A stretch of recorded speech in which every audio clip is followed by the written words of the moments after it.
Soon as I push go live, I have forgotten to get my cable and I forgot to pour more coffee. I have failed on 2 fronts.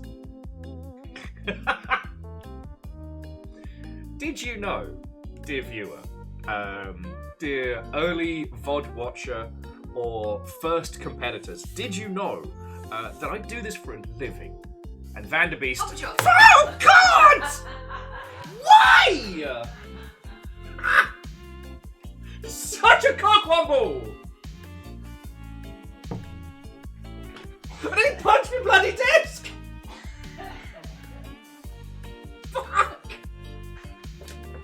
Professional streamer! Vanderbeest, the first is yours.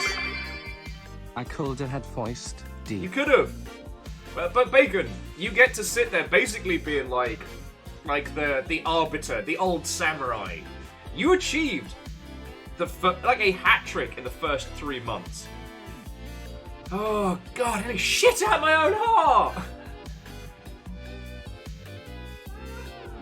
So proud of yourself. Bacon, thank you kindly for the bits. So Vanderbeest, you're on the board.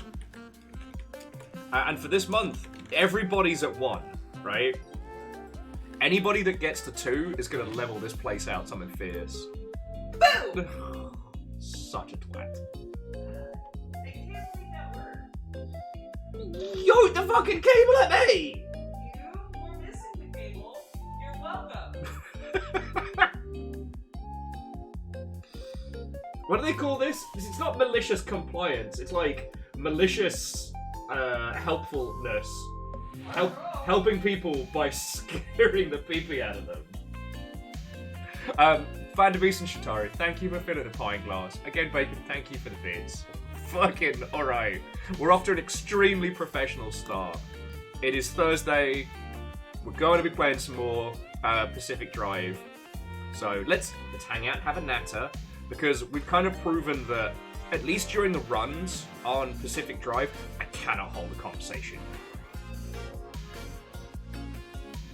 Moose, I don't know if somebody's clipped it yet, but it is right at the start. What hope? Also, heals. Philistine costs heal for 200. Very powerful. And feckin' thank you. Shatari giving the pint glass a good old mix, spilling corgi after corgi into the unfeeling abyss.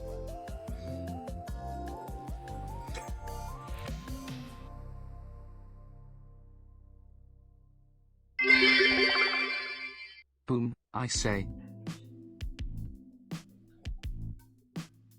Okay. And Shitaru, thank you again. Alright. Friends, miscreants, Vikings, and co-pilots, whatto and welcome. It is time once again. I'm so woefully under-organised. I had so many grand intentions of things I was going to get done yesterday. I have achieved very few of them. So by the power of enthusiasm and coffee, I should say, the one thing I did do was I did my GDC announcement post yesterday proper. Because, like, I don't really... this GDC's pretty sewn up for me in terms of, like, business. Because, like, I know what I'm doing for most of the time. I've got a couple of meetings, but nothing like... nothing stressy spaghetti. I don't need to run around finding, you know, indie dev nonsense merchants and whatnot.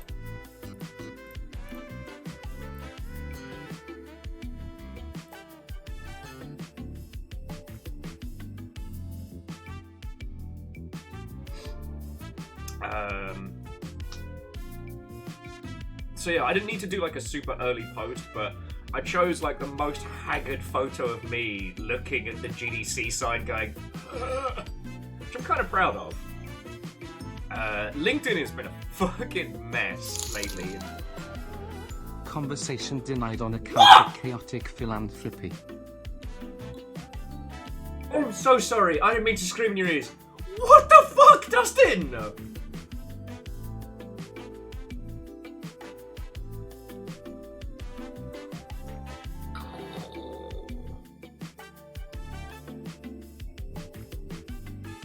What the fuck?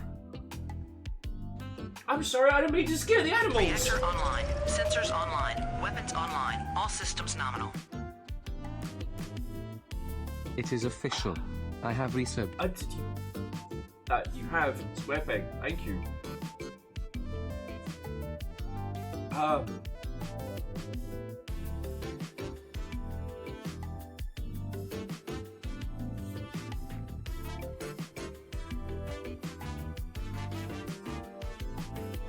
So Dustin's the Jarl now. That's happening?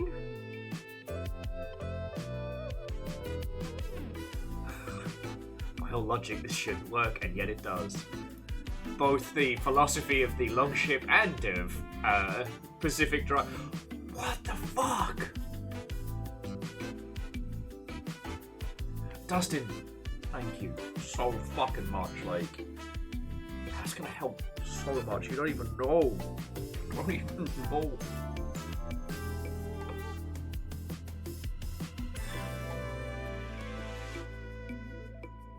Dustin, you're Jarl.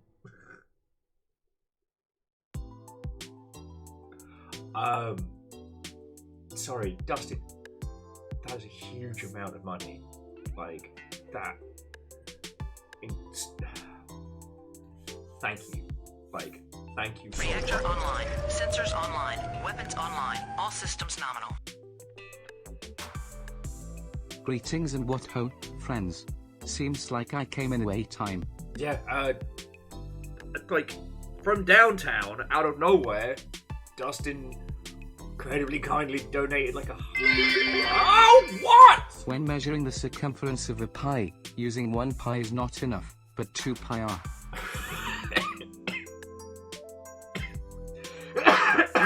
I'm dying here. I'm dying. Oh, what?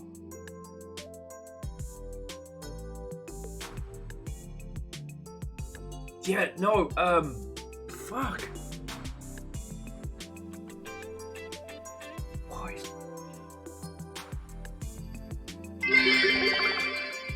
And here we go with the breaking of wool train.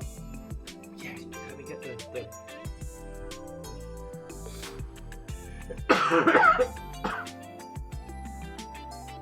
Fucking hell.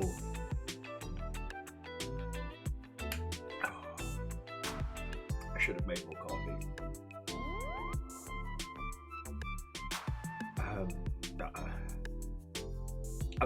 I'm trying. I'm choking on nothing right now. Chew? Oh, and by the way, this hype train starts at level 6. Does that make numerical sense? No, it doesn't. But apparently we're not making numerical sense this morning.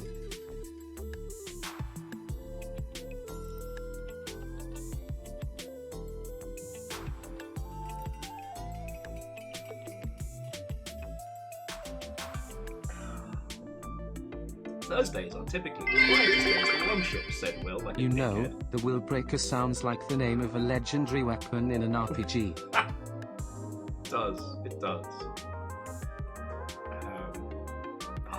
Merriman. Less than all of you. Thank you. Holy shit, thank you.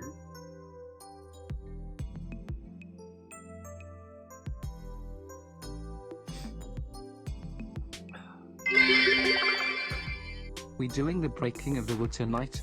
Don't die, Will. I love how that question isn't for me. It's a question for my involvement in this conversation is tangent.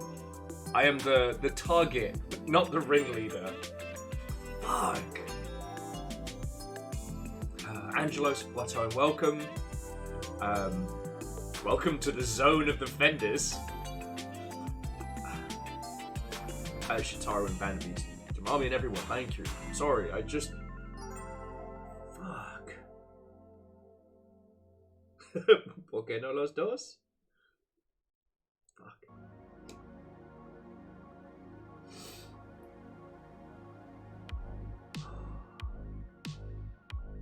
I don't know what to say.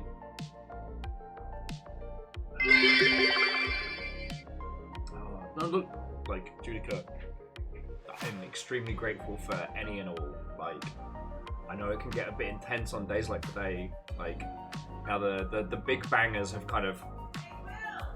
What? Did you just wake up today and choose violence? Yes. You're supposed to hesitate. Do you not know me? Willbreaker, 1d6 blunt damage plus 1d4 psychic damage. Reach, Look at this. 1 internet. This pincer attack. Oh. Legend. All I have are d20s on hand. I'm afraid I can't roll for damage right now. Roll for damage.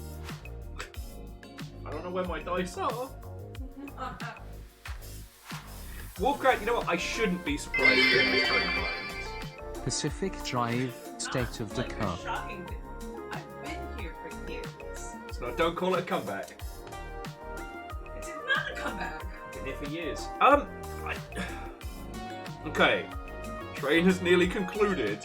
But basically, you just teleported a train from 0 to 6 and just went left it there.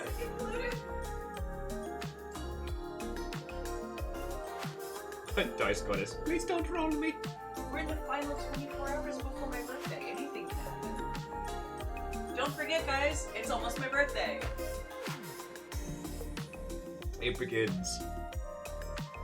It's almost my birthday! All of you, thank you so much. This is what too many feelings all at once looks like.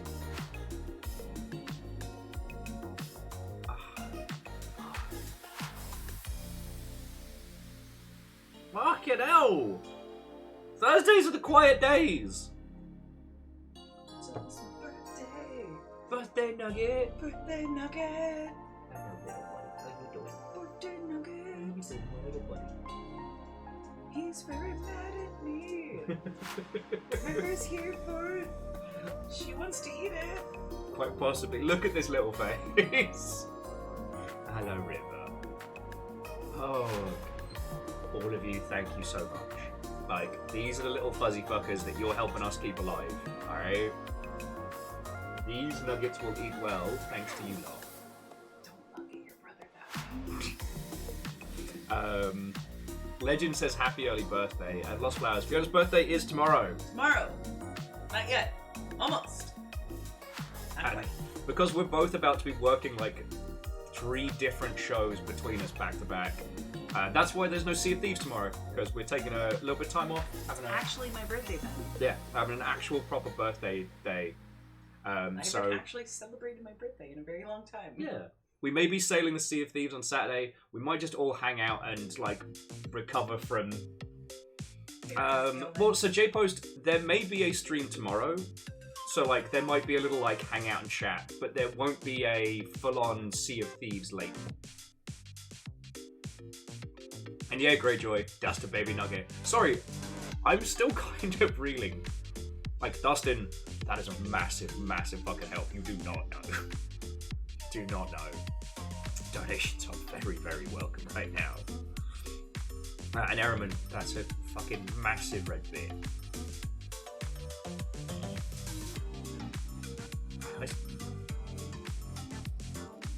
I still don't know what to say at times like this. Like, I feel like I'm dragging you all out on a fucking nature run. Oh, baby!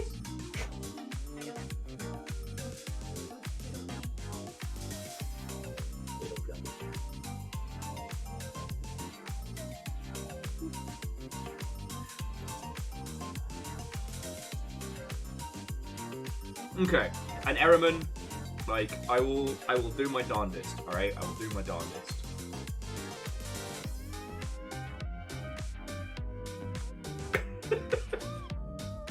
Sorry, just the timing of Fred says, Will, if you don't know what to say, speak these magic words. Immediately followed by Dustin going, Bingus bongus, hopus borfus, appus birthdays Fiona.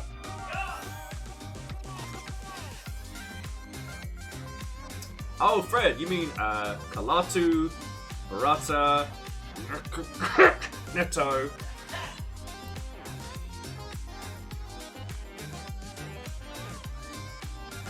And sorry, to those of you who just joined us, before the Nugget Parade, there was an instant level 6 hype train. Just poof, level 6. Ehrman threw in a bread bit and Dustin donated like 100 dollars. Thank you. Fucking thank you. Cheers to you, friends.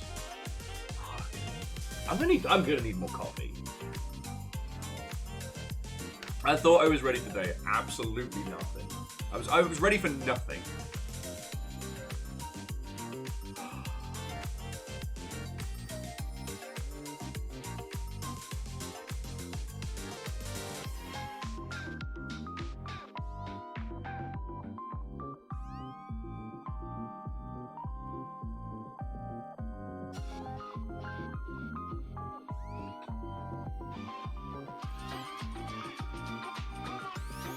Sorry, congratulations. You literally stunned me into silence. They said it couldn't be done.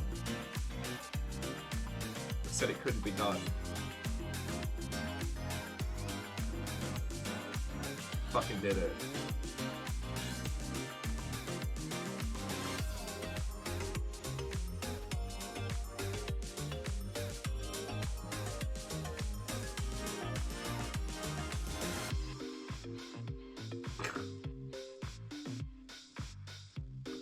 Alright, I'll neck some coffee and then my recovery phase begins.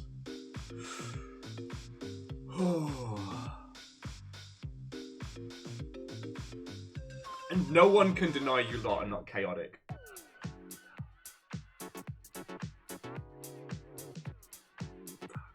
Thank you. That is what I'm trying to say. Thank you. My recovery era. Well, I'm trying to get out of my fight era.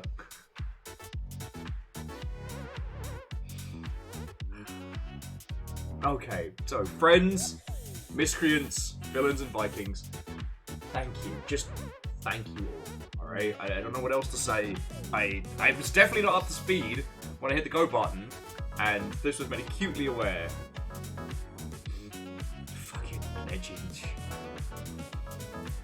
So Steam's on sale. Steam's doing a sale. Doesn't come with a Steam badge, so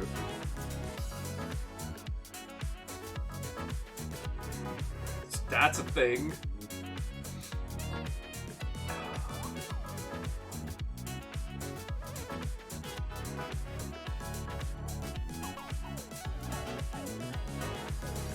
I fucking hell, you lot.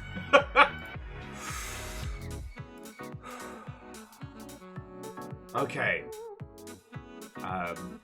How y'all doing?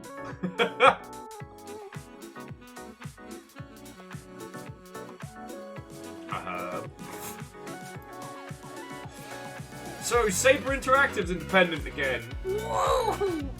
That's a thing. The Star Wars Battlefront remaster launch has become a bit of a disaster.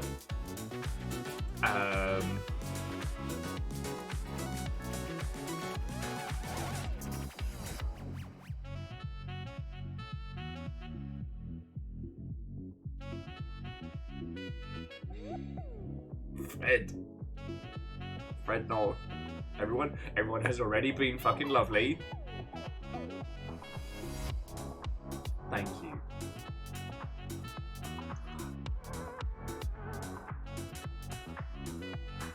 Just a man. I'm just a man.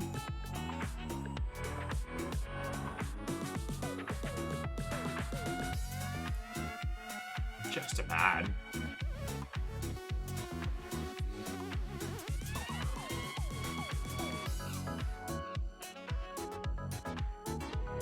Okay. Focus. Let's try that again. What? Oh, and welcome, friends. Hello. There's a day of Pacific Drive ahead of us. Naught but the open road and incoherent screams of fucking bunnies. I hope you're all doing splendid. Vanderbeest managed to take first earlier. Everybody's on one. So we've got Ortrazini, PVS, Lizzie, Seven Sunless Days, Rilu, Captain Steph, Chornerus, J-Post, and now Vanderbeest. Everybody's on one. Alright? The pre-GDC chaos continues. I'm slowly bringing it all together whilst trying to beast everything else at the same time. It sure is a day. Feckin' terrors. So, I don't think we need to kind of get into the game news of the day too deeply. All right. A lot of people currently want the games industry to be more on fire than it already is. And having spoken to a very good friend of mine who is a social scientist and who has studied online social behaviors, it's kind of their current philosophy is don't give the current nonsense any oxygen, right? And they are someone who has lived through, coordinated harassment and whatnot. And so I'm taking their advice. So if it feels like I'm either ignoring or actively trying not to engage with the current nonsense, that is it.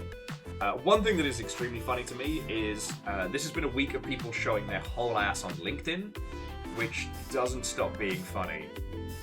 Because there's three kinds of people on LinkedIn. There's people who treat LinkedIn for what it is, which is a jumped up CV that people can Google. And that's fine. Posting stuff on there is tantamount to either give me a job or I'm good at my job.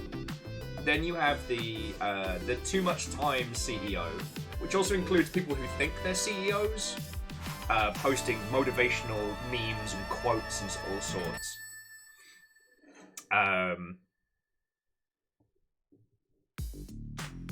But then there's this third category that seems to be treating it like it's, more akin to like Reddit, like posting one's unfiltered thoughts just out there. And oh boy, has it been a week of some unhinged takes. I was trying to find the GameDeveloper.com article that everyone was ripping apart on Blue Sky, but I think they ditched it. I was going to natter on that one. The TLDR was that there was a massive article about how you don't need narrative designers in your game. The article is tantamount to just make everybody else do narrative design work. Make the rest of your devs do writing work badly, and then you don't have to hire a narrative designer.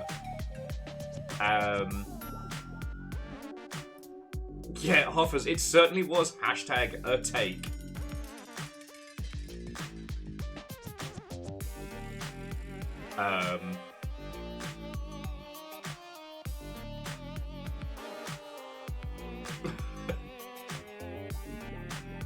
Moose says apparently there's a cursed fourth category of people using LinkedIn as a dating site. Oh gods. Oh gods.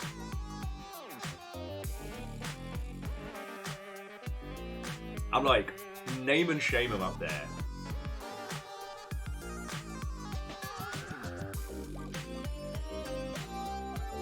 Because anything you throw up on LinkedIn is fair game.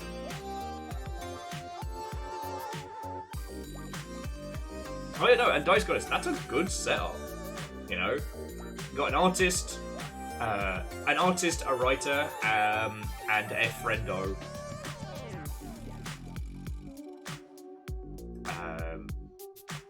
I'm sorry, I'm still discombobulated.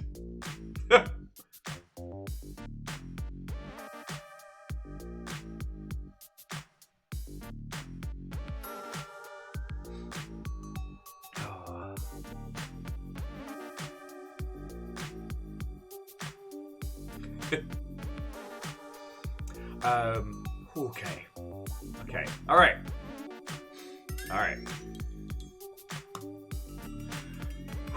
You can't do that on a Thursday out of nowhere. Like,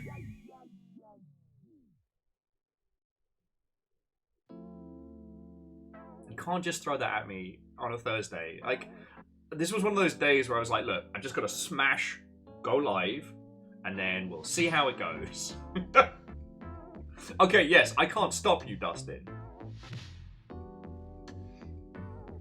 That, just in case you're wondering why I'm not, like...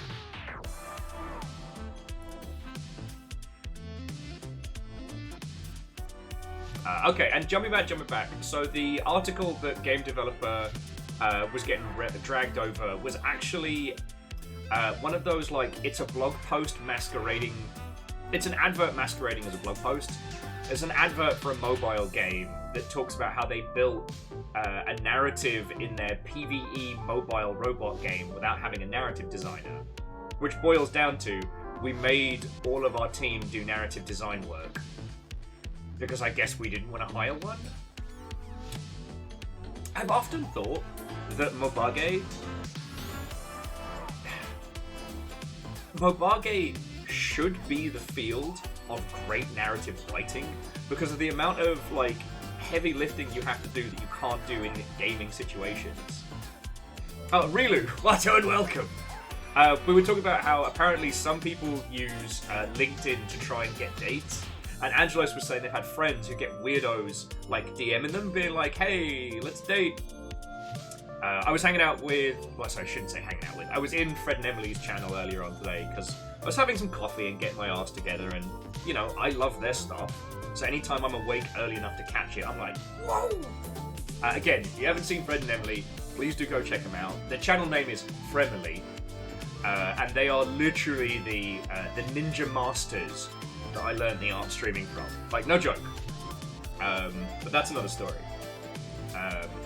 But Emily misread when I put GDC as GDQ, and I was joking that game developers done quickly is the worst speed dating you've ever been on.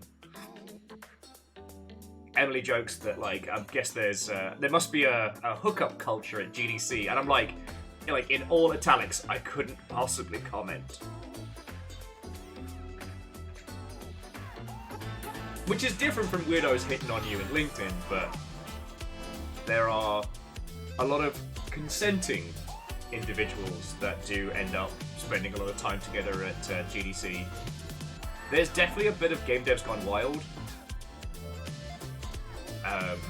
Especially if somebody's doing like a talk or something like that. Once that talk is over, people will go from the most professional friendo you've ever had to full-on spring break!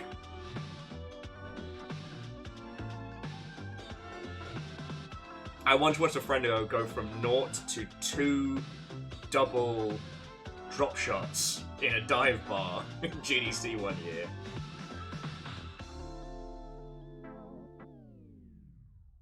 But jumping back, so Fred, you're right. Everybody does feel they know how to tell a story well.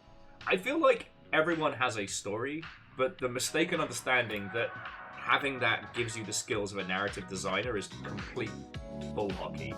And on that previous point, I always felt like mobile games is where we were going to see like a real explosion of talent when it comes to just like pure like narrative design writing. You know, you've got very limited resources, text on screen is the most reliable thing that you can deliver. So surely that's the way you tell your story. But unfortunately, all the successful ones, the Skinnerbox titles, very few of those invest in good story. And the ones that you can point to from a business standpoint don't make as much cash. You could argue that the Fate Stay Night Go Mobage is an example of a good story with that more like traditional Skinnerbox style. But that's the Skinnerbox, not Skinbox.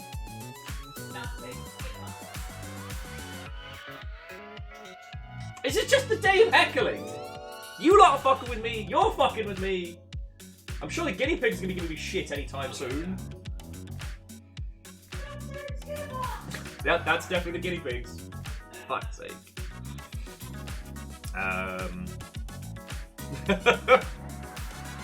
Oh no. So, Harmonious and... Yeah. We were talking about this yesterday, but yeah, GDC is basically like great big drunken group therapy.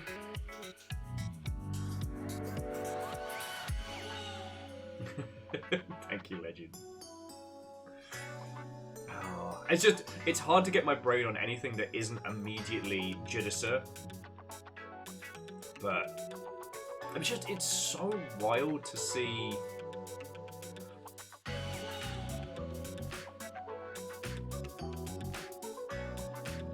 Okay. Sorry, jumping back. Lost Flowers was saying that Fate Go is a good story, but a terrible game. So that's interesting.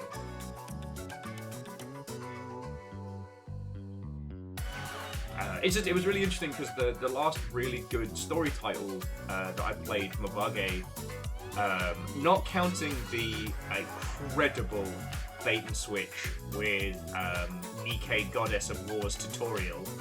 I actually haven't played any more, so I don't know if it keeps up the pace. But obviously the Nier title, which is getting delisted next month. Oh, sorry, it's getting removed next month.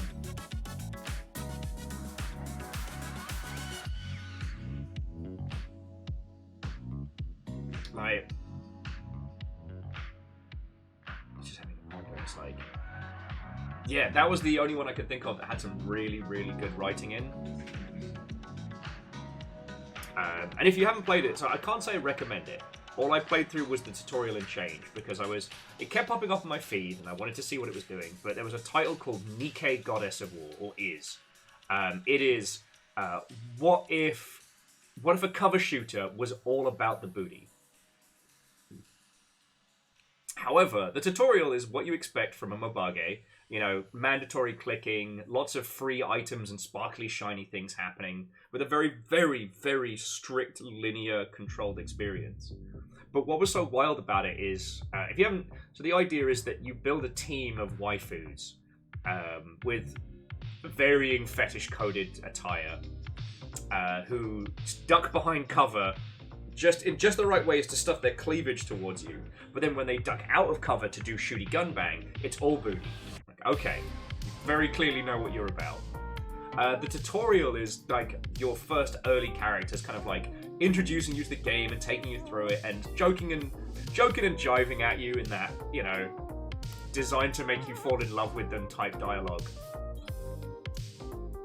The tutorial character, who's a very like traditional anime crush type, you have to shoot them in the face at the end of the tutorial. Like, it goes from like, ha ha ha, isn't war fun? Please look at my boobies! To, kill me. You, the player, have to put them down. After they, like, the final boss tutorial, when you crack it open, there's your tutorial character, all fucking Cronenberged into some horrible machine. And you have to just fucking kill them. Like, it feels like a 2000s penny arcade skin. The whiplash is real. And honestly, I was partially tempted to keep playing because what if it keeps doing that?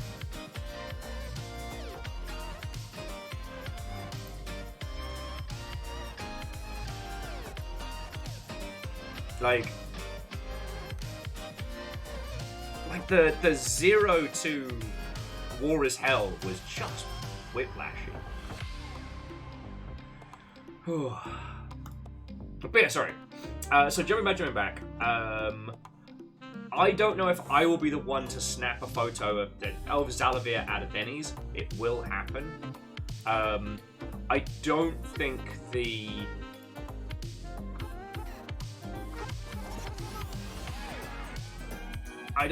that the previous plan is going to come to fruition. Well, so the TLDR being that in previous years, before, you know, the Survive Till 25 arc, what some people were going to do was try and sponsor the Denny's downtown, well, the Denny's near the convention center, and get it basically Zalavir sponsored. Swap out all the items, like have stuff in the window, have stuff in the frames, things like that. I don't think that's gonna be happening, but honestly, I don't think anything's gonna beat last year's the Strange Scaffold team gifted Zalavir a photo, and it's the photo from the end of The Shining, but with Jack Nicholson swapped out with Zalavir Nelson, and it's like Denny's 2020.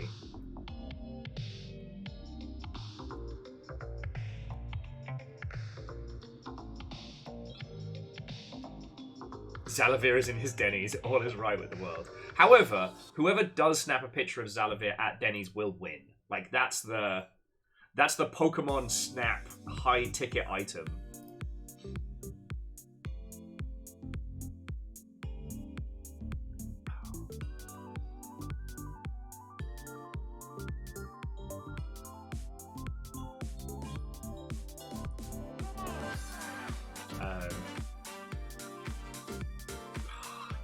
Again, you can't do these things to me when we're starting stream. I'm just a guy. Just a guy.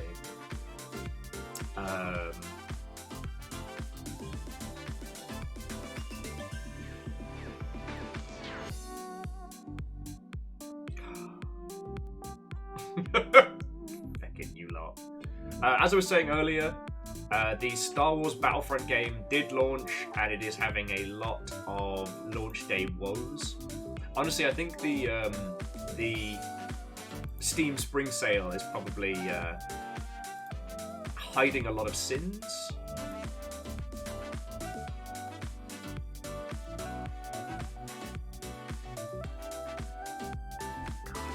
Yeah, well, like Angelo's an actual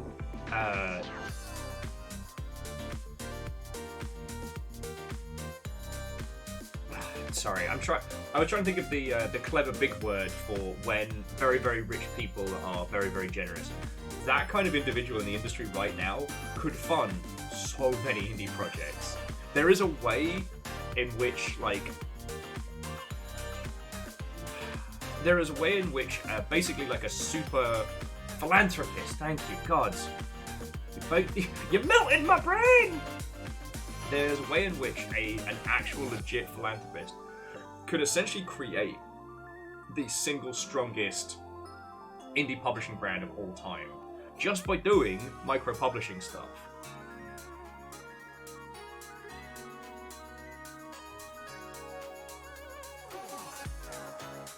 Like, they could absolutely rock face.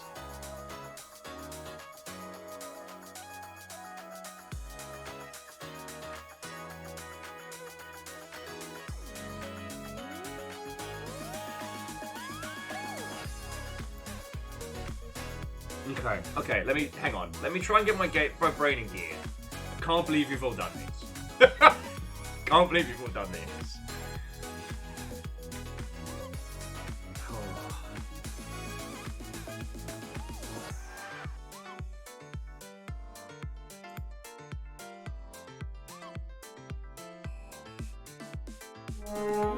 Hey! Hillian, you fucking legend.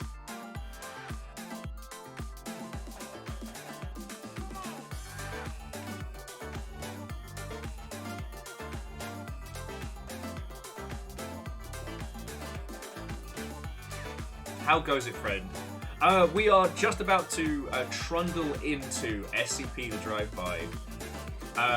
These lovely mother hubbards were being incredibly generous, and it has basically kicked the little feedies out from under me while I'm trying to focus.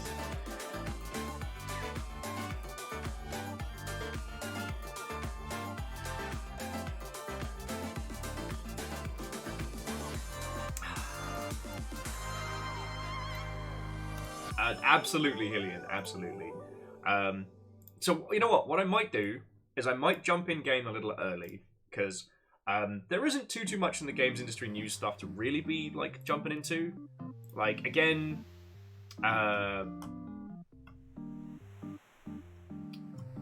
Saber Interactive has bought themselves out from underneath Embracer. It was originally quoted that they were going to be paying about 500 mil, but in the announcement that came out this morning, they paid 247 million for themselves. That is fucking chump change compared to what Embracer was splashing around to put all of those studios together. But also, like, Saber isn't a cheeky, chappy, plucky little upstart. Saber is also a fucking big entity. So, yeah, Hookshot, we'll just give you like $500,000. Be fine. Just give it to you. Be fine. But it's going to be better for the studios that would have been under the Embrace umbrella, and hopefully it stops from any further triage needed for like people working for those studios. But oh yeah, no. So Hillian, I don't want to bore everybody with the same stuff I've been talking about on the daily, but yeah, the TLDR, they borrowed against their stock valuation. Now, the conspiracy theory we were talking about yesterday is that their big crash came when they were supposed to be doing a deal with Saudi Games Group, which is the video games wing of the Saudi investment fund. And then the Saudis pulled out of a like 2.1 billion deal. That caused Embracer's stock valuation to crash, thus creating a situation where they had to just start hemorrhaging studios to make it seem profitable. So that's kind of where they were at.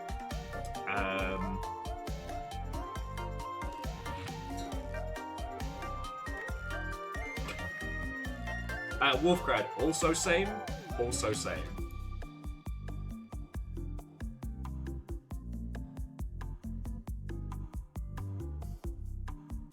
So Fred, I'm not actually sure. I'd need to look into it in terms of like who bought what from whom.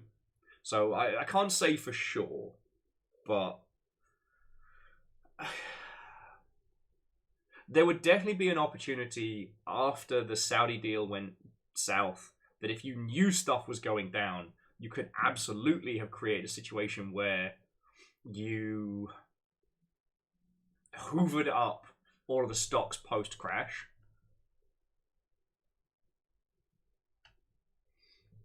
But I mean, as I said, we got into a lot of that yesterday, and I don't want to pop the tinfoil hat on prematurely today. Lol. So I'm gonna tell you what, I'm gonna get us in game, make sure the car is all ready to go whilst we're having a natter. And if you've got any questions about this stuff, like, please ask. I don't want to bore you all with the same story every 5 times. Though what has been fun, for people who've been responding to like those cheeky little VOD questions, they've been getting secret will lore. I've kind of, I don't know. I'm still not used to the fact that people actually watch the VODs and enjoy them, which is fucking wild. Like, it has been years and I'm still getting used to that.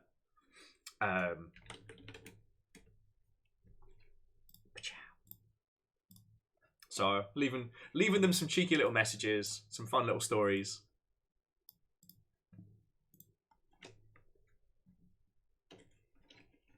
Oh, Hookshot's like, I want the same story. Well, but only because you asked nicely.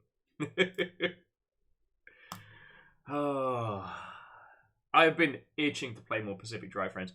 I think I said this yesterday, but the only reason that you didn't see me drunk as a skunk streaming this at like 2 o'clock in the morning was just because I've been so exhausted.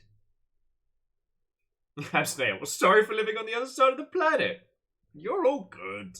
It's wild to me that it's a thing that people enjoy. So yeah, so I've been leaving little kind of like, I wouldn't say nattering. It's been more like message in a bottle, but you know, some messages back and forth. It's been fun. Fate tail lights, not bad.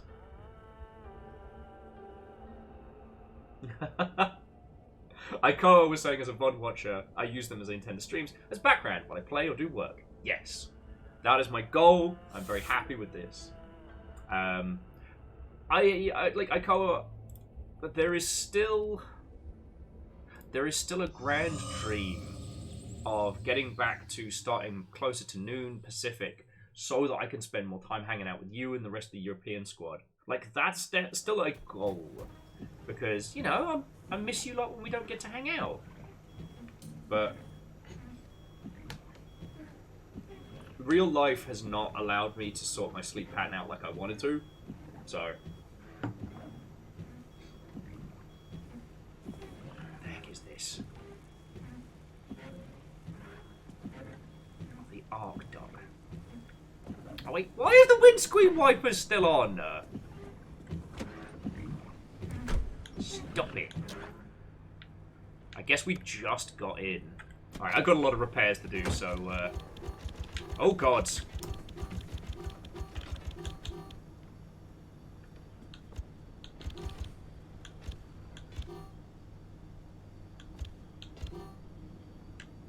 Sorry about that.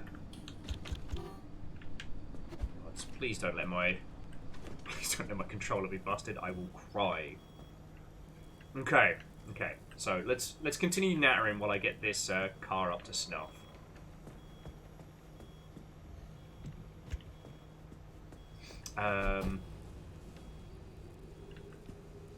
Restart the save? Okay, roger that.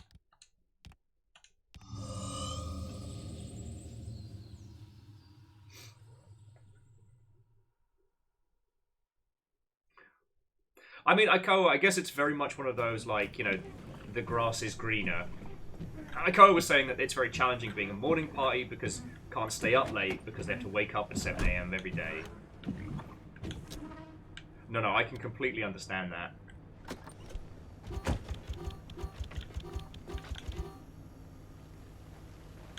Gods, I hope that's not baked into the save. I will cry. Oh, my controller's buggered. Streaming full-time does mean these poor little controllers take a fucking beating. Alright. We've got loads of goodies. Let's make it happen. Okay.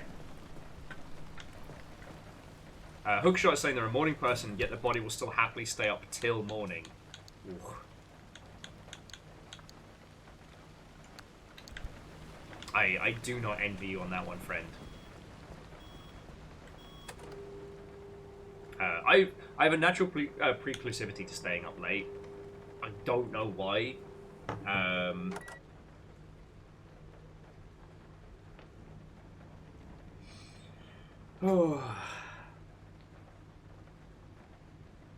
know we've talked about this a lot, but I definitely think that given the opportunity, I'm one of those individuals that would probably work like a 30-hour day.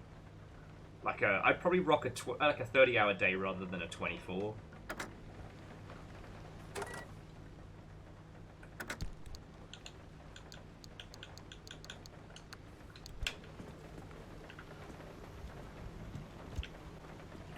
Okay.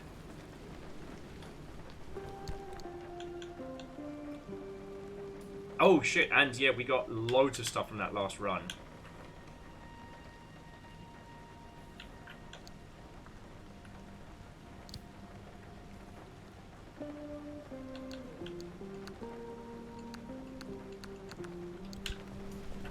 Okay, so very quickly, whilst I'm both simultaneously trying to remember how to actually be a good fucking host of a stream, and also get things together. So when we last left our heroes, I won't go too heavily into narrative spoilers in case people are avoiding for the moment, but basically we made it to the newest, we made it to like the next area of Carnage. We're now in the, like the first of the inner rings. And, oh boy, that journey was terrifying. Awesome, but terrifying. We're slowly getting to the point where we have access to...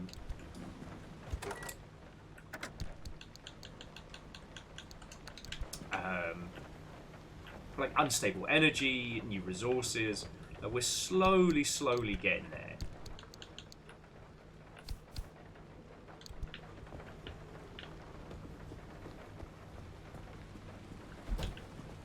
And also, I managed to steal us a whole-ass insulated door. I did paint everything with kind of a Ghostbusters thing going on, which I thought was pretty cool. I've got some armor-plated stuff as well, so... yeah, it's all slowly coming together.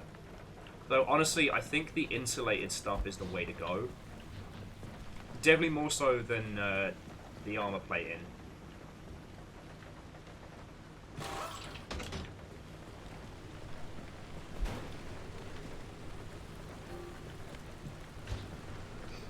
We got to the mid zone. That was it. God, I am just... Love it. I've just not been a good host today. My apologies, friends. Definitely make another insulated door.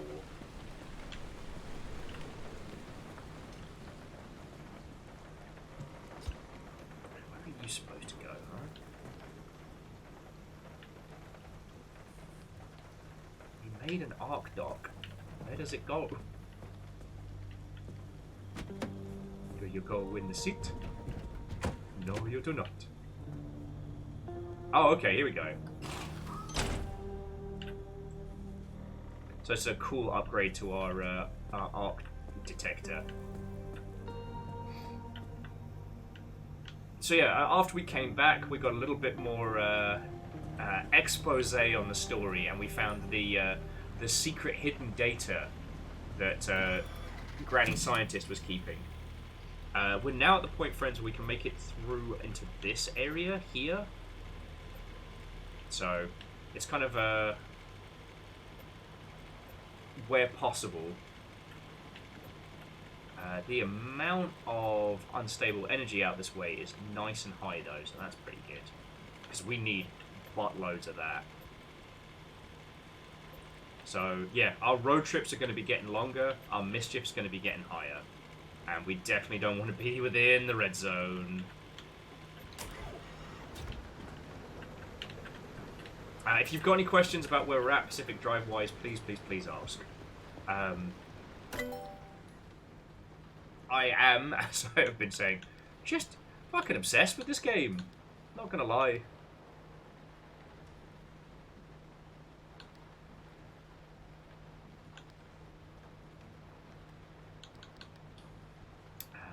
Oh, we need more unstable energy for the advanced workbench. Okay. I should probably just repair our kit, save up for that, rather than faffing about.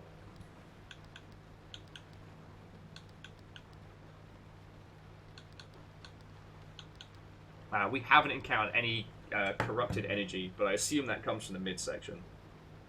From the final inner sphere. Gods. Why do you not part with me again? It's me, your full-time disaster. So we got good shit to deal with lightning now. Lightning's actually something we're pretty much safe from. And I guess the lead line is something we'll need as we go like deeper into like irradiated territory. No point getting that because we can't build it.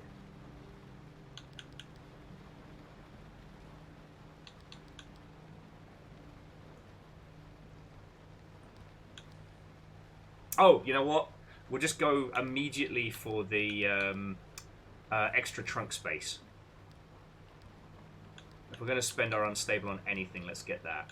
More junk in the trunk.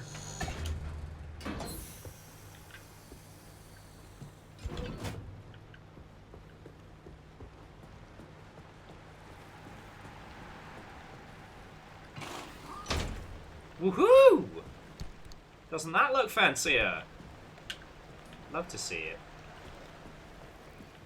Oh, gods.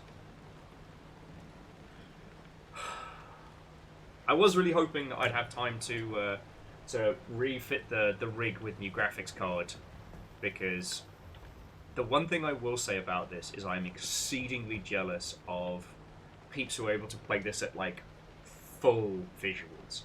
Like, it looks good like this. It runs real smooth. I know it doesn't come across on the stream as how smooth it runs. And, like, the lighting's still fucking incredible. But let me tell you, seeing, like, PS5 footage from it and things like that just makes me have, like, little sad noises. And I was hoping that the graphics card that Kyle sent for us would have a bit more whoopah.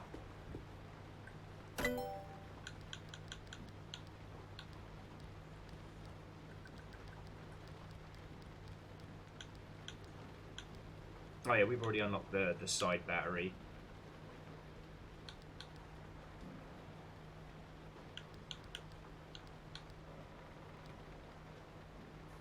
I'm doing good for fuel so far, but Honestly, I'm just gonna...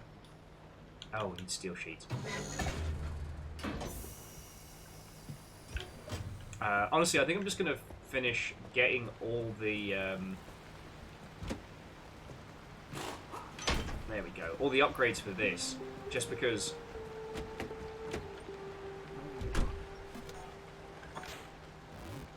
Yay! Hello, friend! Our little car says hello to us now when we come on in, which I love. Where?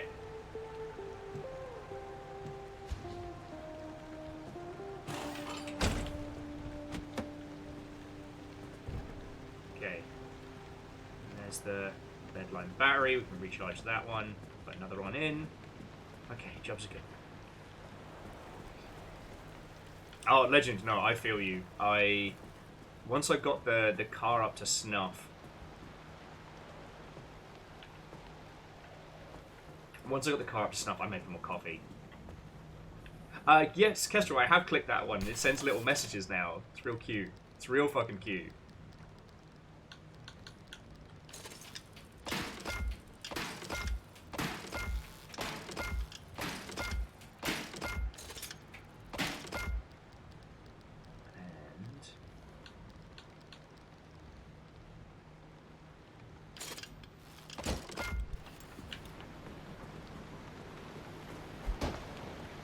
Like, I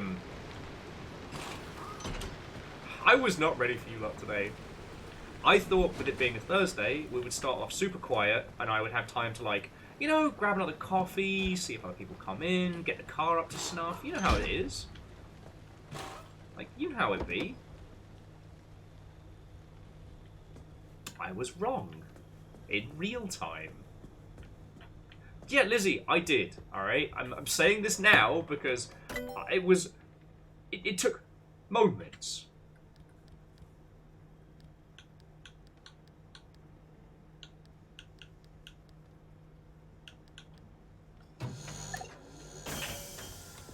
It took moments to reach that stage. Yeah, apparently, yeah, I thought it too loud. So now I'm struggling to handle both life, the universe, and everything. Honestly, like, we've got these armor panels here.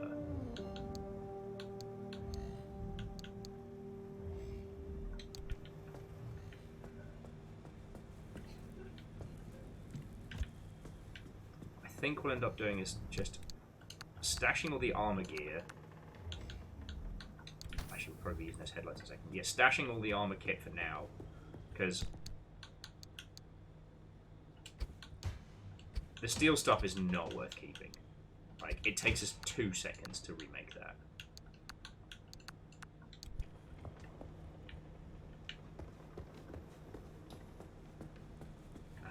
And we'll pop these in the Recoveratron. The Dave Lister Special. I don't know why it's called the Dave Lister Special. No, Lizzie, everybody's already worked out a way to do me a fucking damage when I think it's going to be quiet. It's just, friends, please forgive me if I'm not, like, up to speed immediately. I am going to make another coffee. I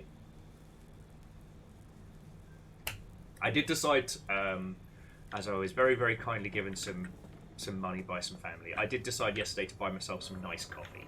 Like, not expensive, but the double death stuff that I've been living off of.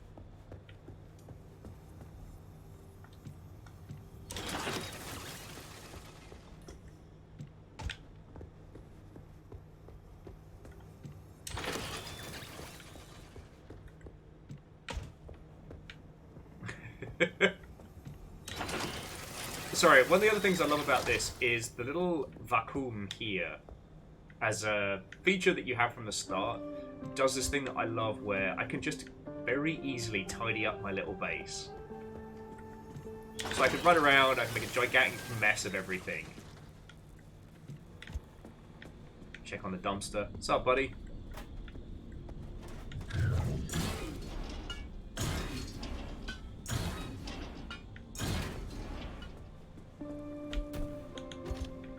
fuck out of the car.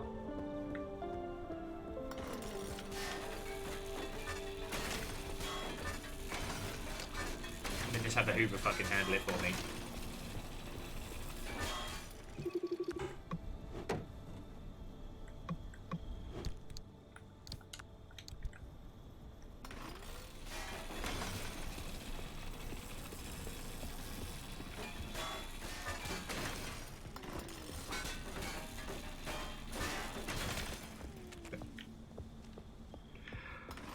Lordy, lordy. Anyway, so I'll tell you what, friends, how have you all been doing? I hope you've been doing fucking splendid. I've been predominantly using what is it? The not storybook brawl game. Backpack Battler, I believe it's called. I've been using that a lot as kind of my my coping game. I'm reaching this point in Balataro where I'm getting to like the end level difficulty, plus I have the challenge modes and things like that. But I've reached a certain point with it where the amount of runs I go through where I can just kind of brute force it is surprisingly high. I unlocked a deck which is basically only hearts and spades, meaning if you wanna flush, we got you.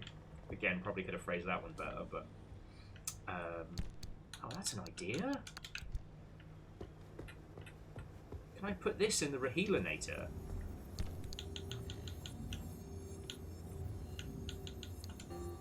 Nah, cannot incubate to repair. Alright, worth a shot. But, like, I'm almost grateful that I can't play Balataro on the road, because I'm worried about how much of my life it would consume.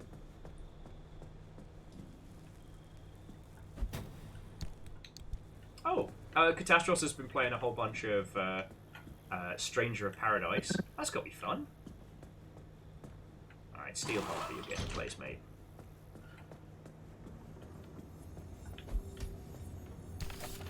Because we've got... It's got the insulated bumper, then we also had the impulse emitter. It's a bit expensive for what we're after right now.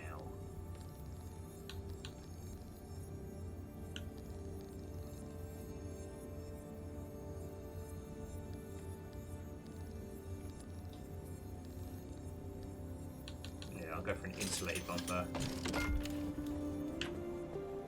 Isocrit, Watto, and welcome. Hello, hello.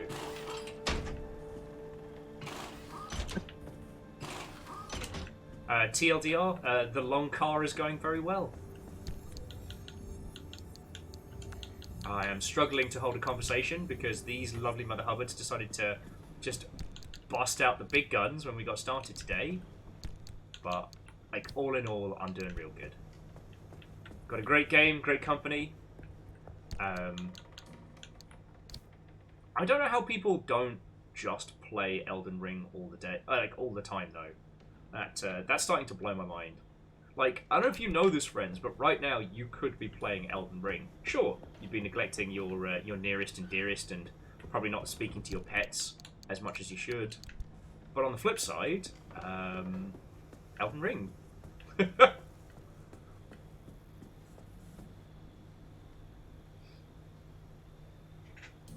Yeah, you know what, Moose? You know what's really interesting? Is like we got that vibe from Stranger of Paradise really early on, right? The idea that it was just going to be naught but like silly cheese. However, like thinking on it now, Square Enix really kind of buried the lead, except for the Chaos trailer, and for everything else, like, Stranger of Paradise was just kind of ignored after it dropped. Or at least, that's the feeling I'm getting thinking about it now.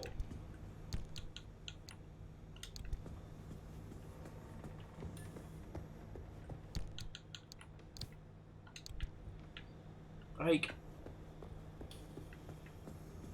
I understand with Final Fantasy 16, that one is a PS5 exclusive, so there's a lot of it that we haven't heard about because, you know, NBD, right?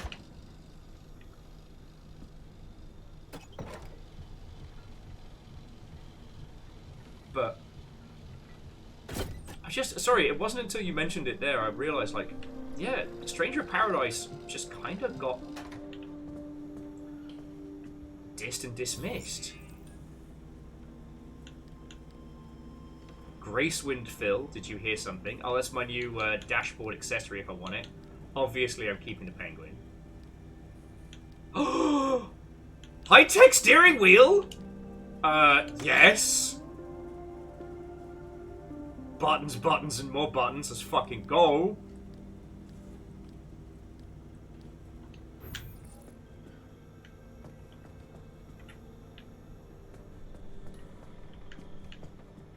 Okay, how we doing? One of the tires and one of the panels.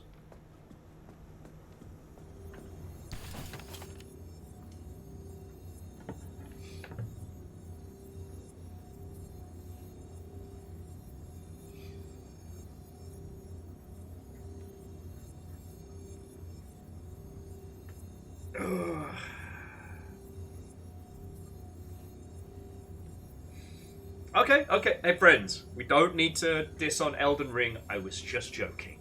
Fuck. Like, one of the reasons why I play through a lot of these titles is I do understand there's a lot of you that wouldn't necessarily enjoy playing through them yourselves, and that's where I'm here, right? Like, it's for me to careen on forward and go through. But damn.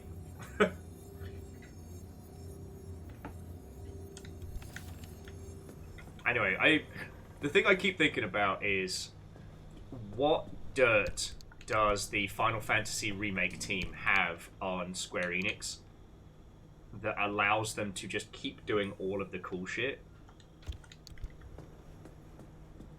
How's the tire? It's still good.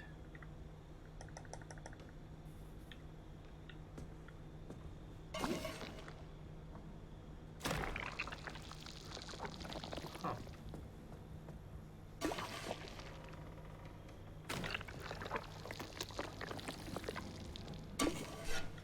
That's weird.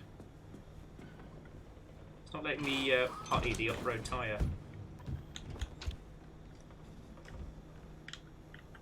Back it, just make a new one. I'll just make a new one. Be right easy.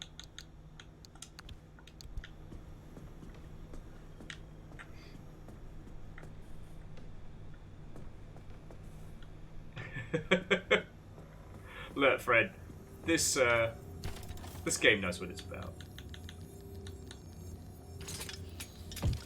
Actually, I should probably look into unlocking some better tires and all.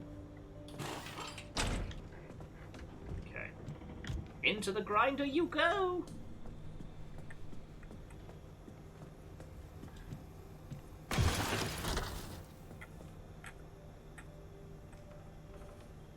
Nothing. All right. You get nothing. Odessa. And apparently, the friendly dumpster's got something more for us.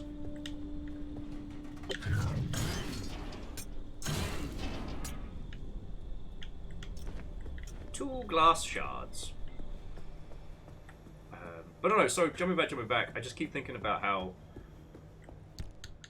it is interesting to see which titles Square Enix do support in terms of marketing and in terms of promotion versus others. Like, Final Fantasy 16, it really doesn't feel like it had the same level of impact as some of its peers. And that's not a diss, it's just...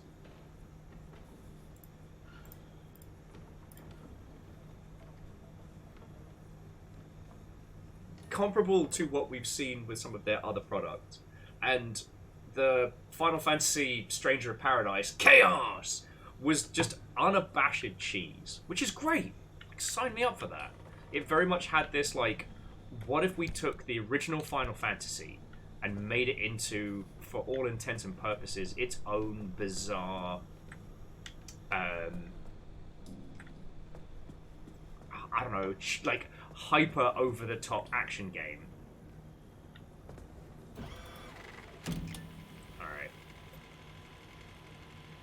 So they want us to head there, but that involves going through this, and I am good.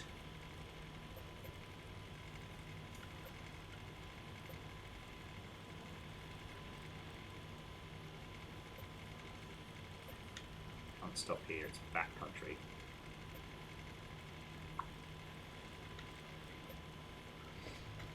Lizzie, thank you for that one.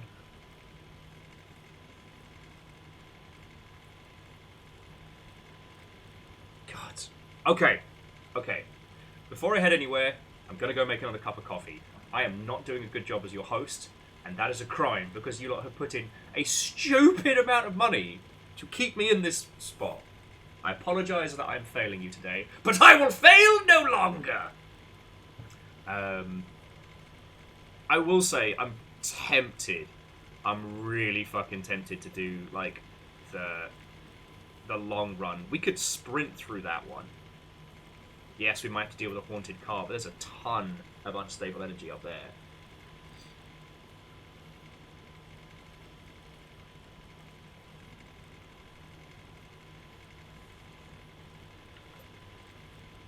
The other one is we could hit that. Fuck knows how that is a 6-hour drive and that's a 12-hour drive, but time doesn't make any sense to me anymore.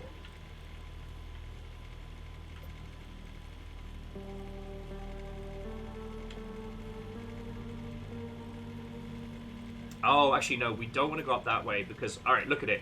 So this area here is clearly part of the more irradiated zone, right? Whereas this is the marshland we need to be hitting. So...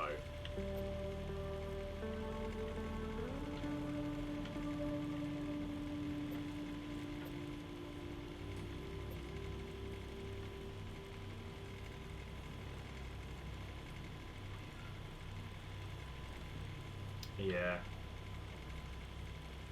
See, now, Phyllis, I agree with you on what I should be doing. Alright, so maybe we hit this place first. Right? Maybe we hit this place first.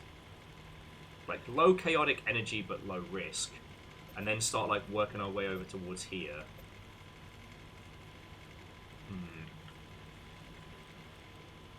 Says he's about to go make a coffee. Doesn't.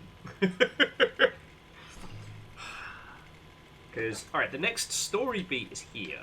However, notice that this isn't an area that will be cap stable, for lack of a better term. Like, the gateway won't collapse because we know it's peaceful. And there's loads of unstable energy there.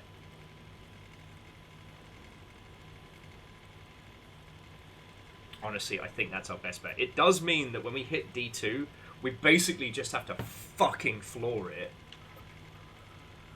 But D2 has some corrupted energy that we can rush through, so...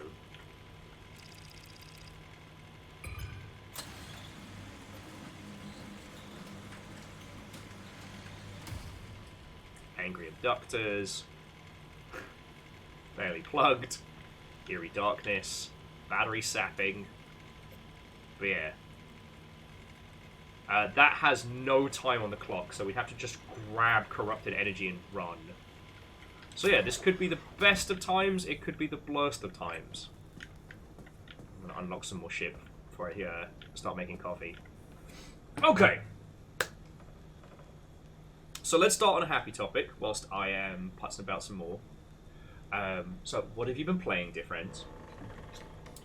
As I said, Backpack Battler has been my surprising alternative to Balataro, and it's been kind of helping in like the run up to. Ooh. Personal airbag, anti-static gloves. Oh yes.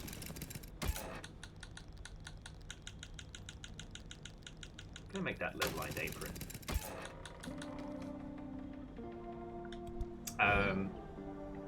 I'm waiting for Backpack Battler to have private games. If you haven't seen it, TLDR, it's Backpack Hero as an auto battler, and that's it. You know, you compete against people across the world, you make your builds, and it's got this really satisfying crafting system where combining certain items, if you take them out on one run, they forge together. That's really heckin' cool. Vern's been playing the Little to the Left DLC. Lovely. I have been saving that for a wholesome stream that we need, which might be coming in after Judisa. And yeah, I tell you, friends, once I get back from GDC for at least a few days, I will have to beg your forgiveness because I'll be hanging out with you lot, but also looking after the menagerie. So, there's going to be a lot of breaks in the coming weeks.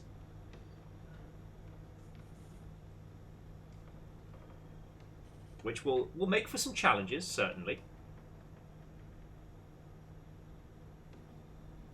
Legend's been playing Space Will. Am I Space Will? Legend, am I the protagonist of your game? Is that how this happened?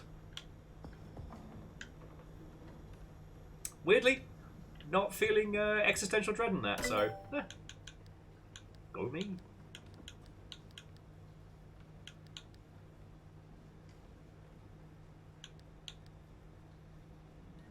Okay. You know what? Let's get that last fucking roof rack.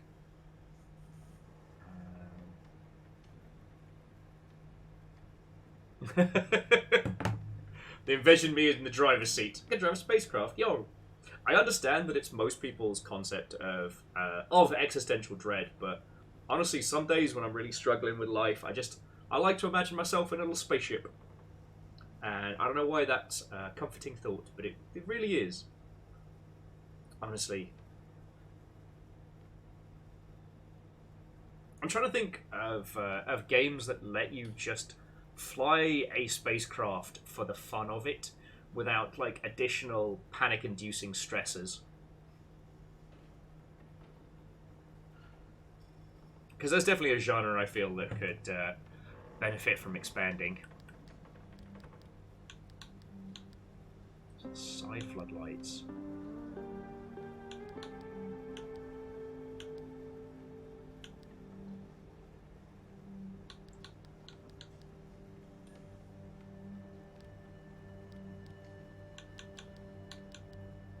You know what? There's no point.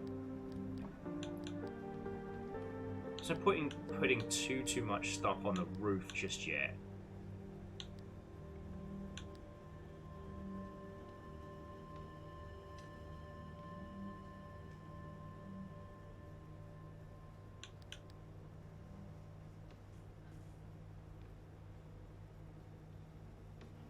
Okay.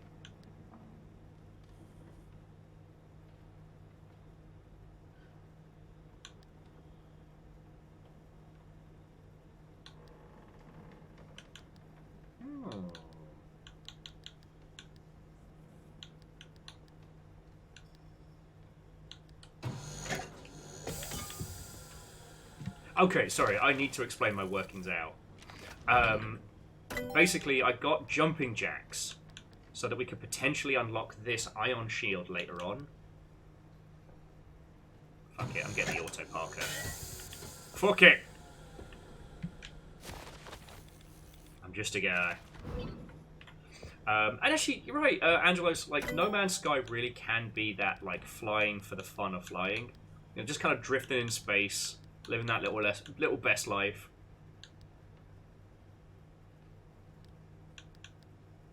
We're gonna need so much unstable energy. So, have I got enough stable energy for the expanded locker? Nah, I spent it.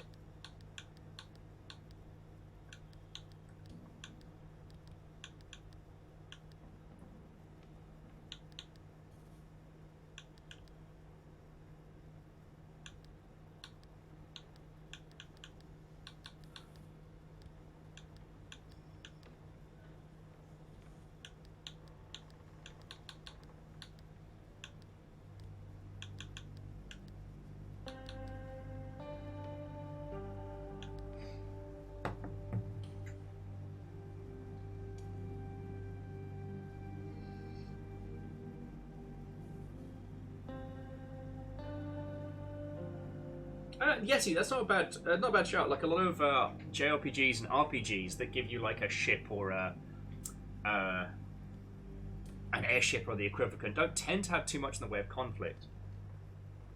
You know what? I've still got to say shout out to Pillars of Eternity 2 for the overworld being like a Treasure Island style storybook. It was such a great way of doing like a massive amount of story and content without breaking the bank on like, you know, models and custom encounters.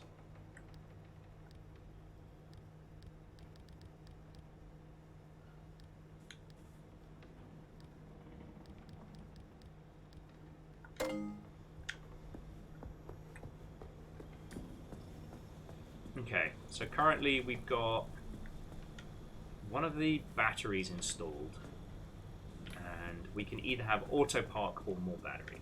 Okay.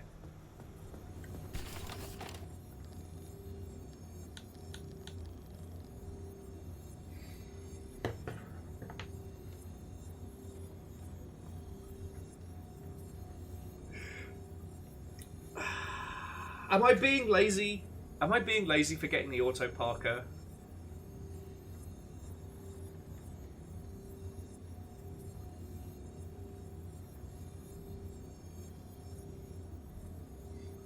Am I?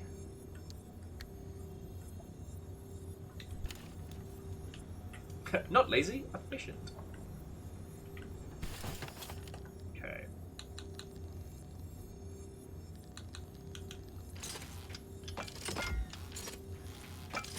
Alright. Well, at some point I'll have to get rid of it because it does take up a whole ass slot, but... It's like ADHD meds for your car. I like that. The TLDR, if you didn't see, friends, was that it's basically like an automatic counterweight, so that when I stop the car's like, wait a second. Alright. So we've got... Oh, we don't have a puncture repair kit, so we need a couple of those. And definitely another crowbar.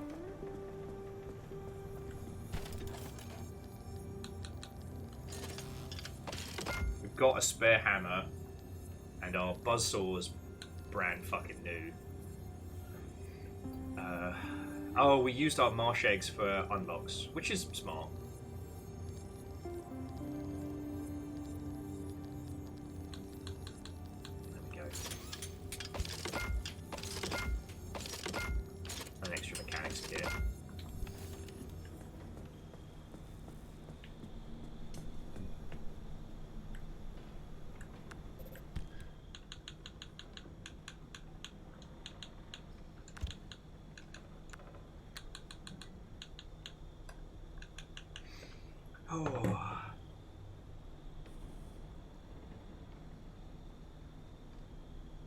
Okay, sorry, I do apologise. Errorman's been back on Final Fantasy VII before they go back to Remake and Rebirth. That's heckin' cool.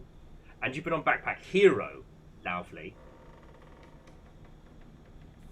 Oh, yes, and Fearless, thank you for the reminder. Yeah, let's see what's going on with our poor little car. Because we worked out one of them. When hood is closed, dome light toggles. When car moves backwards, hood opens. I think it's when door opens, car gives us a cheeky little wave. Ah! Also, I have a spot inside my nose. So I'm trying not to claw off my own face. So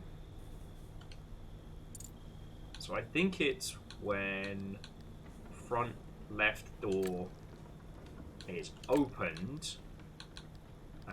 What's the name of that little...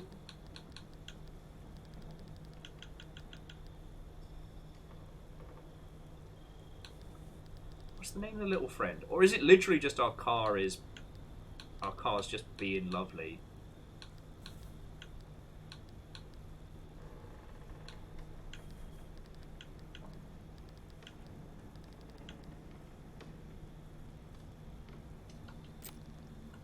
You know what? Feck it. I like what we got going on here. I'm happy with this. Okay. Okay. Focus, Will. You can do this. It's time to drive! Alright. Coffee time. And then we hit the road. Lizzie, no, I'm doing that now. I'm real sorry, friends. I try not to be this much of a fucking disaster on the daily.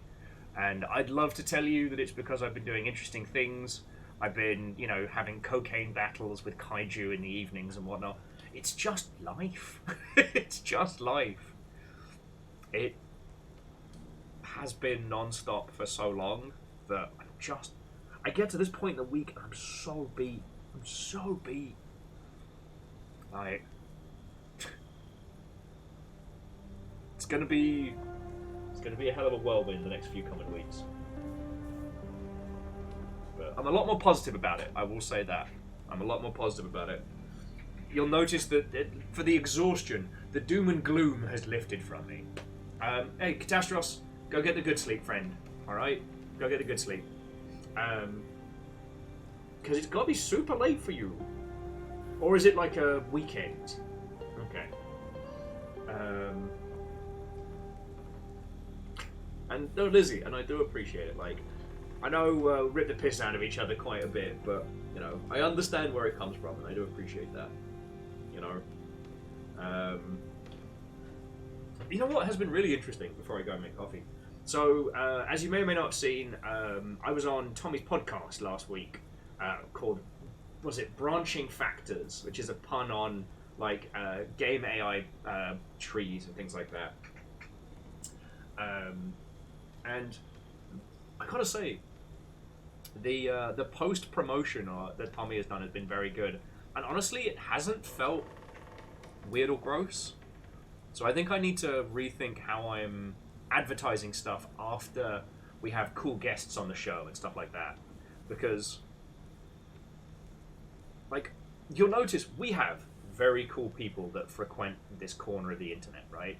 But I don't tend to advertise it, because that's not why I want to have these people come hang out here, right? Like, I want you to meet them. I want conversations between us all. I really feel like I want to be able to introduce you to all these folks so that you can have access to the same kind of conversations and knowledge that I have access to. It's not about promotion.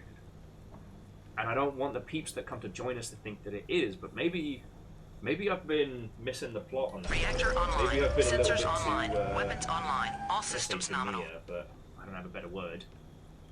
More money MRE problems.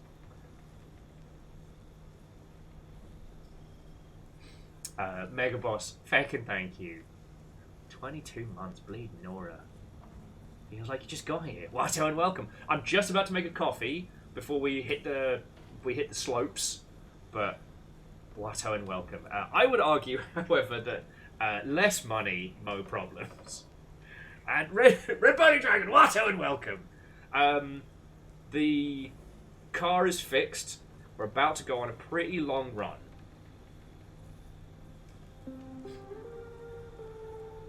You got 2 Balatara wins to your name. Nice. Good on you. Akoa says, you know the false idea that good games sell themselves. Okay, look. I understand that if you want something to succeed, you have to promote it. You have to tell people. Because if you don't tell people, they don't know. But in the flip side, like, friends, I struggle to DM, like, fucking DJ and Floydo and stuff like that. Because I get into my own fucking head about it, and I'm like, oh shit, I hope they don't think that the only reason I want to hang out with them is because they have, like, a big audience and shit. And I worry about that, right? I worry about that.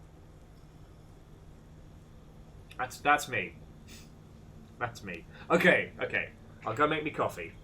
Friends, go grab yourself a cup of tea, fizzy water, blood of your enemies, and I'll be back with you all in just a second.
Friends, thank you so much for waiting. I should have put the fucking radio on for you.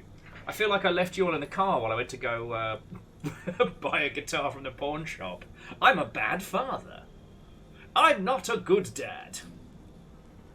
Alright. So, friends, Vikings, and varying some cutie patooties. We've got our route. Like, if we wanna, we can... Like, honestly, if we head down the G's, well, this way, that'll probably end up being less panic-inducing. However, going straight through the storm will be faster. So, I think we're going to get faster. Lizzie's like, you're okay. We can trash things while we're away. Look, I know the kind of chaos you all crave, and it's mostly centered around my dumbass. Got our improved arc reactor. But I think the place we're going to next is a story beat, so we'll have a lot of time once we get to the end of this little journey to hoard what we need.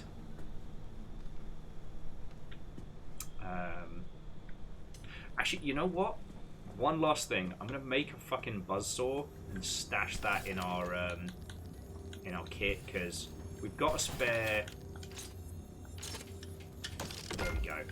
We've got a spare impact hammer, but last time I didn't have any of the tools to make more tools, and let me tell you, that went bad. That was bad, and I don't want to do that again.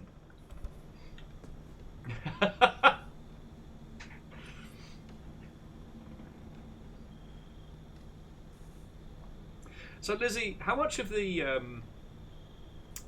Elden Ring playthrough have you been able to watch? Because I read your message. Lizzie's like, the thing I attached to the skeleton's foot is still there, so I'm pleased. Now, I know you're fucking with me. I know this. I know this with every fibre of my being. But for some reason... There we go.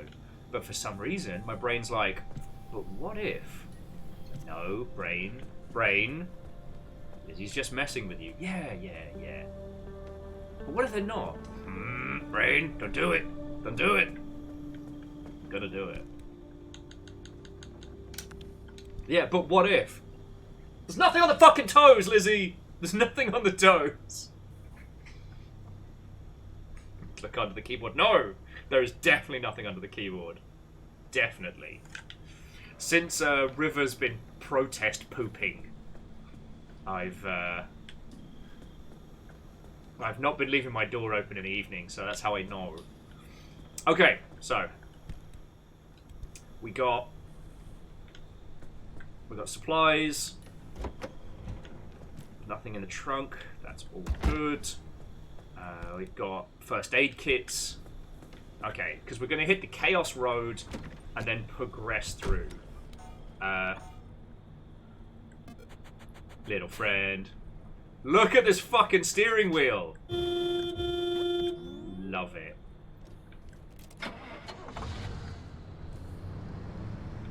Auto parking. Fancy wheels. Let's fucking go. Do do do do do do. Well, the reason I bring up the Elden Ring run, Lizzie, is because the amount of times where someone will write hidden door here, and I know there's no hidden door there. I know they're fucking with me, but I always end up checking. Yeah, Harmonious. How could a wheel look so awesome and yet so ergodynamic? Good for your hand, like. Okay. And puns. Yeah, no, super nice quiet day. No, joking aside, within moments of kicking off today, both Dustin and Ehrman blew the fucking doors off. And I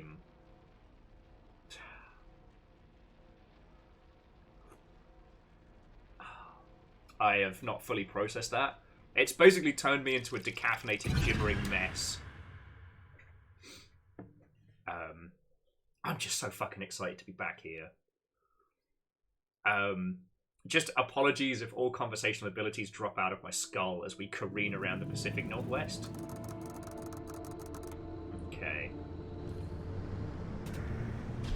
Oh, there's one facility here we can go check. But this is... Unless we see like a delivery truck or something, we're just going to putz through here. But yeah. You know, I think PBS... On the subject of like promoting and stuff, like PBS was talking about a bunch of things yesterday and... You know, things I could do better to promote the Longship, and they're not wrong. Oh, God! Okay, I fly now, I guess. Hey, driver. Sorry about all that mess with Oppie. There's no question, Oppie is a once-in-a-generation genius. I've watched her manipulate wavelengths with nanometer precision without batting an eye. So, yeah, to see her go from being the sharpest person in the room to what she is now is disappointing. This place, it leeches away your sanity day by day. So for Oppie to live here in complete isolation, locked away with only bad memories and expired medication, nothing good comes of that. I'd feel a hell of a lot better if I knew why she suddenly cares so much about the remnants.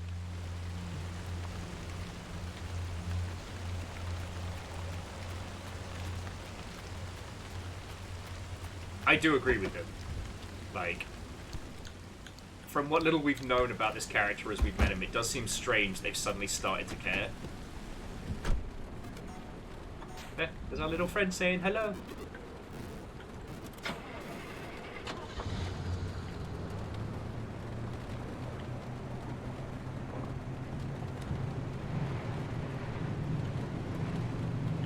Fred, you're absolutely going to feed into my paranoia. I can sense it now. What's that? Is that just a boulder or is that a truck? Alright. Oh.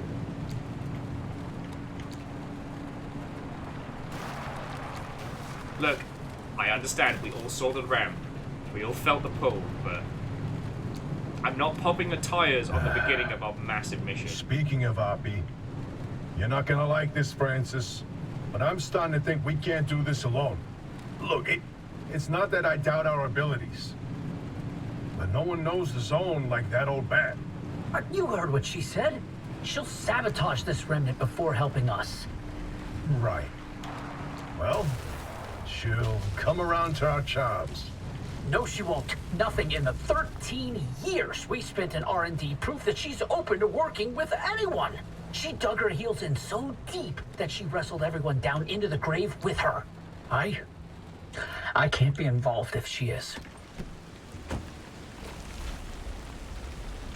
What are you talking about? This is the entire reason we stayed behind, to write the record of the zone.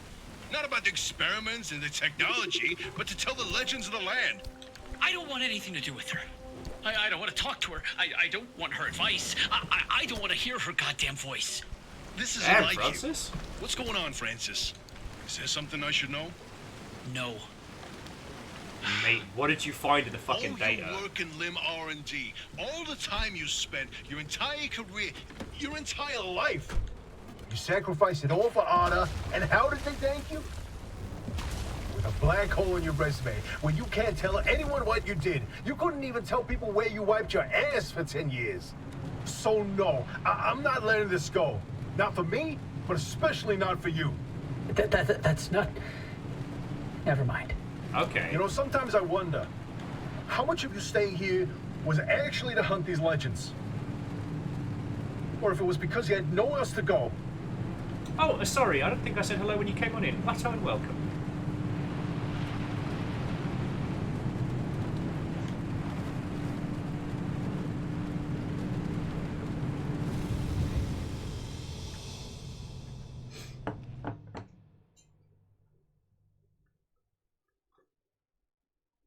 Oh, sweet coffee. Sweet mercy in a cup.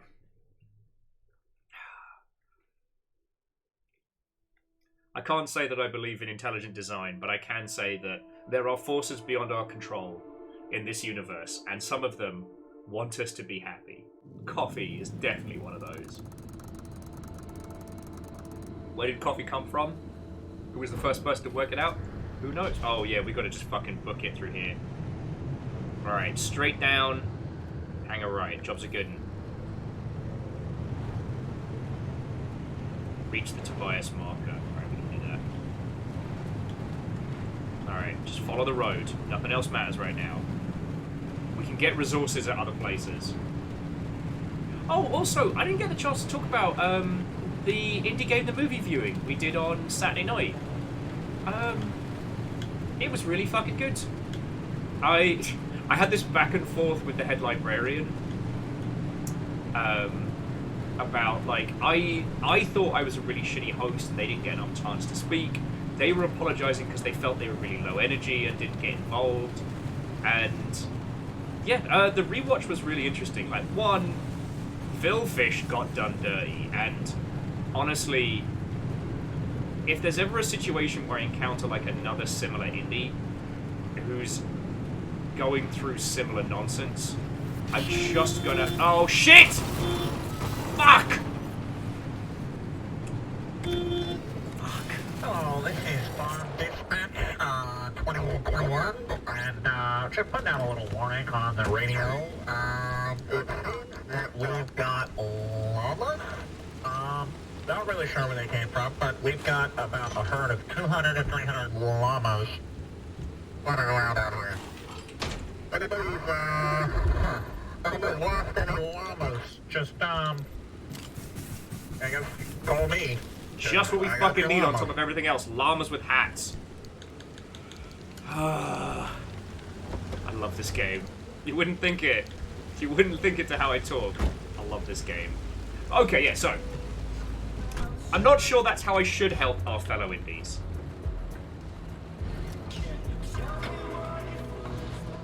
But basically, going through, like, Indie Game the Movie, one, it was hilarious that in the entirety of the film and special features, there was only one lass that got to talk. You know what? I'm just going to quickly grab the lead here. This is a moving truck, so this is good shit. The bits was thrown, doors busted, and when I hear the word wait, I take that as a challenge. Did I hear the word train? Alright, never mind. Time to go. Sorry, thank you kindly. It is up to these lovely Mother Hubbards whether or not a second train happens, but there was a massive one at the start of the stream, and I'm super fucking grateful for it. I bought a book the other day called Do-It-Yourself Surgery. When I opened the book to check its veracity, I saw it was definitely legit. The appendix was missing. Not funny. Suit yourself. Well played, Puds. Well played. And thank you. Both of you, thank you. Okay. Yes, okay, so jumping back. One thing that was real nice was that the Super Meat Boy guys, well, I know they are not good and perfect with no flaws. It was lovely to see how, you know, basically video game success paid for them to be happy and get therapy. So good on them.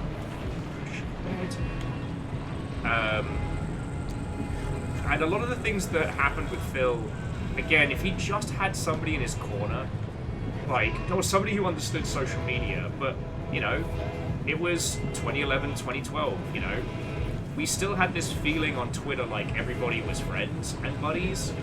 We hadn't really seen how it was going to, like, unpack. Look here. Ah, shit, bed. There we go. So yeah, there was a lot.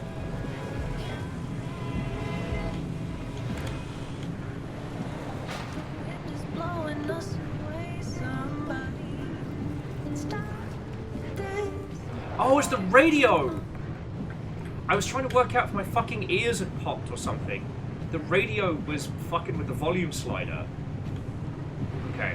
But yeah, no, so a larger portion of, like, the stuff that happened with Phil, if he'd had somebody in his corner, if he'd had somebody who could just have, like, told him to log off and just been like, hey, don't worry about it, I'll handle your stuff, was real good.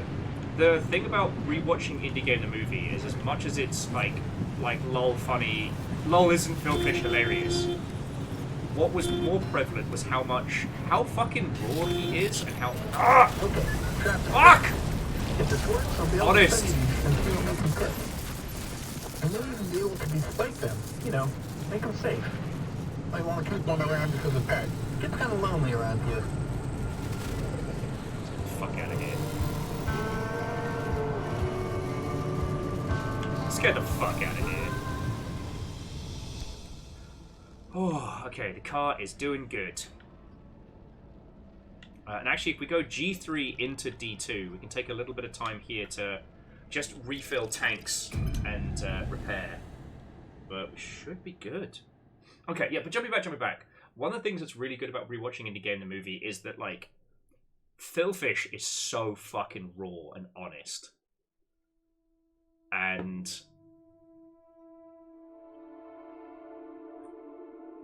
we could kind of stand to have more stuff like that. Like, right now, the way, like... Okay. Is there a... I got caught up in a dream. Can someone tell me what it means to live in forgiven? So basically, we're just going to grab the anchor and head round. I love the tunes here, but I haven't got the volume.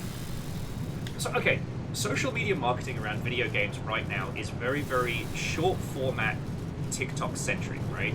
You need things that are genuine but easily digestible. And it can be very hard to...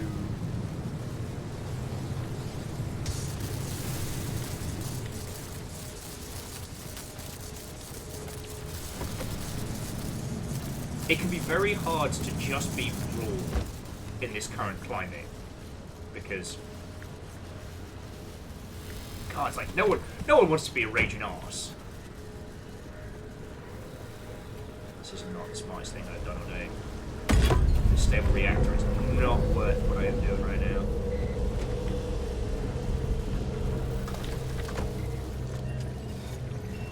now. Okay, that wasn't too bad. Okay. Yeah, Angelos, I completely agree. It doesn't feel safe to be raw. And not just because of the current, like, the bollocks of this week, but just in general, right? Like, fuck! God damn it!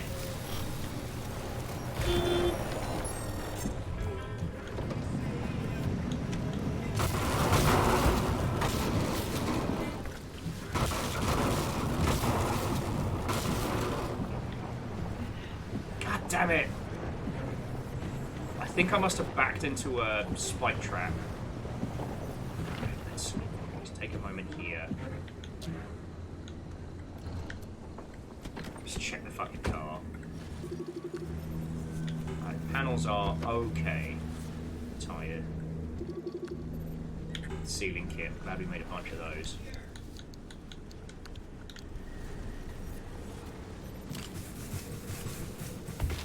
Okay.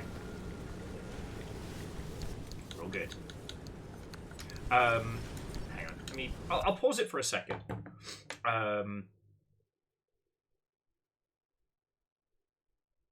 So Lost Flower says, was that movie hurt to watch? The amount, the lack of representation of anybody that isn't a visibly straight white guy is redonkulous. And even with the additional features, the amount of like femme presenting folk that even get a chance to speak is like a sliver of the whole operation. So that can be awkward as all heck.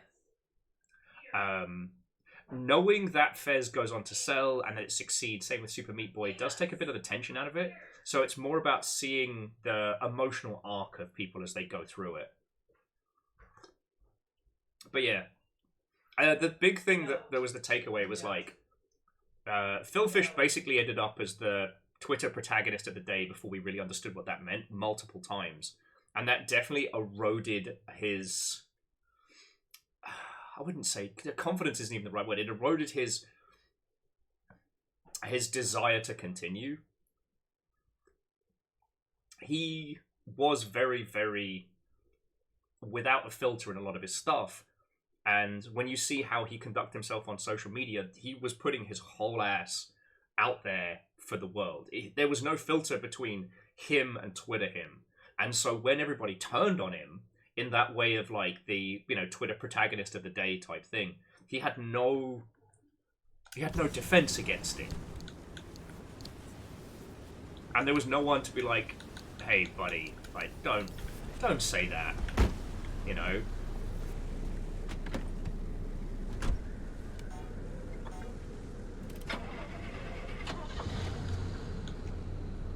He did get hit by the bad bastards. It's also worth noting that, you know, he couldn't leave it. And he was, like, friends with the core people who were originally targeted by that whole shenanigans. Again, we've learned a lot since then, and I wish I could kind of, like, teleport back in time and just coach him through it. Because, you know, it is still very possible to ruin your career with a couple of really dumb choices and some ill-posted words online. And I guess the real problem is with a lot of indie friendos is that you don't know that they're in the shit until they've already done something poor. It's one of the other reasons why I'm trying not to give this fucking nonsense at the moment any oxygen, is because the more people have to hear about it, the more they feel they have to refute this invisible boogie monster, the closer they come to saying something really fucking dumb in a moment of tired exhaustion or, like, frustrated anger that would be fine to say if you were saying it to a mate down the pub, but in the internet's infinitely recordable format is a dangerous thing to say, right? No. But again, it's worth noting that the events of Indie Game the Movie take place well before all that stuff kicked off. Oh god. Alright, we're back on the road. God, I think better headlights. Shit. Now, is that glowing because it's got power, or is it glowing because it's irradiated? Let's go find out.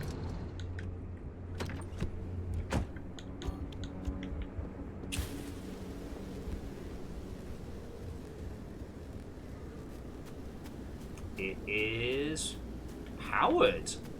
Love that for us.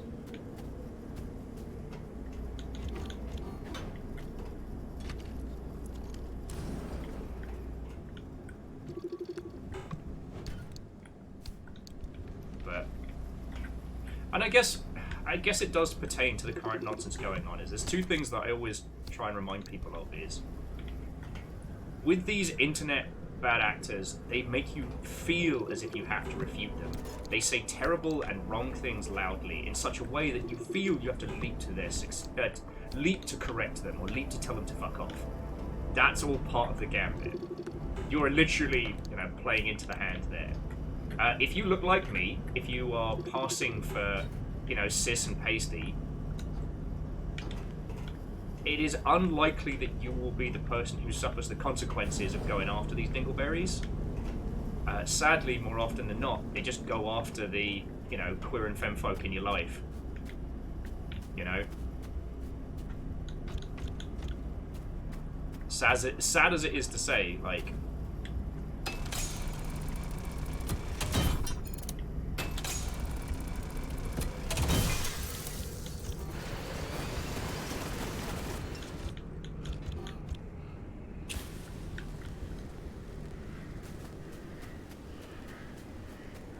but yeah, so jumping back to Indie Game the Movie, it is fucking hilarious because they do talk about, you know, the starting, what will be the starting points of, air quotes, the indie-pocalypse, which is very funny.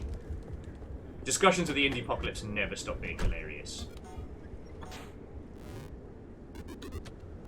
Hello. Hello, car. I don't want that bug to stop. I love the fact that every time we walk, we get in a vehicle to see something. Yeah. Indeed, Phyllis, indeed.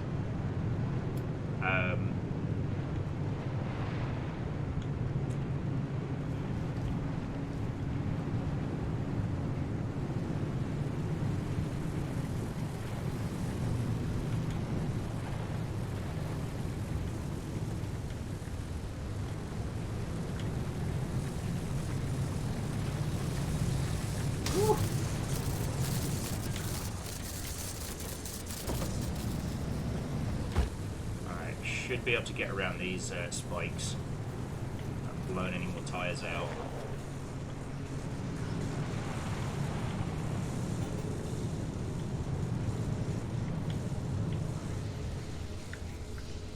It's fucking instant parking brakes. A fucking godsend. Sorry, I'm just grabbing the anchor before we continue.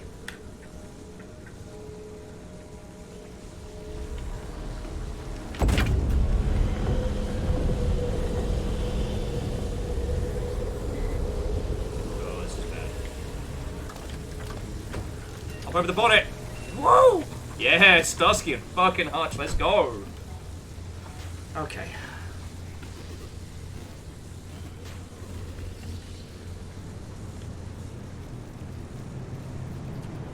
Tell me to puncture another fucking tire. Ugh.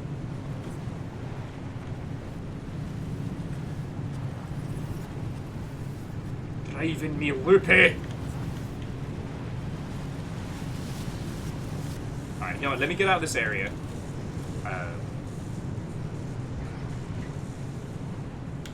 God, I tell you, the other thing about Indie Game the movie is having to listen to Jonathan Blow being insufferable as if he's the guy that invented video games. Or the only person that truly understands the brilliance of video games. Like, that's a hard one to stomach out of everything. And knowing J Blow turns out to be such a fucking dingleberry. That was one of the hard parts. Okay. So I don't want battery sapping, but there's not a lot for us.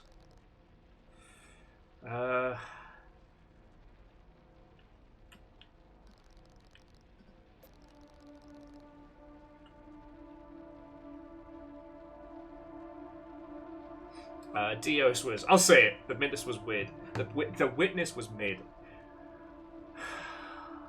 It was... interesting. It was very interesting. And there was a lot of good concepts in it, but it's something that spends so much time, like, heavily navel-gazing.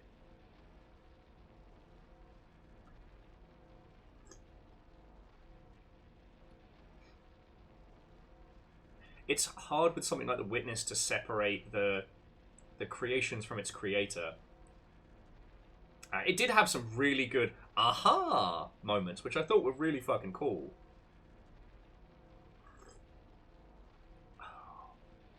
I still remember watching the first time I worked out that by watching one of the movies in the world, if I paused it at the right time and then moved to another area so I could look at it at the right angle, that filled out the rest of the puzzle.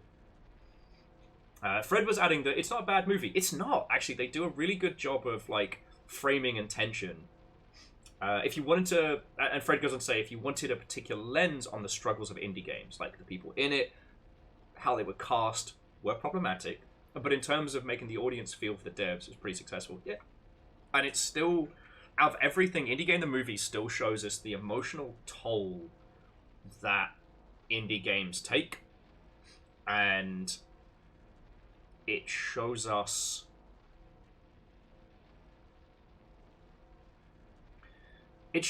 just how hard it is existing in that space. I think that's a big factor of it. That's a big factor. Yeah. Fred, you also bring up another good point that those projects were all, like, hugely successful. Like, I think the thing that's so annoying about J Blow in that movie is he's already sold Braid. Like, and the way it's framed in the movie is that Braid was the best-selling indie game and is then beasted by Super Meat Boy and then beasted by Fez. And now, like, you know, we see things like fucking Lethal Company pop up and do enough to eat all of their lunches for 1,000 years. You know. But what Fred is writing about these are the projects that were hugely successful. The other flip side of Indie Game the movie is it doesn't show you what happens to indie games that fail, which is nothing. When a game fails to get funding, when a game doesn't release, or when it doesn't succeed, it disappears into this inky quiet. And every year, there are two things that always come up alongside the indie apocalypse, which has apparently been happening since 2013, but also survivor bias. And Indie Game the Movie is a perfect example of survivor bias.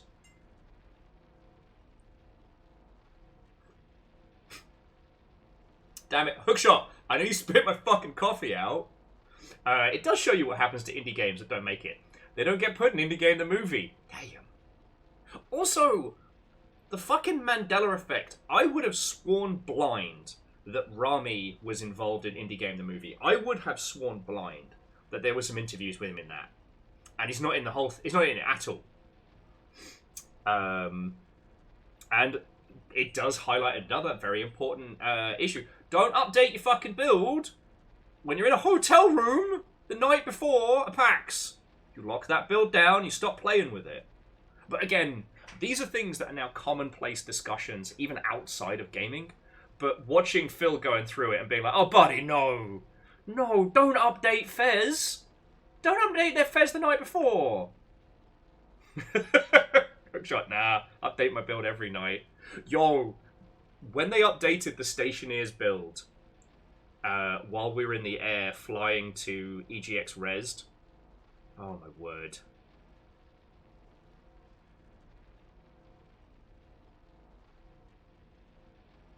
Oh. Yeah.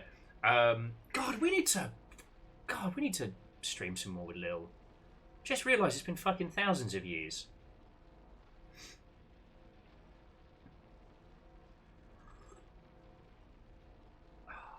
Just Fearless was saying, like, back in the before times, asking on a panel and Lil giving a really, really heartfelt story about, like, that very thing. So, yeah. Artists, I think, get more of that. Artists and programmers experience that more than anybody else. Well, I should say illustrators and programmers. Because, you know, you need illustrated art to sell a project.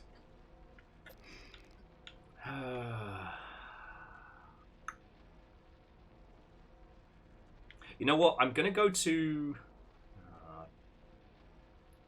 battery sapping's not good. Alright, we're just going to go fucking hog wild through this. If we can grab some corrupted anchors, we will. But otherwise, we're just going to fucking floor it and get through here. I just need to repair the back tire and just fucking book it.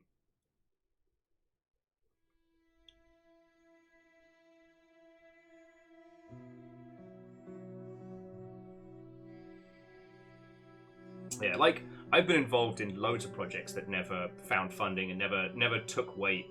One was an eldritch horror cozy farming game.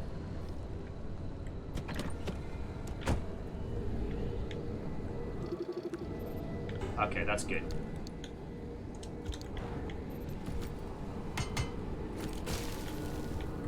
Well, okay, it's not good, but... Alright.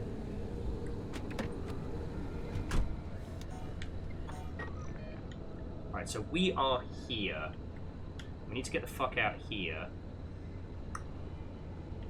Let's go down this way. Grab that.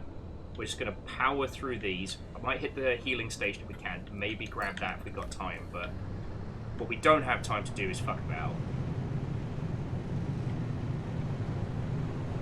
Alright.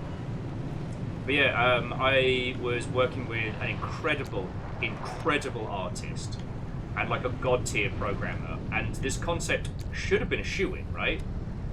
You know, what if you used the cozy farming sim to tell an unsuspecting horror story? Brilliant, right?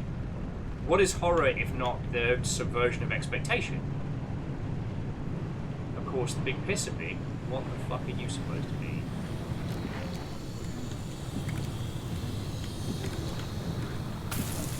Oh! Oh, fuck me running.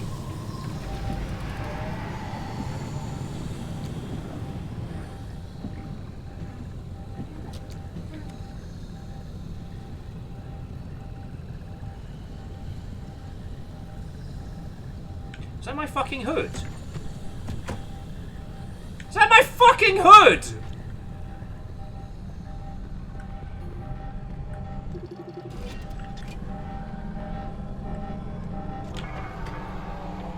Fucking wanker.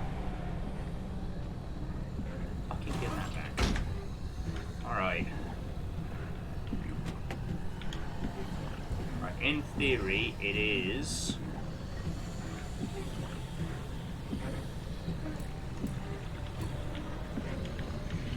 Fuck off! No!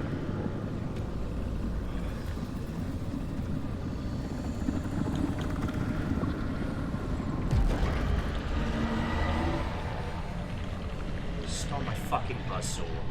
Alright, I'm just gonna try and get this anchor and then...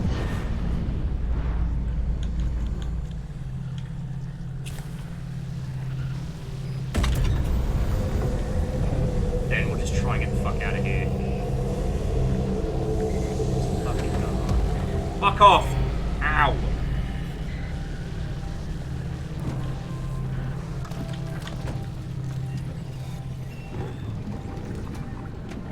I don't know what that noise was, but I'm not enjoying it.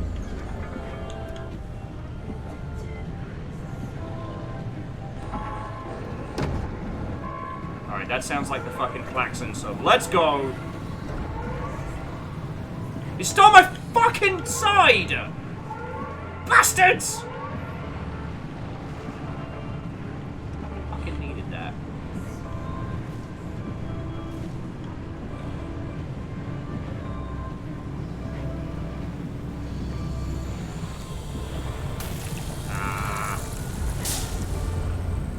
Piss.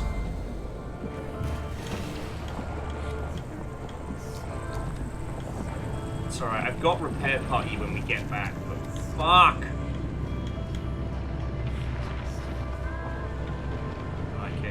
Oh, we're barely even through this. I'm in so much trouble, friends. I might be lucky, like, if we've got enough time I can hit that.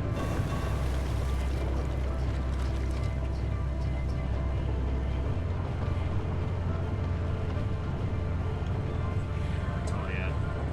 Plastic wheel.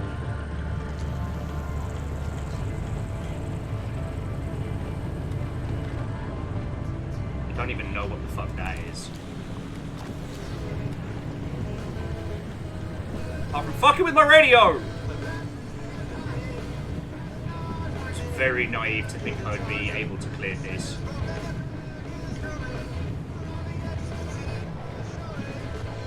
Shush! Okay. Alright, we're almost through the swamps.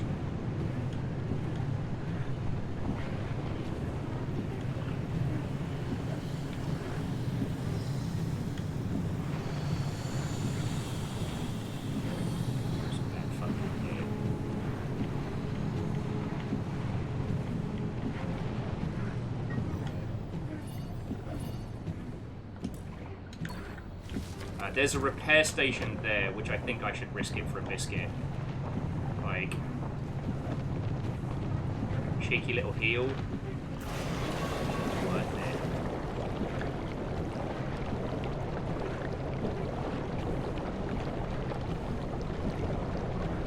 Oh, that's what the buoyancy tires are for.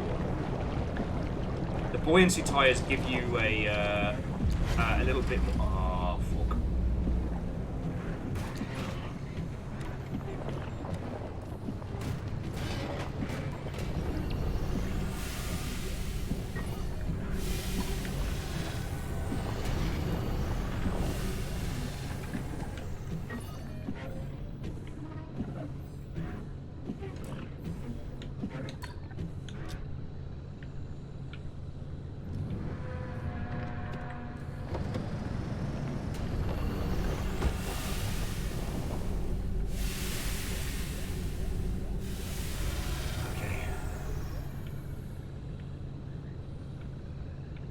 It's better than nothing.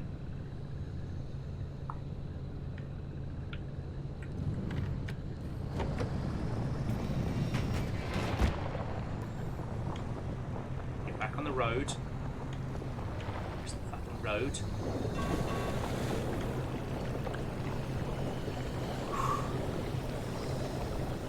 Fuck.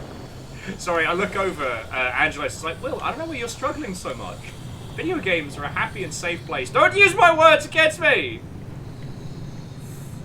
I'm gonna do it. I'm a fucking idiot. I'm gonna do it.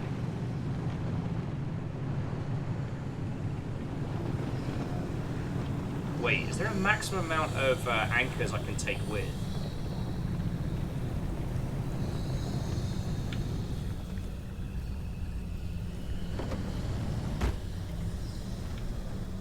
Now, you know what? We don't need... There's no max. Alright. Cool.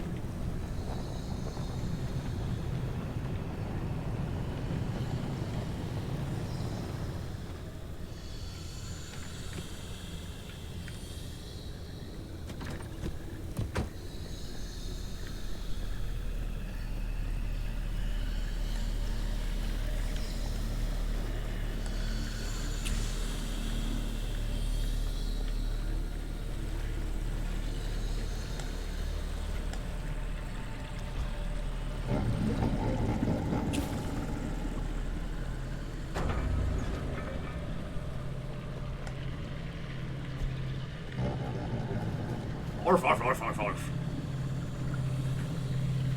It's the demon! It's the demon!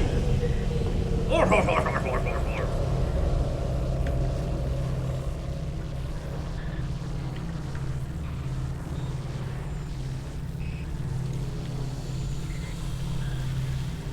This is the only situation where I could say with absolute surety that I would bunny hop in real life.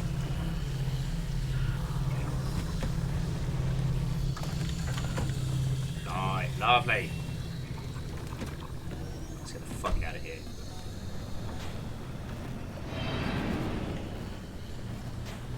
Thank you, car.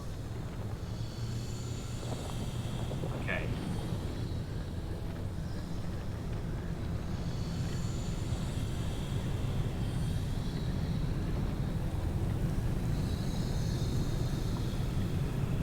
In the words of that ship captain from Jaws, that could have gone worse. No, I'm not checking that truck. I'm going to check the truck.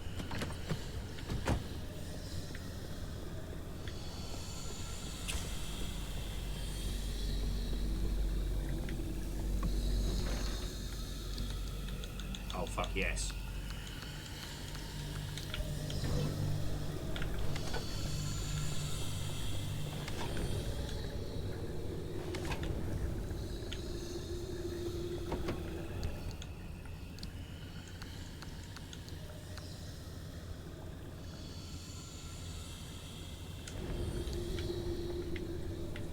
Fucking Wii and MRE. Let's go. Alright,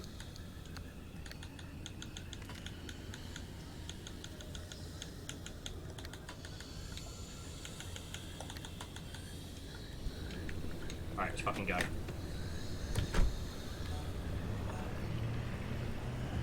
Okay. That could have gone so much worse.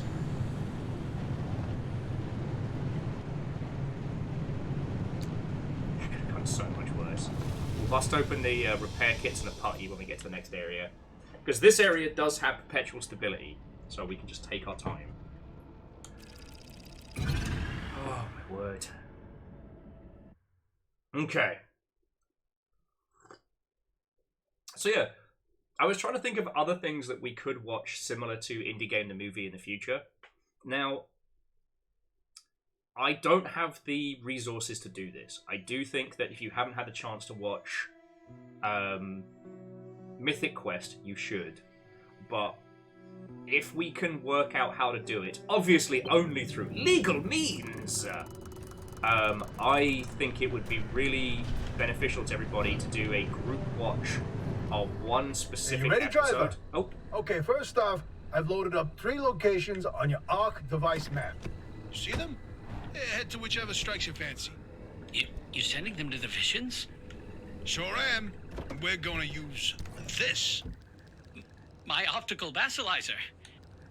We shouldn't use that. Why not? I mean, it's been decades. No way that thing is in any sort of working shape. I've been fixing her up in secret, and I'm sorry. Don't be mad.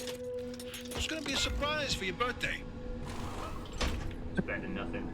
Oh, I've gone ahead and made an itty-bitty modification to your headset, driver. I've hooked up the basilizer here to modulate your scan function. Think of it like an extra layer of mayonnaise on your technology sandwich. What are you using the basilizer for? No spoilers. We have to tell the story from the beginning. Driver, get ready to feast your eyes on the visions. Ba, ba, ba. Oh, you know what? Angelo's King of Kong would be a good one. Though, if I remember correctly, that's been settled, I think, out of court now.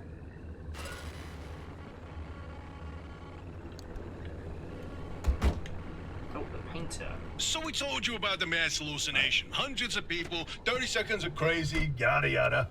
But there was one instance where that event and the remnants intersected. The story of Laura Cesari. Laura worked at ARDA as an executive secretary. She put in her hours, but she spent her evenings with a real passion. Painting. When the hallucination event swept through, Laura was overtaken like everyone else. But for her, the visions didn't stop. She tried painting them, but grew frustrated at her inability to recreate what she saw. Now at first, Anna wrote her off as one of the many whose brains got scrambled by what they saw. Until Laura stumbled across a rusty can of paint in the woods. It was a remnant. Once she started using this paint, the visions in her paintings began to come true. She painted feverishly for over a year, chasing the visions the entire time. Until the day the paint ran empty. And then she disappeared. Like all remnant holders do. Now that we know the remnants and the mass hallucination are related, maybe Laura's visions can help us out. You'll know I'm one of those guys, right? Like I'm one of the soon-to-be dingleberries.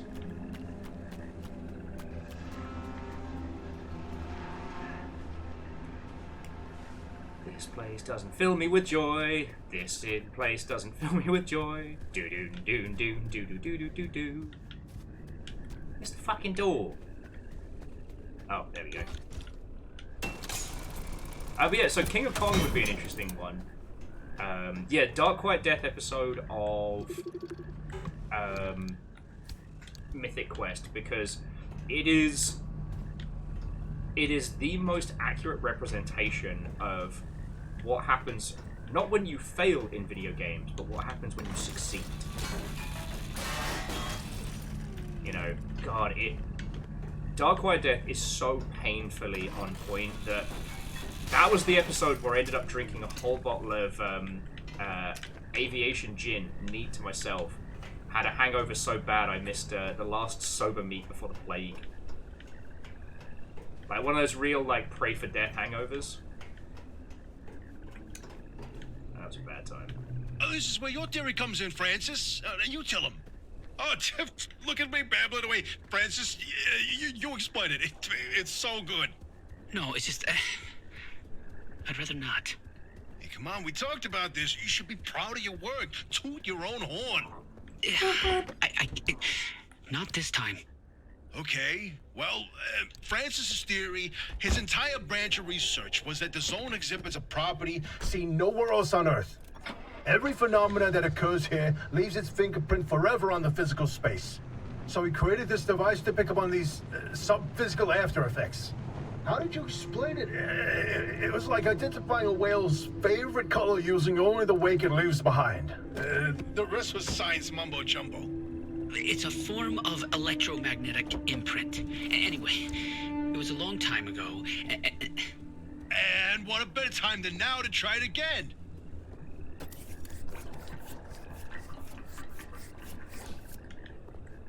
Sorry, while these two dingleberries are arguing over scientific theory, I'm trying to think of other things that are really, like, beneficial. Now, I will say, at some point, we do need to watch that awful,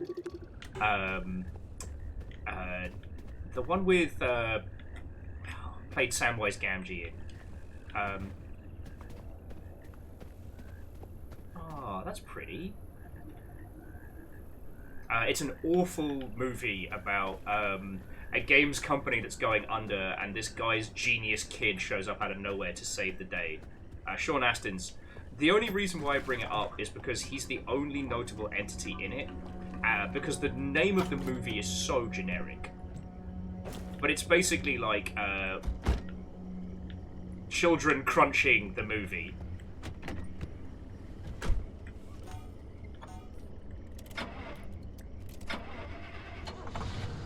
Actually, you know what? Let me check this tire while we're at it.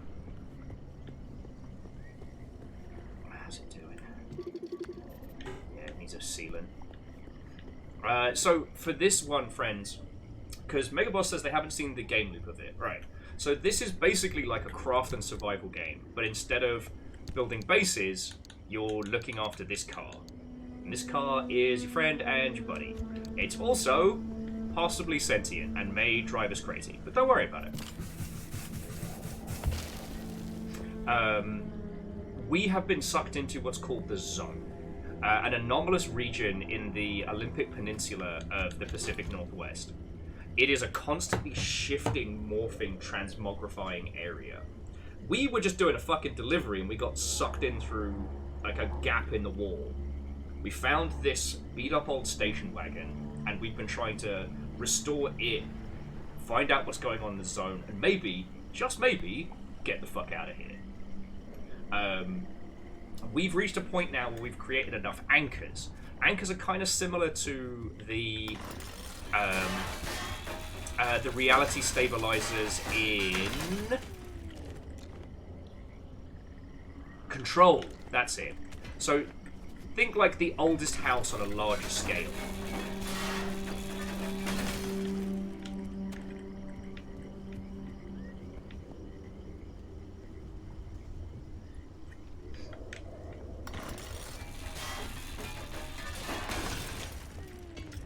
Well, I mean, hey, look, not every game has to be for everybody, and I'm not trying to forcibly sell you on a concept, but what I will say about this thing is it's a craft and survival game where rather than just, like, building a base for the sake of it, thank you, car, you're working on and improving this thing. It has developed its own personality, it's developed its own quirks and tricks, and we've been slowly improving it, rebuilding it, you know, reworking it. Right now, I'm kind of in a situation where I desperately need fuel and resources. So I'm stopping at every wreck that we see along the way.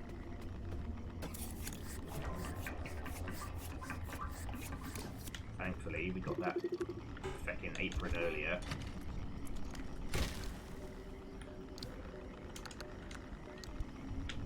Oh, that's not worth it for...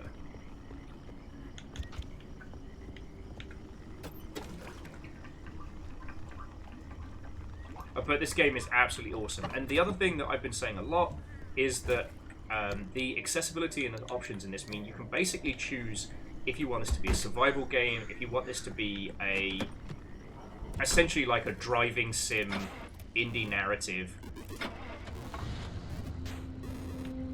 Okay. Interesting. So we've got 2 repair stations. So I guess we'll hit this one in the center of town, then hit these 3 and kind of work our way... Actually, no. So what we'll do is we'll take a right here. We'll leave that repair station for later. We'll hit all of these and this. Then we can hit this cluster, that and that. We'll hit this area last. But yeah, so there's a lot to this game, and I wholeheartedly recommend it. Now, we've made it into the second part of the zone. We've made it through the first wall. Things are more dangerous here. The anomalies are more anomalous. And the area we drove through before was an area of, like, massive instability. Meaning that...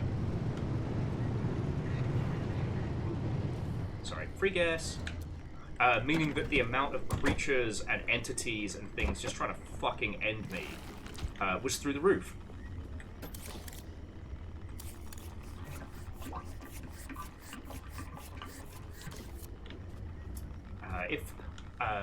I have to 7 mod. I have no idea what you have just said.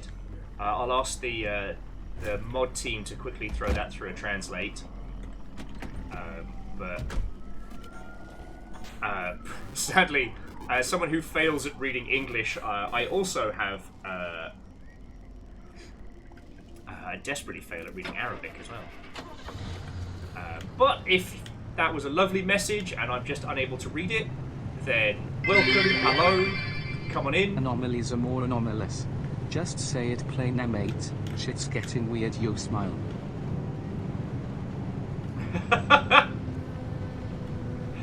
Yep.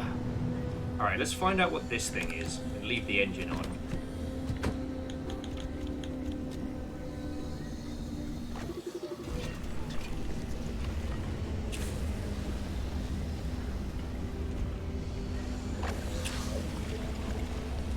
Oh, I hate you and everything you fucking stand for. What the fuck was that?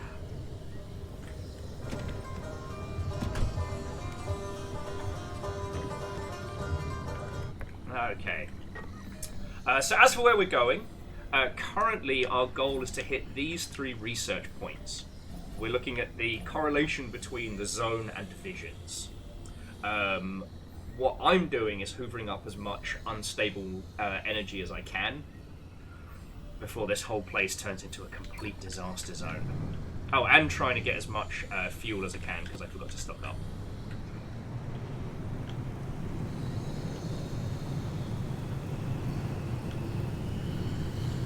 And 7 mod, again, nothing against your good self. It's just, if we don't know if something is, if we don't know if something is a lovely message or a horrible one, then we've got to just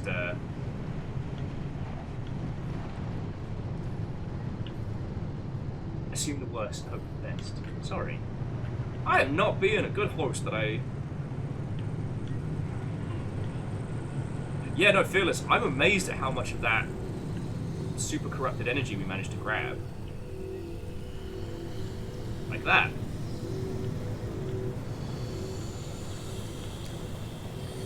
Keep the car nice and far away. Alright, so we've got a repair station over there. We'll probably use that once we've got all of this. But let's see how it goes. So apologies, friend, that my conversational skills are about to drop off a cliff, but energy comes in 3 stages. You have your stable, your unstable, and your corrupted. Oh no. Please don't bounce my car. There we go.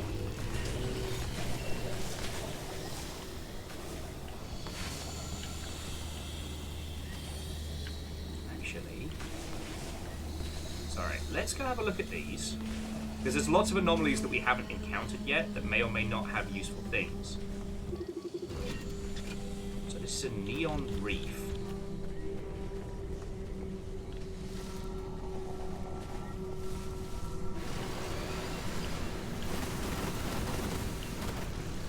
Oh, we have to use the vacuum because otherwise they disappear. The flowers disappear if you get too close, so you can't just grab them. Problem is,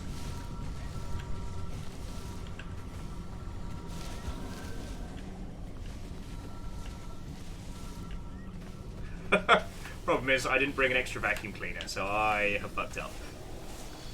I have fucked up. Well, don't think I have the materials to even make one. Nah, beans. And I just beamed myself in the fucking face with the fucking... Alright.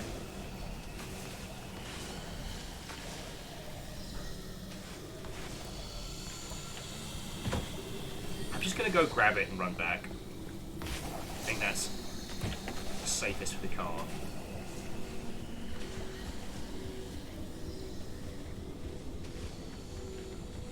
Oh, and there's some of the orbs, so we could possibly make a blowtorch, but we're actually good for heals at the moment.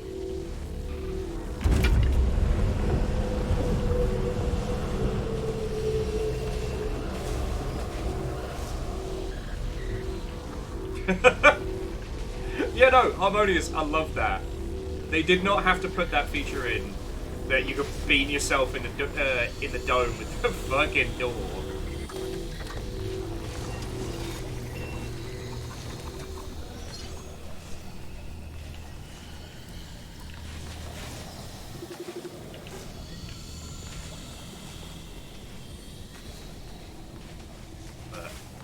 While these shakers do get a little bit nerve-wracking, good news is they're not too scary to handle. Though those acid sections, the cough box, those things will fucking shred me. Oh shit! Angelos was saying it wasn't a feature until near the end of development. Their design director snuck it in. That's good. So you end up like beating yourself in the noggin without knowing it was a thing.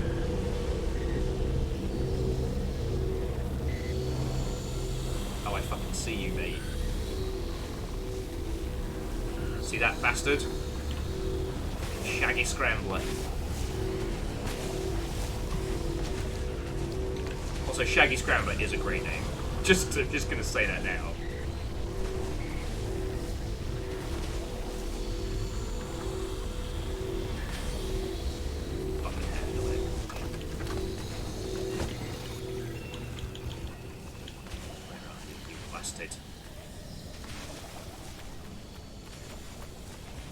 There you are.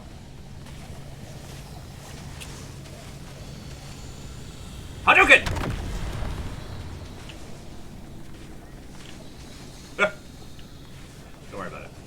It's fine.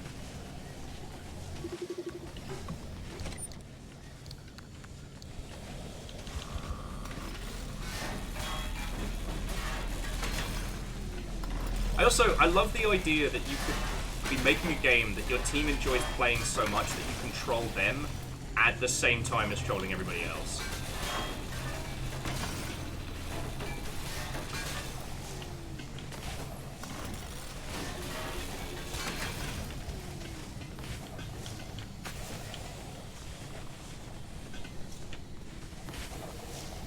I wasn't fearless, you're right. That was not politely taste my Hadouken, that was ES&D.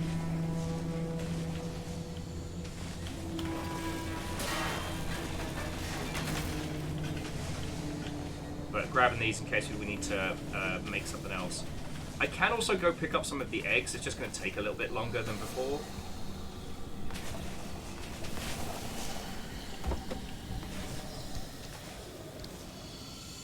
Okay, we're doing good.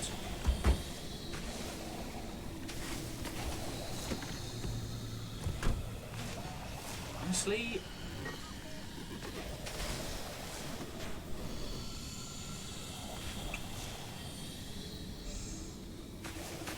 so here's what I think I'm doing. I'm going to back up.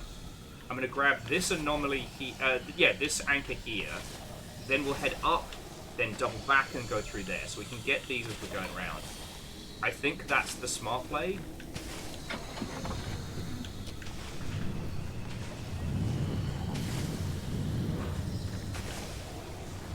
Yeah, I think that's the smart play. Don't drive into the... Whee! Into the acid. Okay. Yeah, you're right, Fearless. Anything requiring eggs, you do need a lot of them. I should have brought a handy vac with me. I didn't think about that, because I'm stupid.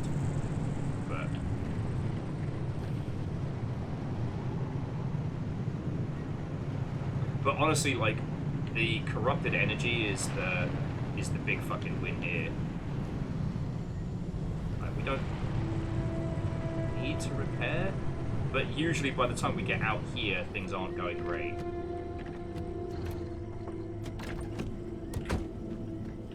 Verdant Flow, not currently, but maybe soon. Would you like an egg in these trying times?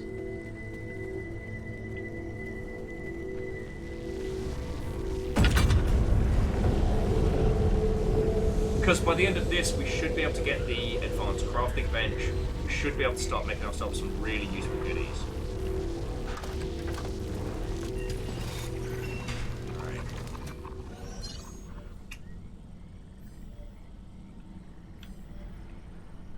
Alright, this is looking good.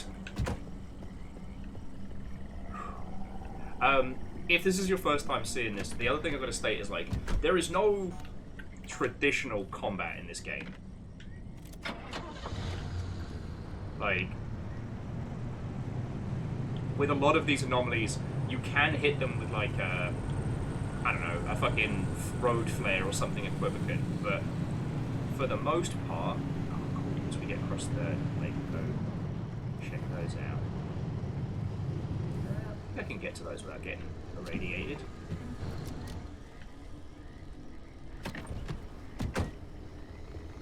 Nope.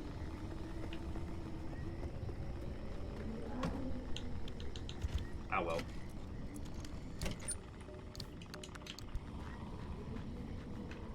I didn't bring any clippers.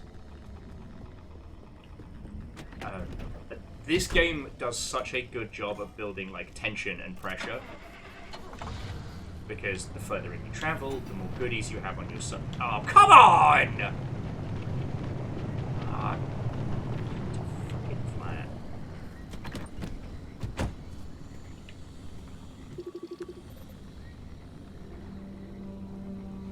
Oh, that's just fucking shredded.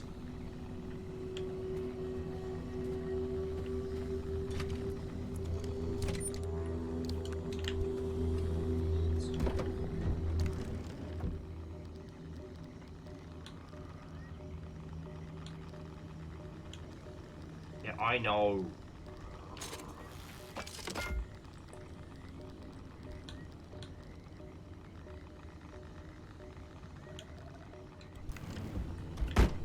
Can't craft any of those here.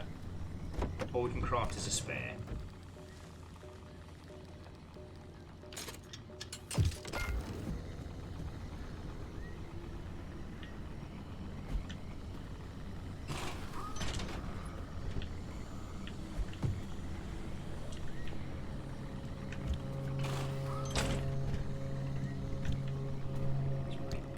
Nothing.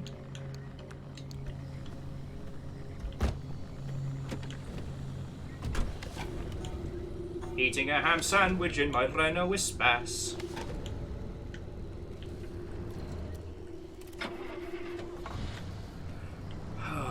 So one of the things that I've noticed is that the further on I get in a run, my ability to converse with you all fades more and more. Just fucking due to the fact that my ability to converse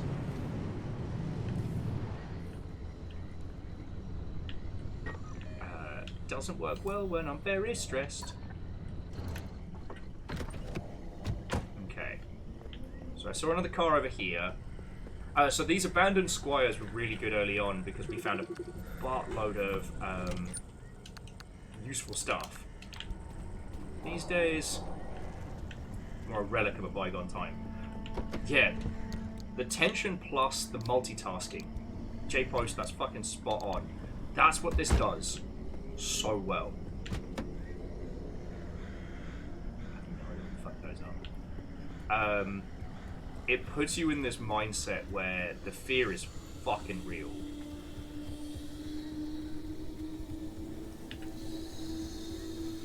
I think this is where this game succeeds in being an incredibly good stalker game, right? Because what's up, big orb?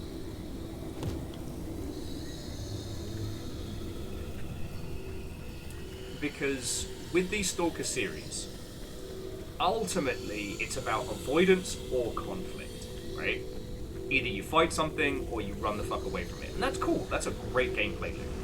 With this, it's also asking you to rub your tummy and pat your head whilst trying to fucking survive everything that's being thrown at you. You are not having a good time. Hookshot says, there's still to get the partner to play this fucking job. And again, you can tweak difficulty, you can choose if you lose stuff on your run, you can choose how punishing it is or is not. That's up to you.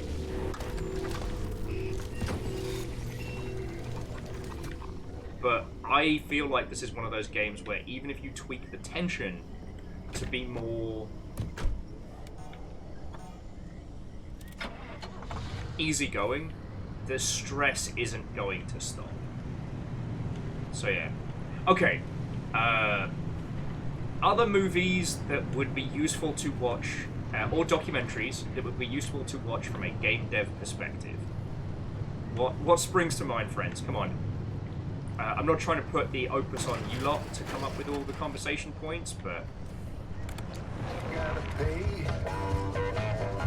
She said she'd fix my body in that old-fashioned way. She wrapped her arms around me, squeezed me till I popped. She said she'd keep it coming till she heard me holler stop. Dr. Juice. God, I'm so fucking nervous. Oh, what I will say though is that there is a fucking tanker right here. That for us.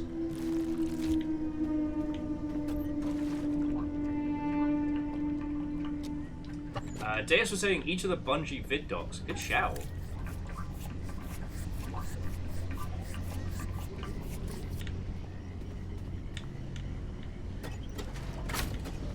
Like, it's hard finding dev diaries that are... I fucking see you.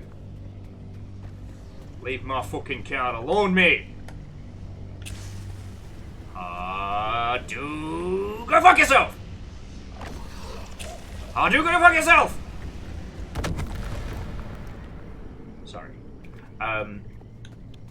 It's hard finding dev diaries and documentaries that online stuff that is really worthwhile. Oh, I just needed to. I forgot where to fucking mark this.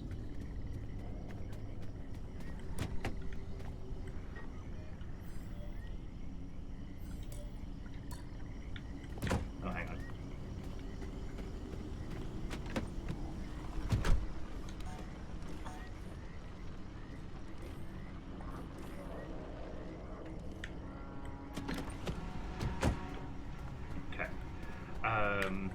Lizzie's saying the Psychonaut 2 vid docs. You know what? Those are fucking good. They're really honest about like the hard stuff in video games as well. Some of the no-clip documentaries are real good, but it's always difficult to remember which ones are good. The Hades 2 stuff is very, very good, but the Hades 2 stuff can be a little bit, I don't want to say self-congratulatory, but more like, you know, the Hades 2 stuff is people at the peak of their game making something that turned out to be wildly successful, which is awesome. You know, hey, but the stuff they wrote about like making Transistor and Pyre, I think is more useful than what they did for making Hades. If you know what I mean. Okay.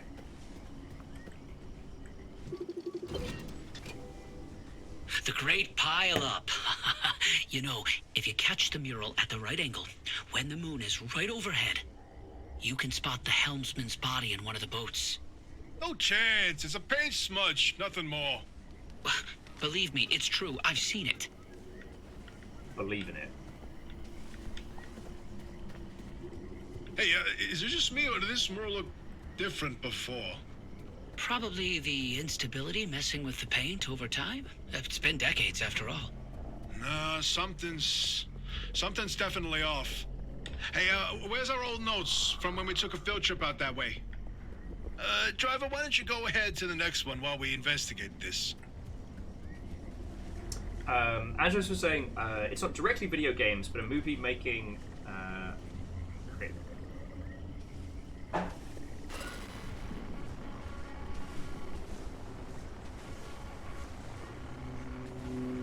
Oh, the one about the making of Star Wars Episode 1, I tell yes. you, the helmsman never made it out of the zone. He died here. Not this again. I still don't know why you're so convinced he existed in the first place. Driver, back me up here. This is how the story goes. It was the winter of 72. A ship set sail down the Columbia River 100 miles east of here. The helmsman was overcome by bad weather, and while in a particularly foggy patch, the boat hit something, and the impact threw him from the deck. When he woke up, he was on a boat on this very lake, smack in the middle of the zone, with no idea how he got there. He had with him a ridiculous amount of cash and paid anyone and everyone to get him out of the zone. But no matter how he tried to leave, on foot, in a transport, he would always head into a fog and reemerge on another boat. At last count, the great pileup was 20 boats high and 30 boats wide. A limb duplication glitch, nothing more. You, of all people, blaming Limb Tech instead of a good old-fashioned mystery? It doesn't add up. Arda's favorite pastime was carting people out of the zone. How could someone actually fail to escape? And a mysterious man with a backpack full of cash. And the one place he can't spend it. Seems awfully fishy to me.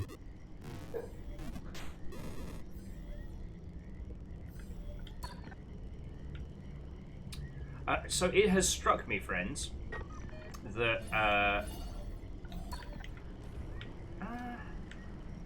fuck it, risk it for a biscuit. Never mind. What I was about to say does not matter. But no, so the making of episode 1 stuff I think is a really good one, because that was breaking new ground, and knowing what we know now about how the Star Wars trilogy turned out. Oh, this isn't a pathway, it's the overhead. Alright, so we're kind of going a little bit off the beaten path here, but don't worry about it. Don't worry about it. We're fine. There's a few outposts and some goodies here. Give me a chance to stock up while we're chatting. But yeah, the thing that's so fascinating about it is that, you know, there is a certain amount of arrogance on Mr. DeLucas's part. And a lot of the problems he encountered, he was one of the earliest.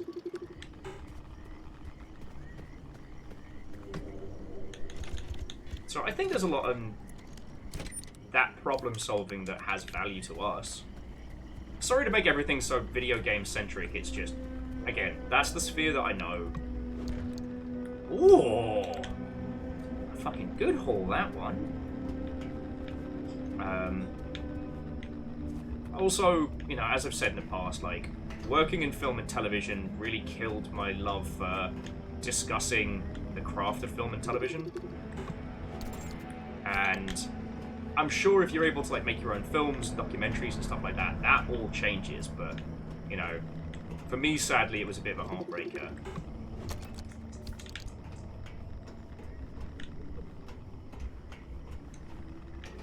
The one that I was thinking about recently is a documentary called Man on a Wire, about the guy that did the tightrope walk between, I think it was, I want to say the Twin Towers, but don't quote me on that one. And what I find so fascinating is that that documentary is celebrated and venerated and talked about loads.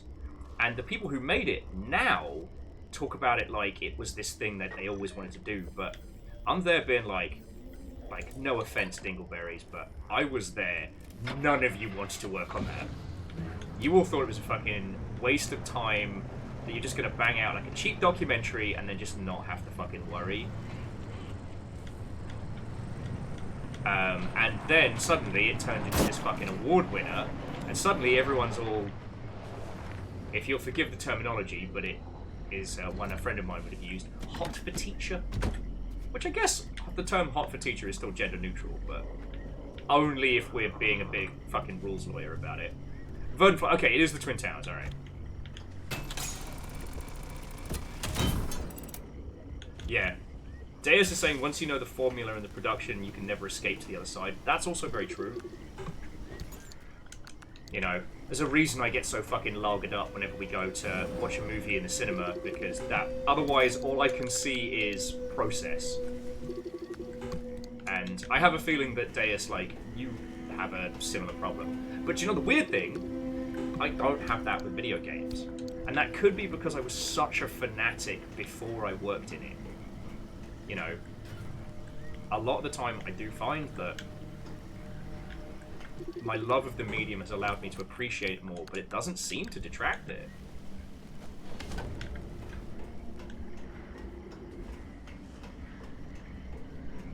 Did I go back down this way? I did, yeah. Alright, cool. Alright, so let's hit that. And that little facility over there, which does seem to... Actually, we'll hit this one next. So, yeah.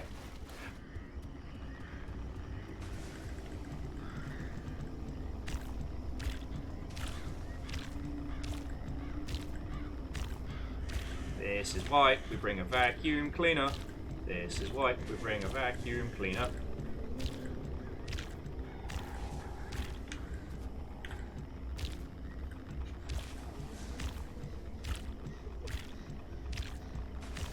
Oh shit, how did I not bring up Jodorowsky's Doom?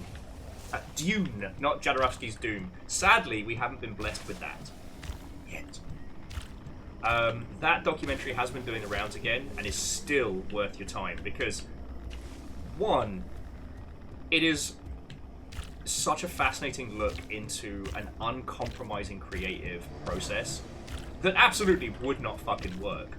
And should you ever encounter an individual like that in the video game sphere, run like hell. But I don't even call it the audacity.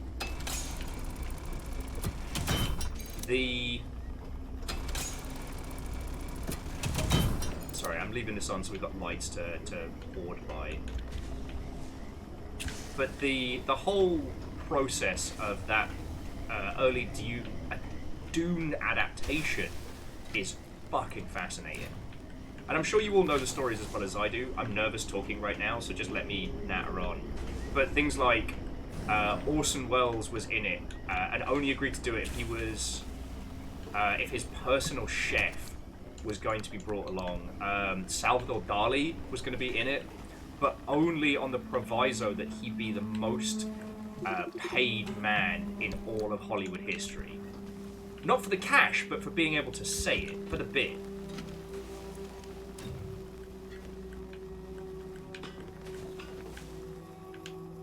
Like, no, so, numbers, before David Lynch's Dune, there was an art house director that was shopping around a big budget adaptation, and the story behind it is fucking fascinating. Ultimately, it never happened. Oh, the spicy air's fine. Don't let big oxygen fool you. Spicy air's fine. Eat what you want. Don't worry about it.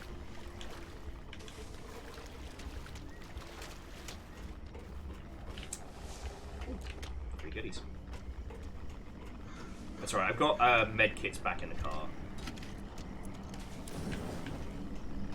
I'll be fine.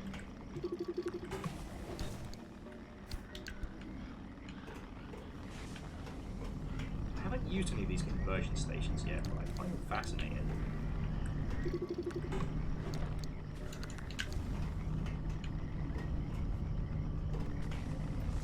Yeah.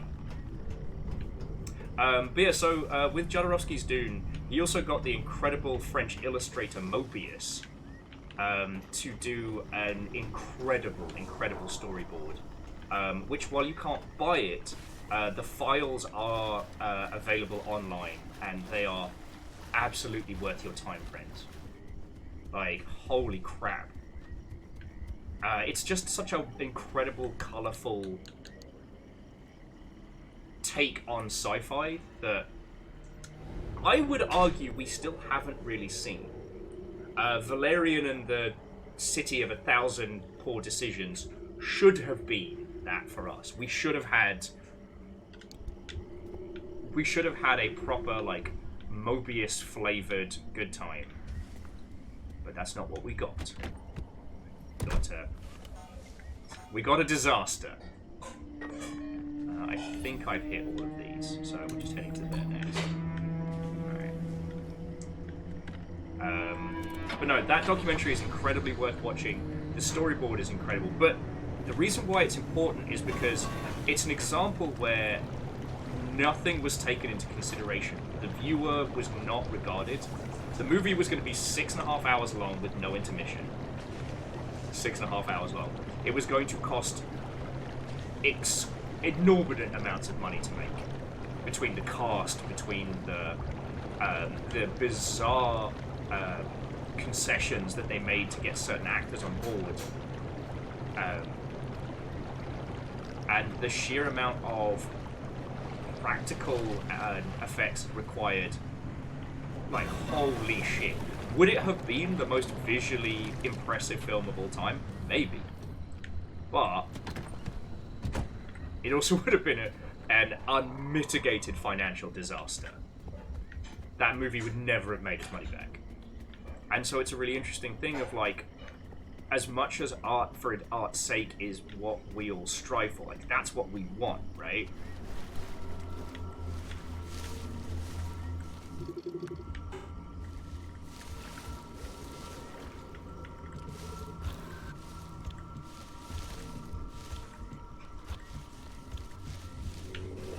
Oh, that's interesting.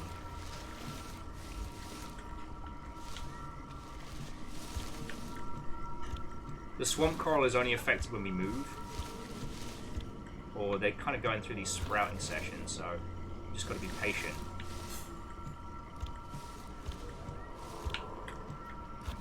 But yeah, no, it's a really interesting movie because it's the line that we have to walk in capitalism to be able to create great works of art, which is, you know, a big part of the craft of video games. You know, there's one guy who I shall not name, and I used to be a big fan of his, and he has since disappointed me immeasurably. But he often goes in these massive rants about how, like, biz dev's not part of game dev. You know, he'll say, like, biz dev's not part of game dev, or QA's not part of, or, like, localization. And I always keep thinking, like, but without these people, you have no game. You know, the complete disregard with Jodorowsky's Dune for the viewer and for how it would be made and the people who would have to make it. I don't know. There's a part of it that about the documentary that's very evocative of video games and people talking about the game they never made, because, like, the game you never have to actually ship is perfect and has no flaws. You know, the servers work on day one. The funding was always there. There's never a problem.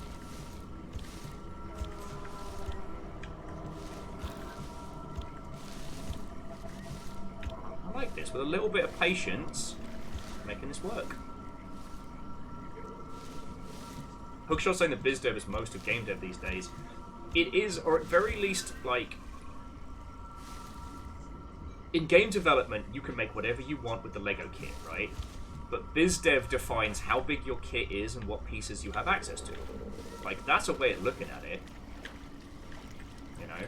And Deus, I don't know if I'm being controversial. I'm not trying to be combative with this, but when it comes to cinema, you know, right now the big struggle is like an antiquated... There's two business models with cinema right now. One is antiquated and one is not working. And trying to create pieces of art that can exist in that frame is so hard, right? And then you turn the flip of, like, there is no barrier to entry to putting something on YouTube. But then YouTube has its own no-budget problems. Right, stacking up this coral. Yeah, Hookshot, you aren't making a pure creative project. BizDev defines scope, market, reach, capital, and what happens throughout the whole process. Yeah.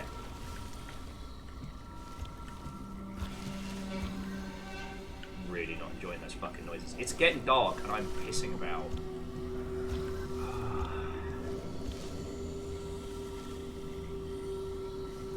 So what did you do with your Thursday night, Will? Oh, I sat in a fucking swamp collecting coral. How are you? But yeah. You know, when we talk about, like, truly independent indies, like, who are self-funding but haven't made it big, like, they have all the creative freedom, but they're essentially building their Lego set with the leftover pieces that they found from, like, a buy-nothing group. Which is also fucking fine. None of this is wrong. Hoffa says they're still a fan of the sci-fi miniseries. I have some friends who have a copy of that, and they've been offering to let me watch that for years, and I keep having too much of a life. Real life keeps getting in the way, as I've never had the chance to see it.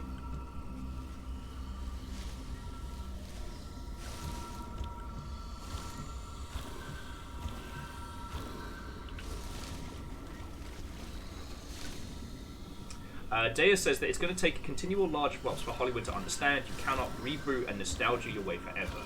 All roads and all bridges need maintenance, and these have been retreaded too many times. I mean, you're one of the people I would ask on this subject, so... You know, it is interesting that...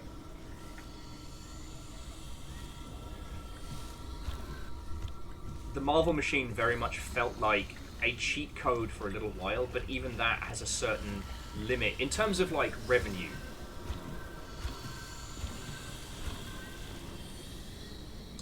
Oh, it's on YouTube? I might have to give that a watch. The Dune miniseries. The Sci-Fi Channel did an adaptation of Dune that was very good.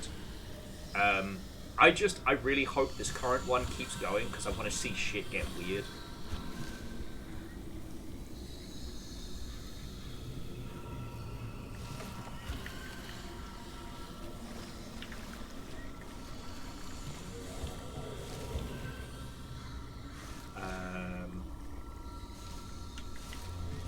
Okay, well no, Harmonious, ask away, that's what I'm fucking here for. Number says, wait, there's been 2 movies, it hasn't gotten weird yet. Let me put it like this. Would you still love me if I was a worm? If I was a gigantic drug worm?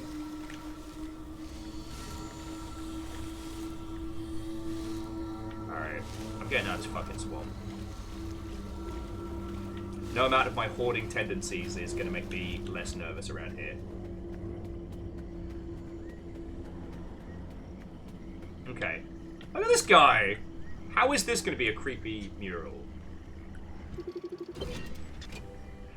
Ah, the Bigfoot mural! My personal favorite.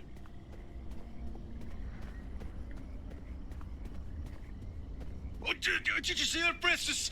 Oh boy, Francis, look! Look here, it's different from our sketch when we visited in '82. It's all scrambled, but the shape seems familiar. If you tilt your head, doesn't that kind of look like Mount Olympus? Oh, Francis, you flippin' genius! It absolutely is! Wait, let's look back at the first one. What's different there? That shape right there, is that Hook Valley? Holy smokes! Oh, wait, pull up all the topographical maps of the peninsula. If we look around the areas where you'd get that view of Mount Olympus... See, Francis? I told you your basilizer would work. I don't think this is the basilizer's doing. Driver, we're on to something. Get to that third vision. I'm fucking trying! Also, friends, I have started to realise that as awesome as the auto parking is, I keep double guessing myself. Driver, if you come across a mushroom like the one in the mural, do not eat it. No matter how tasty it might look. You're speaking from personal experience. And let me tell you, it wasn't pretty. Just thinking about it makes me want to puke all over again. You've probably passed the biogenerators by now. They're our source of power in the mid-zone, and one of the best demonstrations of renewable limb tech. Yes, these battery farms keep our lights on, but more importantly, they're also the only place in the entire zone where anomalized mushrooms grow. And guess who turned out to be the world's biggest fan of those mushrooms? Bigfoot itself. And the vision foretold its arrival in the zone. It started when those pods hanging from the battery farms were found chewed up. At first, they blamed it on the local wildlife. This was back when we used to have some.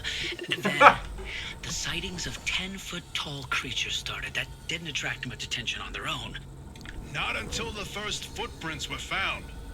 The Olympic Peninsula has always had a collection of Bigfoot sightings, but they were rare until Bigfoot had its first taste of the anomalized mushrooms. Then it couldn't stay away. And that's when the Squatches came knocking. They jumped the wall, set up camp, and they got to investigating. Once they learned of the Sasquatch's appetite for these mushrooms, The they squanches. cultivated entire farms of the stuff. For months, they propagated mushrooms and set traps. And for months, evidence mounted that Sasquatch was making its rounds and evading those traps.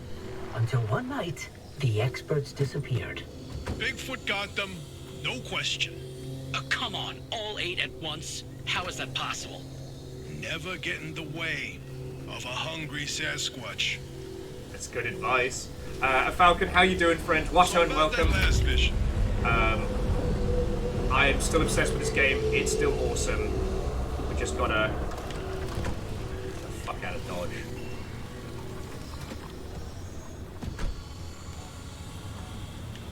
Okay. I can't. Yeah, I can't even look at it. Francis, you explain it. And maybe you've already seen them, driver. A freestanding bright blue door in its frame, out in the wilderness with nothing around it. If you do see one, don't get anywhere close to it.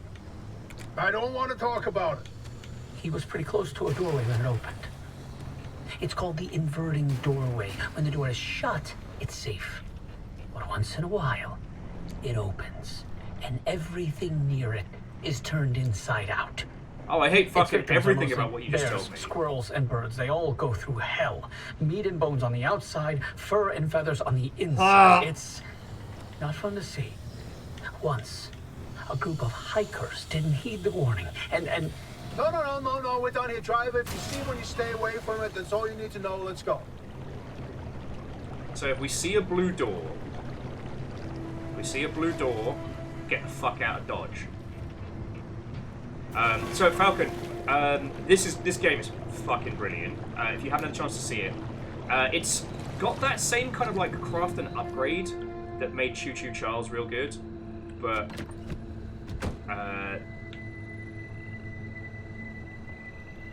sorry, I thought I saw something over there. But it is its own flavor of fucking weird. Yeah, what if the TARDIS was a predator? I don't want to get turned inside out. I'm a level with you all. Alright. The inverting go straight back to the doorway. No, I don't like this one. Ugh. Back in the car. Let's get the fuck out of here. Bingo! see that pattern in the last mural? That flower only grows above a certain elevation. Put the 3 locations together, and you've got a square mile in the northeast corner of the deep zone. Huh. The visions were pointing towards something the entire time. Hey, Uppy, you can stop pretending to ignore us now. Take a look at this fine work. We've pinned down the location for the source of the mass hallucination. That's where the driver needs to go. Well, what do you know? Well, I knew the basilizer worked. What did I tell you, huh? He still doesn't know, Francis. Know what? Uppy? Not my story to share. Oh, shit.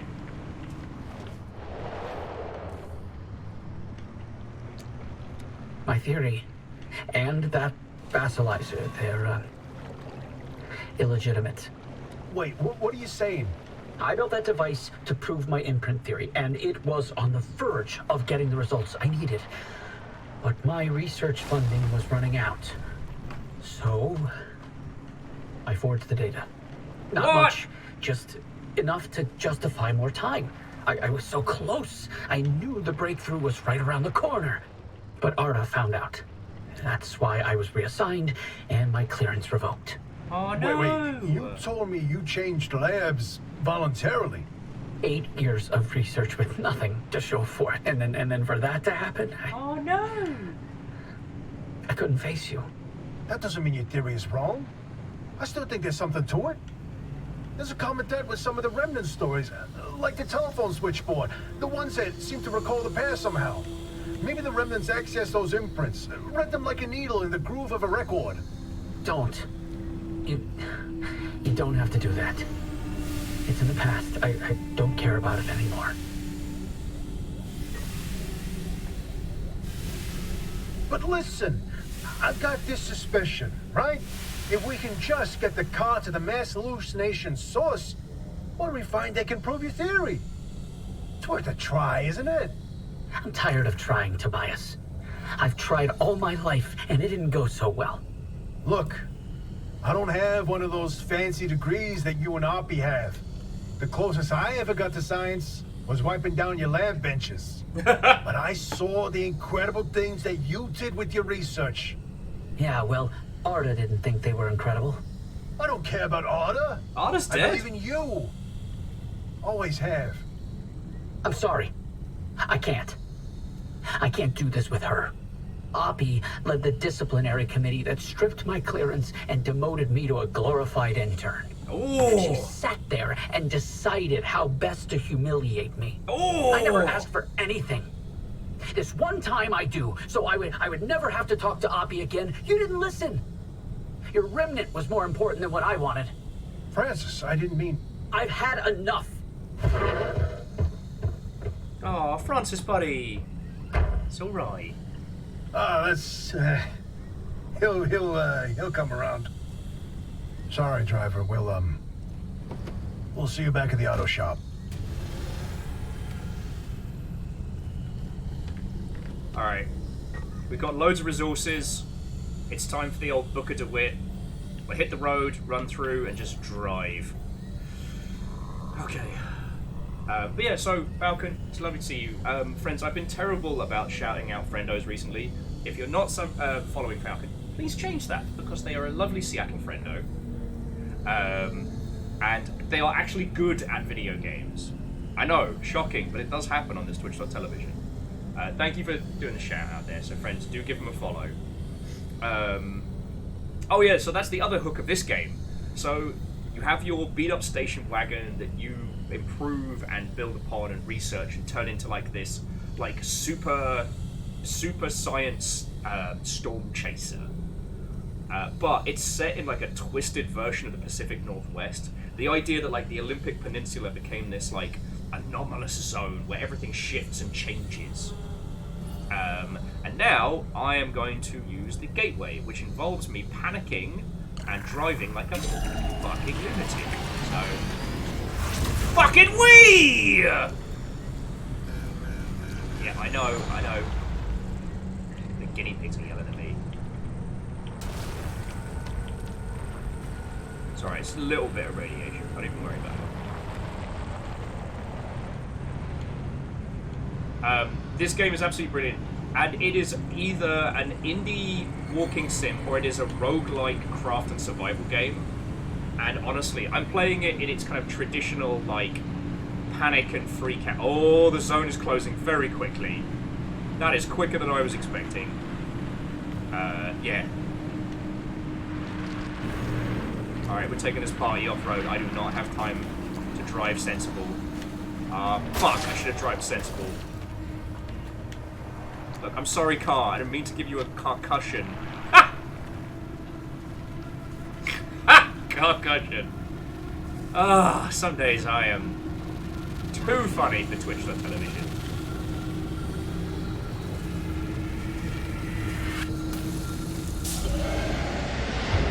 And Dustin, that's not an unfair setup.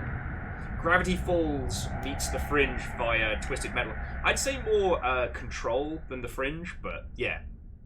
It's SCP Winnebago edition. Oh, sorry, SCP Station Wagon. Oh, look at that horde! Nearly 7 unstable, Interesting thing about 3 that deep corrupted. zone area you identified. I ran every coordinate in that area through the auto database, and what turns up? But access logs with entry records for Dr. K up through March 1963. What? No, the doctor died in 1961, and then the lab accident. So we were told. Then, I found access logs for both that deep zone site and Red Meadow. Years and years worth of activity. The Red Meadow Research Facility? But it was demolished the same year. After the structural damage caused by the... lied about that too, didn't they? It appears so.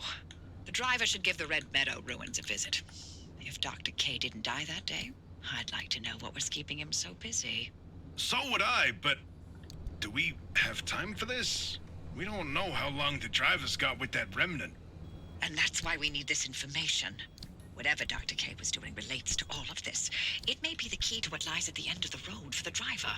I... agree with you.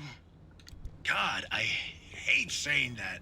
Driver, I've marked the Red Meadow facility on your route planner. Head there whenever you're ready. Okay, Dustin, SCP Cartainment Breach might have to be our next title. That's really fucking good.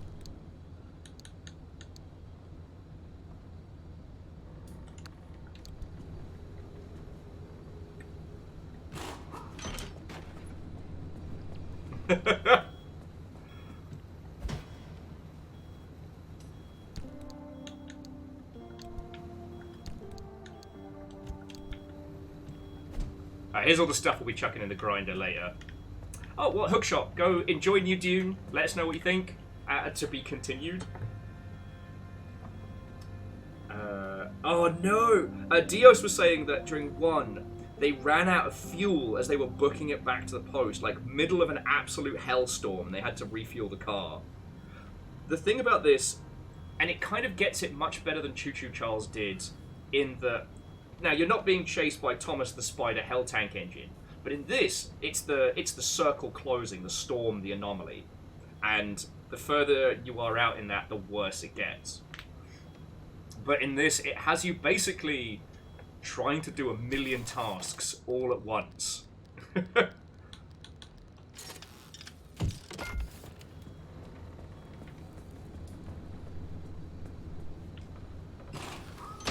At the same time as trying to survive the fucking zone.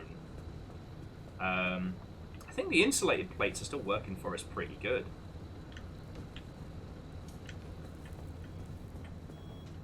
Pop together another one of those.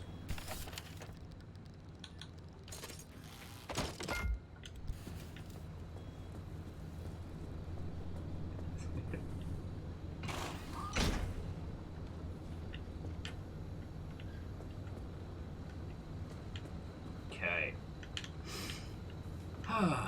Let's see what we need to repair about the car. I love this little loadout screen. We have so many fucking quirks. But tell you what, let's get everything put away. Let's get the stage 2 anomalous goodies put away.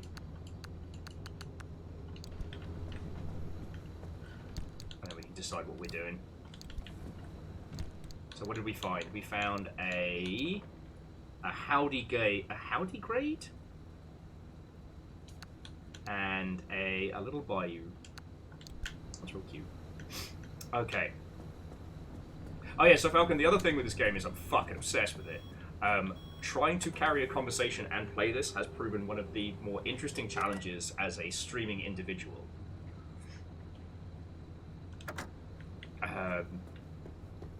There's something to be doing all the time, and it's fucking great. Okay, yeah, so first things first, we need the advanced workbench. Like, all the stuff that we need to be building will come from this. And upgrading the workbench we have in the back of the car, that's going to be fucking useful. Alright. Now we can build that cool shit.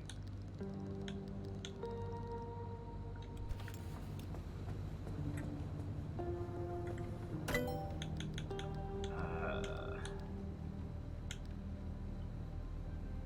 have no idea what a limb magnet is, but we've definitely got the corrupted energy to put it together. We don't need rapid refill.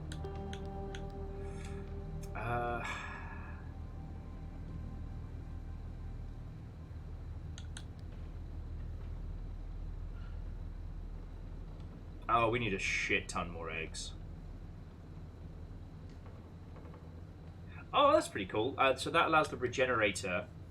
Oh, cool. And eventually we get the point where we can just repair the vehicle when we get back. That'll be extremely handy. Alright.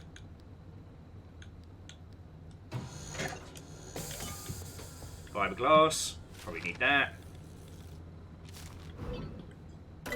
Oh, you know, and so Falcon, like, the whole upgrade system, it has this gorgeous, like, retro tech vibe, and it speaks to the little hoarding gremlin inside of me, like, going out, collecting everything, coming back and tinkering and choosing what to put together.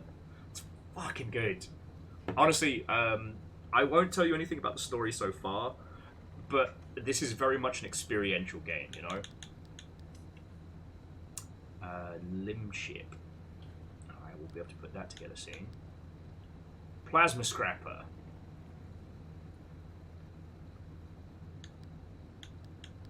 And the Thermal Vacuum. Ooh. Magnetic Hammer. Claim what is rightfully yours. I like that. An Olympian Torch. However, we haven't even encountered Olympium, so there's no point getting fucking ahead of myself. Ooh, reinforced headlights. This could be fun. All-terrain tire. It's just good at everything. Yeah, no, I can't see a situation in which all-terrain tires aren't going to be the fucking best.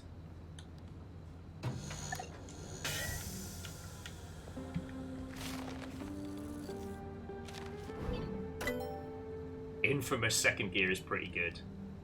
I'm still laughing at SCP Cartainment Breach. That's a good one. What the fuck is hot dust? Wait a second. Dustin, what's hot dust?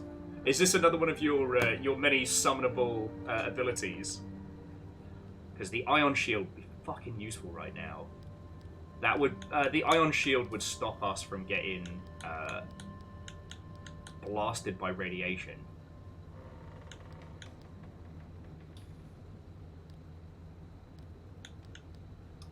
XL roof storage, that could be... Ooh!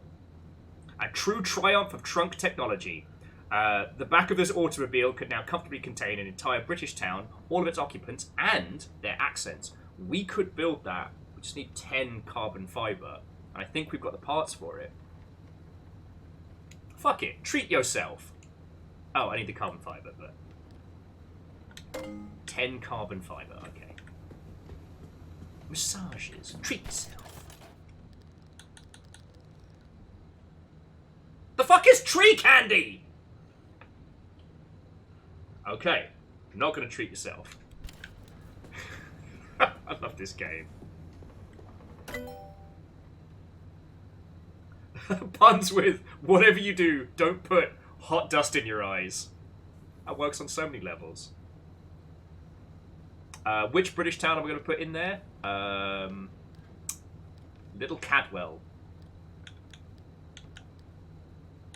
And before you ask, because of reasons. So we've got all-terrain tyres to be making.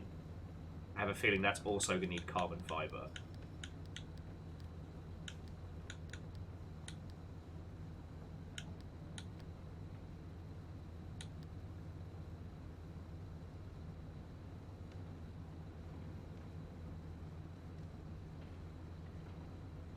Bioluminescent headlight might not be a bad shout.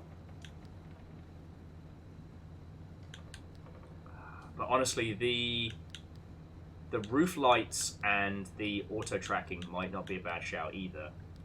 But okay, the plasma scrapper is something that we use all the time, and the vac is going to be an important one as well.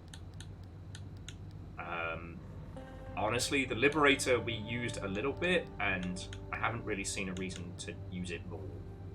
So, plasma scrapper. Oi, come here, you. Tree candy's nuts.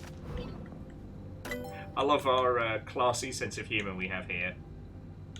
No one knows how cool we are.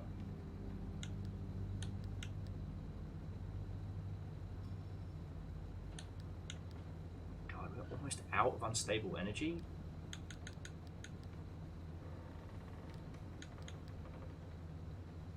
Oh, I guess that was quite a lot.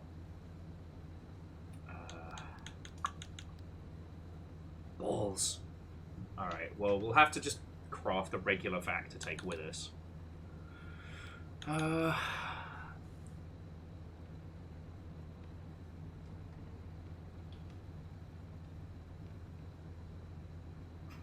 Framed by steel, these lights are better protected against collision, and, as a bonus, they give the car a spectacled, scholarly aspect that suggests education. Oh. The bioluminescent height, marrying limb tech with the zone's curious. This light projects a powerful, intensely focused beam. It's best not to think about whether or not it might be alive.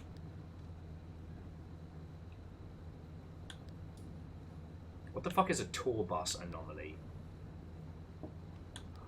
Okay, sizzling mist and hot dust sounds like the best duo that you never ever tell anybody you saw in Vegas.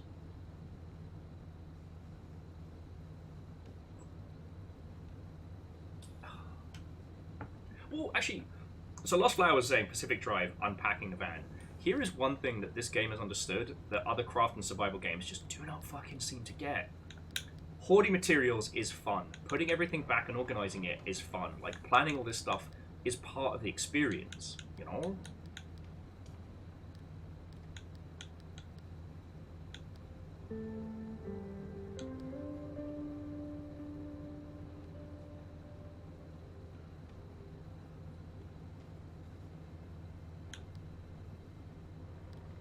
Like...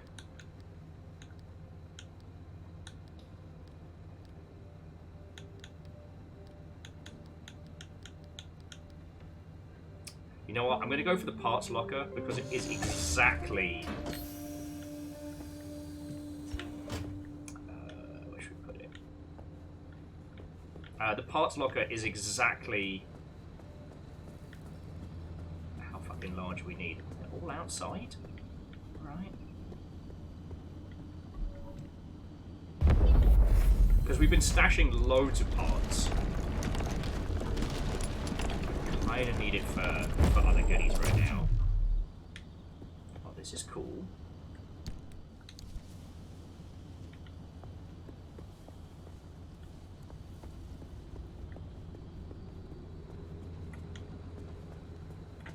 Jack and Daxter, Precursive Legacy. Not bad, not bad.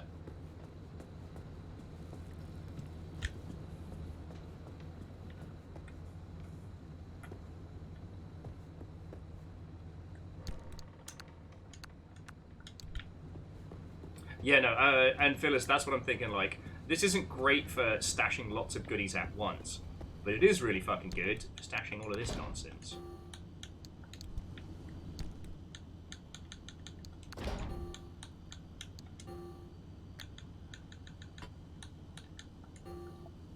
Oh, interesting. So it's one car part per slot. So we can kind of stash the armored door, armored panel. God, it's really fucking useful.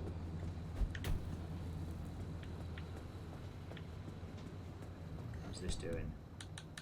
Oh yeah, we got our armored door, our armored panel. We can stash those. To the unrequented library, Watto, and welcome. I was talking about your lovely self earlier. I hope you are doing splendid. I am appeasing the car gods. I am. And I'll postpone narrative nattering until we've got... Because I don't know how and where you are in comparison to our adventures, so... Oh, we were talking about the watch party for Indie Game the Movie earlier. And I was... you know what? I'm going to end up making some better headlights. Let's leave that there for a second. And we were talking about like other things that we could potentially watch that would have a similar kind of value.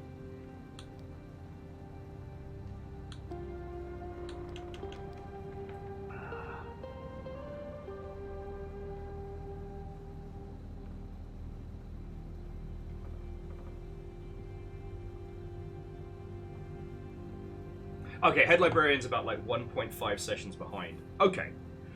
The story is getting very, very good, so again, I won't be spoiling any narrative beats. The insulated car is definitely proving to be what's gotten us to the second part of the zone. Lollipop buzzsaw. I like that. Sorry, and Dustin's also been coming up with names for future streams. The next one's probably going to be SCP Cartainment Breach. And as you've seen, today's is Zone of the Fenders. Oh, what was the last one? Because that one was fucking genius. And yeah, I hope your pre-GDC prep is going smoothly. I have reached a level of exhaustion where it's kind of like acceptance in the cycle of grief. But I cannot wait to see everybody. That's where I'm kind of passing into now. I don't want to preemptively spend our corrupted energy, because reinforced headlights are fine, and we don't have enough unstable for the bioluminescence. You know what, let's just start working on this tech tree here. Oh yes, the last one was Armored Core 6, The Fires of Super Rubicon. That was fucking inspired. Yeah, unstable. But we'll work on that one.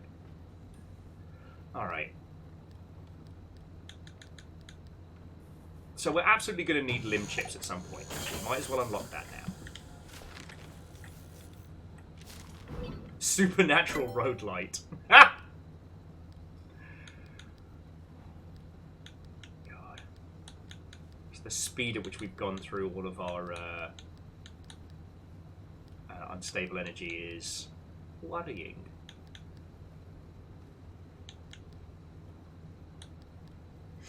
But yeah. Pacific Drive, where the bunnies roam free. And I wish they fucking wouldn't. Yeah, we basically got to take a power vac out to the swamp. Hopefully we can find another area with unstable energy, but with a stable environment. That would be great. Or in the next couple of runs, we work at like stabilizing the map as a whole.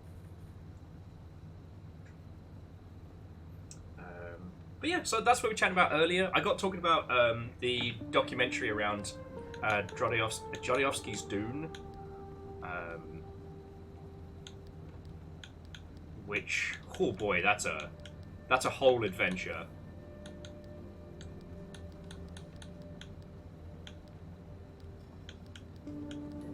Oh, excuse me.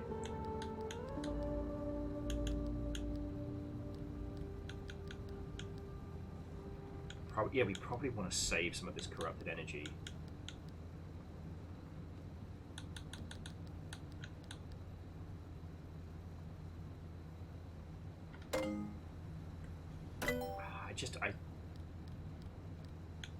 I don't think we... Hey! Dune be upon thee. Dune be upon thee and those of thy ilk! Sorry, I had to say it. Like, actually, I think legally I have to say it now. So what's the difference between the Magna Hammer?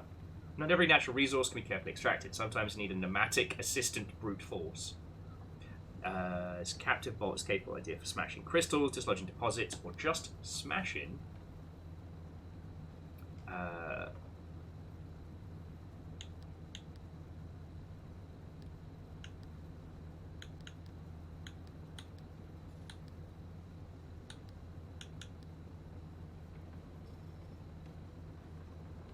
I'm gonna go for in. Oh yes. That's why we didn't get the insulated headlights. I need to scan more anomalies. Okay. OP Raccoon City. Yo. Saints Road is very good, Flowers. I gotta give you that one.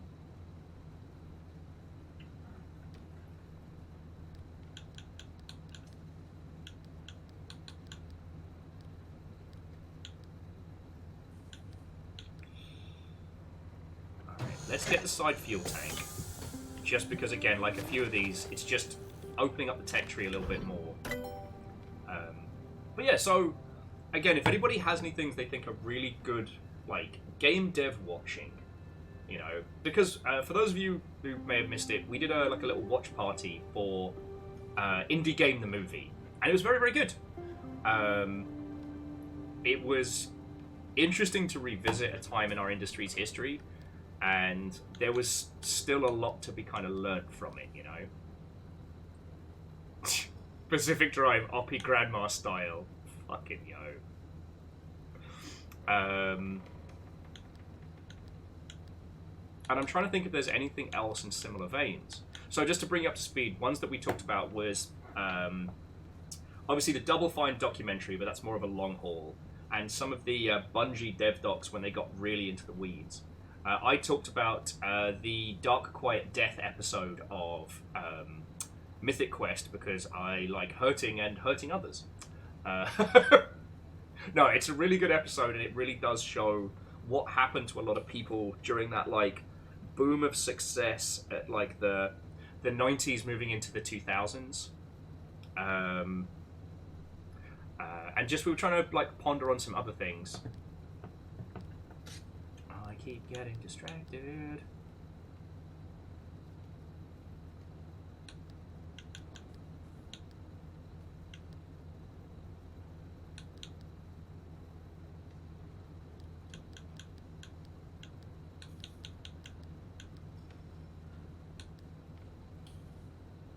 Pacific Drive, brand Blueprint Fantasy.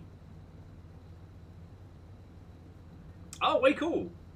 Well, also, so Head Librarian, like, 1, I would definitely let you know. 2, because those documentaries, I believe, are on YouTube, we can use the watch party, the sync tube. And when we've done that in the past, I am a villain for putting in, like, brilliant and terrible commercials in between.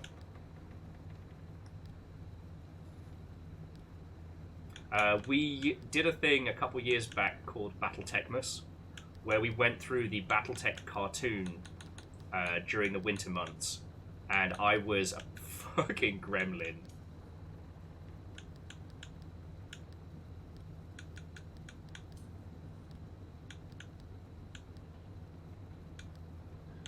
Oh, I need the light replacement kit so I can make the electrician's kit. Let me fix some of our technical problems. That needs more stable energy. Alright.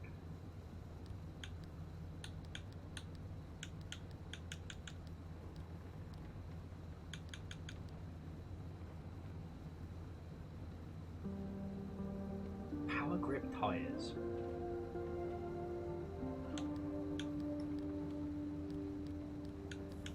Sorry, it's just the corrupted energy is super rare, at least for us so far. So it is super rare that we have any, and I'm trying to decide where we want to put it. And I don't know if the Magna Hammer is going to be worth it. It might. You know, I don't think the Olympian blowtorch is something that we're going to be able to start putting together anytime soon. You know what? Fuck it. We use the fucking hammer. I doubt we'll be able to make it right now, but who knows? Okay. So, let's start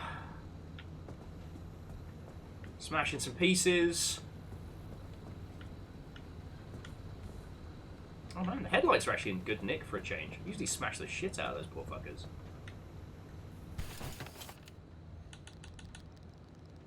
Gears and limb magnets. Carbon fiberglass. Olympian fragments. Yeah, we are ways away from being able to make this stuff. Although, check out this plasma scrapper. Because we can leave a regular scrapper in the car. And... oh, wow. We can make... oh, we can make loads of the handy vacs. Cool. Alright. Near automotive. Shit, that's good. Now, Dustin, I do think that this is the year that we do a watch party for Kindred the Embraced. I have been talking about this for as long as we've been streaming, and we got to do it.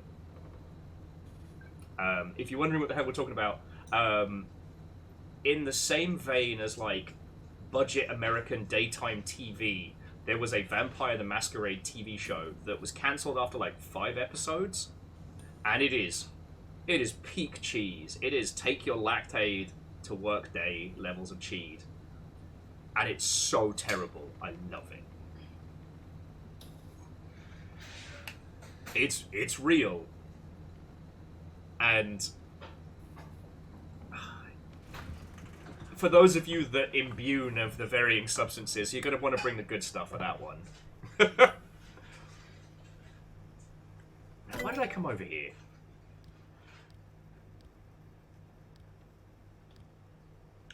Why did I come over here?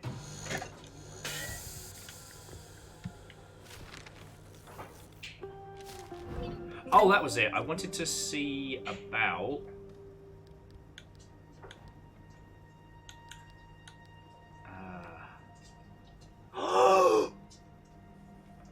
Thank you! I got dicks! Probably could have explained that a little bit better. Fucking yo! Surprise, motherfucker! I got hamburgers. Thank you! What a fucking great day! I got good games, good company, dicks to shove in my mouth live on twitch.television. What more could somebody ask? Amos, no. I need everybody to know that I gave River one fry. Yeah. She took it. Mm-hmm. Walked away. No, thank you. Just, this is acceptable.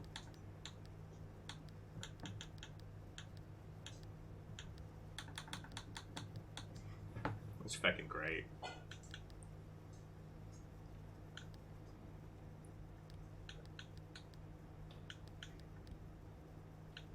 Somewhere on here was a way to improve our back of the car for crafting, and I cannot remember where the fuck that is.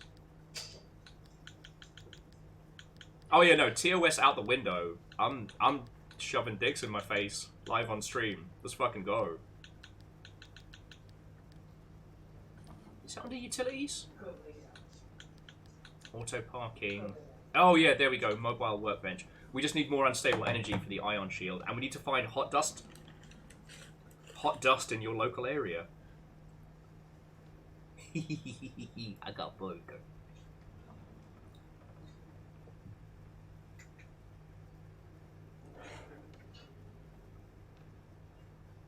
Whatever we were talking about before burgers has shown up, it's dropped out of my head entirely. No thoughts, only burg.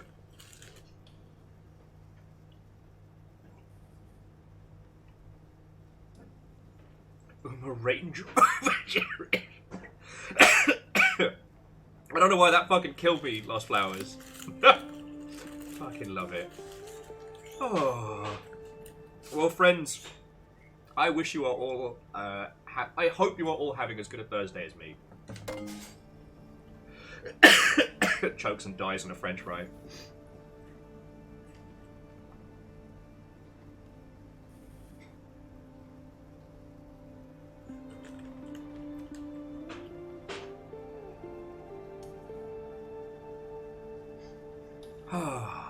Okay, so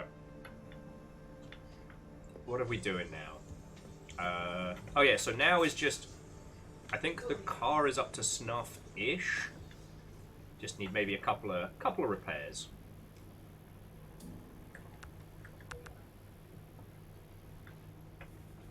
And we need to say hi to the friendly dumpster.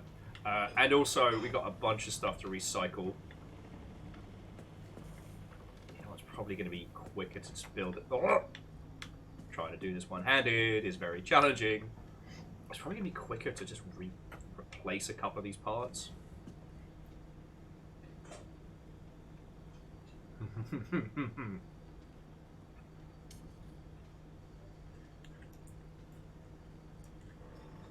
Like with Delicious in Dungeon, I've had to stop watching Bob's Burgers at night because observing the glory while being unable to acquire it.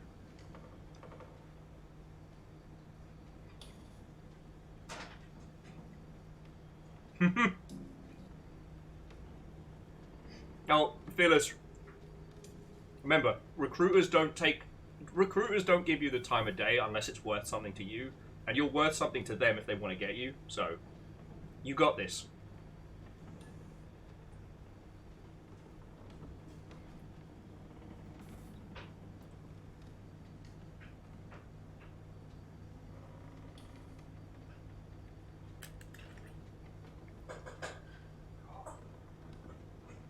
So good. Much like modern dating, it's not the we need to talk you have to worry about, it's the ghosting.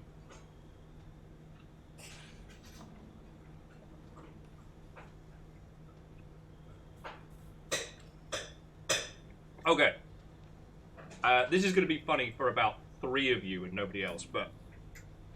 So, once again, I know I've been referencing this a lot, but it was a lot of fun, and I think it's very entertaining. I was on Tommy's podcast for his, like, AI in games thing, right? The branching factor. It was a lot of fun. And he's done a real good job of, like, you know, promoting it and tagging it, and I've realized that I need to step up my promotion game. Anyway. With the social media posts, it's been fascinating to see who's responding to it. And one of them, it's so fucking funny.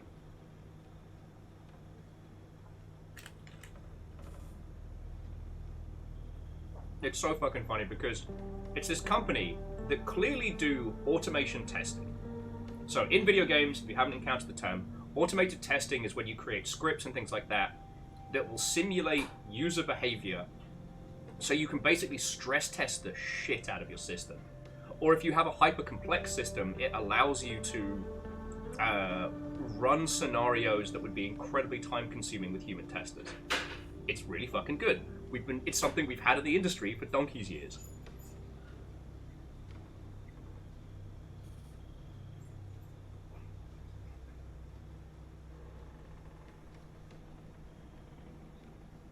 In one of the responses to the podcast is this guy who I guess is either PR or running. Yeah, no, Phyllis, it's literally your job description, but this guy responding to all of Tommy's posts is either the main PR person or the head of this company, and it's called like Modus AI. And what they've done is they've taken automated testing and have just barefaced said that it's being run by AI to test your game. AI algorithms can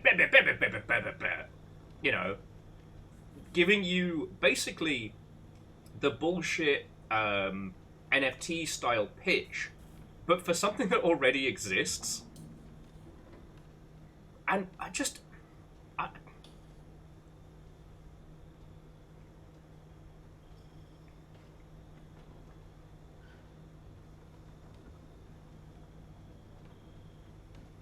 Alrighty, so Lizzie, your weekend has begun, and Raven Daydreaming, utter and welcome. Forgive me while I stuff dicks into my gob live on twitch.television.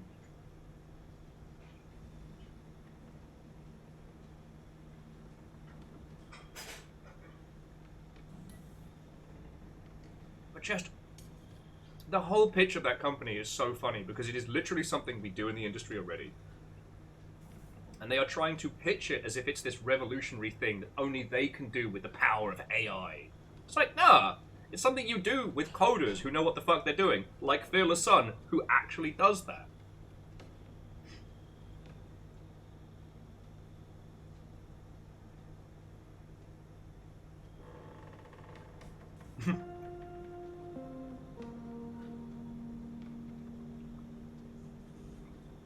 Verdant Flow, that's called the Doctor Who maneuver, where you see me shoving dicks in my face in the past. Dun dun dun dun dun dun dun dun dun.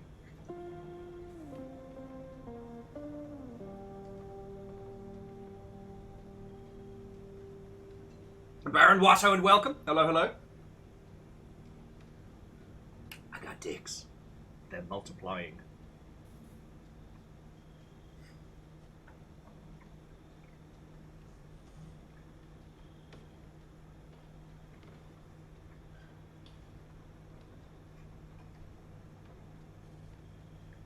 Well, the two things have been separate, but one could argue there's definitely an OnlyFans style transaction of currency to dicks shoved into gob.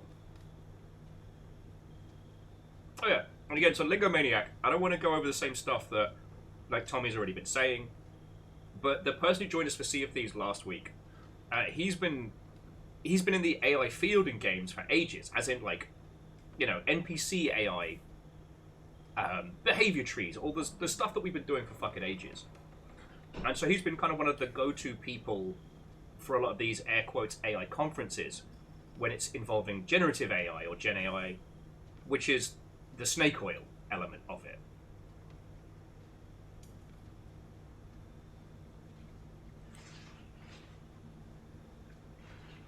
Like, I was commiserating with him because,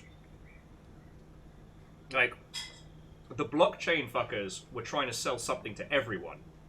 Gala Games is still insisting that we all want to, instead of playing video games, we all want to work video games. And I don't mean work in video games, that we all want our playing games time to also be massively stressful money investment time.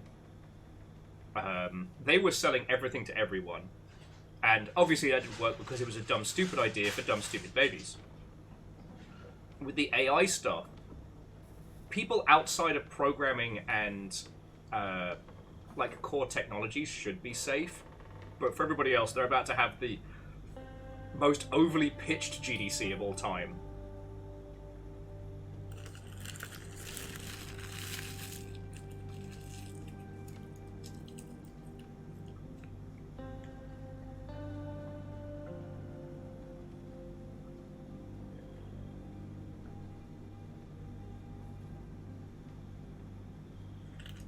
It was so funny.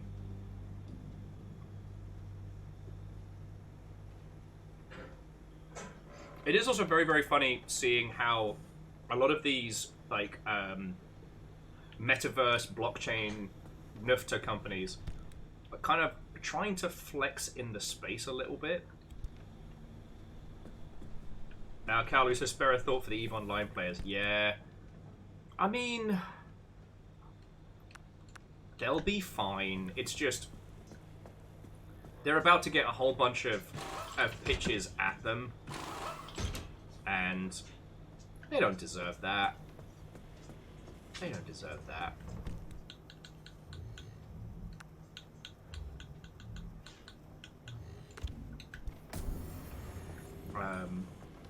However,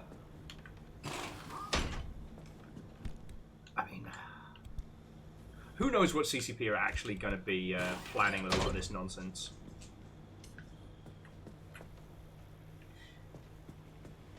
Oh, sorry, if you're wondering what the hell I'm talking about, CCP's big old...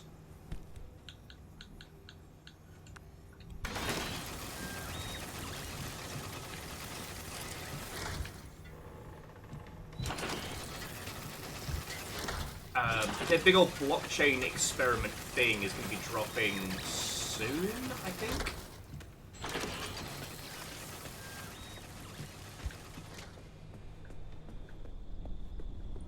Actually, I saw the timelines on it this morning, and I wasn't paying attention like I should have been.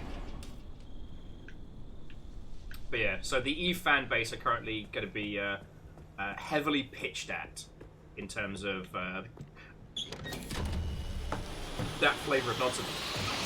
I think they're going to have a very bad time because most of the products that are still using NFTs and blockchains and stuff like that have done their utmost to stay away from anything involving the gaming community or the gaming public in general.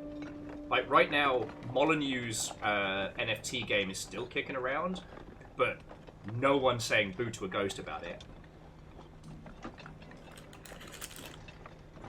Well, and sorry to restate old discussions, but just for relevance, like, there were some people genuinely trying to do interesting stuff with blockchain tech in video games, and it all got left behind because the tech's too expensive to run, and it's too expensive to develop for. Like, it's not even about like interesting application type stuff. It does need do what we want it to without costing so much more. You know? And hey, look, like, I appreciate games where It's about the how the game is made as much as the why the game is made. That's fucking cool. I'm absolutely alright with that. But it was just, you know, as my friend would say, there's a reason that we don't ship games on Laserdisc anymore. Because it's very expensive, it's very costly, and it requires a lot more effort than you get back.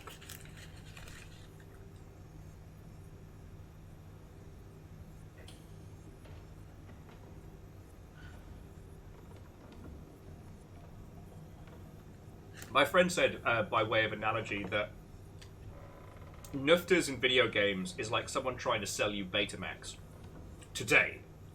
Like, not Betamax back when it was them versus VHS, but if someone's trying to sell you Betamax today, yes, technically, if you squint at it, you can see some use cases, but we already solved those problems. Anyway, you know it, I know it. GDC is going to be very funny for that. Because the delusion that Gala Games has and a few of the other, like, they call themselves play-to-earn companies. Their delusion is, frankly, astounding. Like, there is a point, friends, in all of our lives where something that we either thought or believed in turns out not to be true. Alright? And at that point, you have two choices. You can accept this new information, you can take it into yourself, and you can reflect. Or you can reflect, you can double down. No, I don't believe it. You know, for a lot of us, that was the existence of Joss Whedon being a piece of shit. It was hard. How could he do this? But we took it inside ourselves, we ruminated, we've grown. There are now whole swaths, especially of Dollhouse, that are really fucking uncomfortable to watch.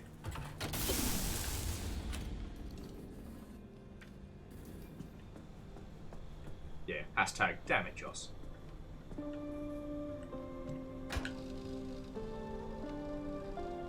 Kestrel still refuses to believe in porridge. Don't.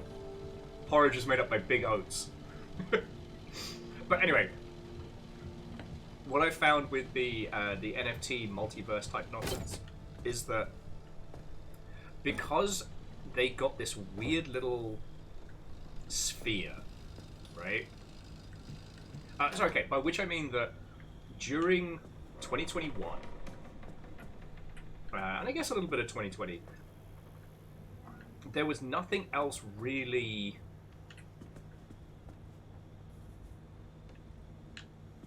How are we doing for goo? Alright, we'll repair the bumper.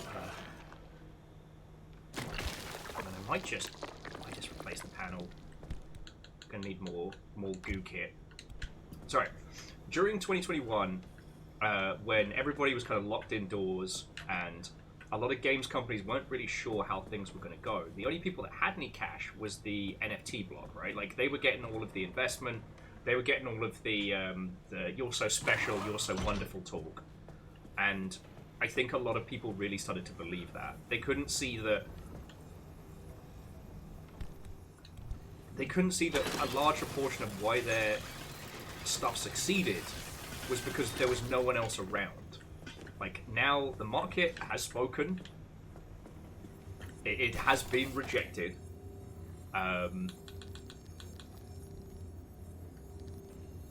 It's definitely worth saying that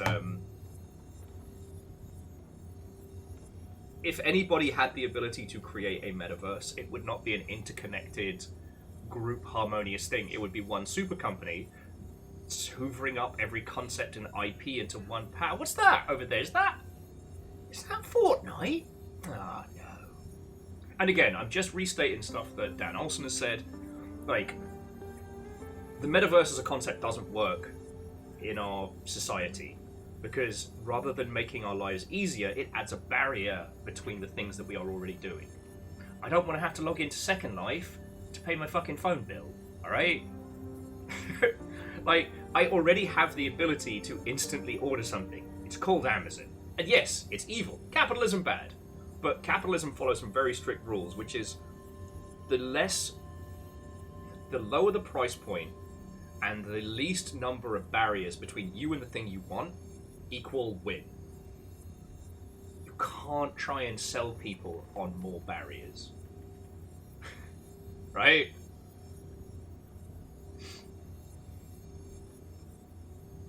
Kestrel, Second Life, you have to dodge all the hentai. I'm not hearing a problem here, Kestrel. And jumping back, Lizzie was saying that the idea of rewatching Joss's old stuff is hard because of the new knowledge. Yeah, Xander's a piece of shit in Buffy, and that's fine. But understanding that Xander is Joss and his self-insert was like...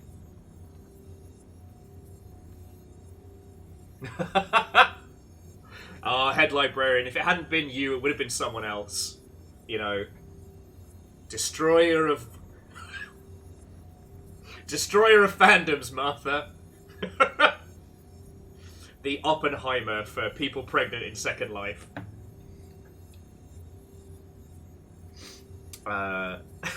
Sorry.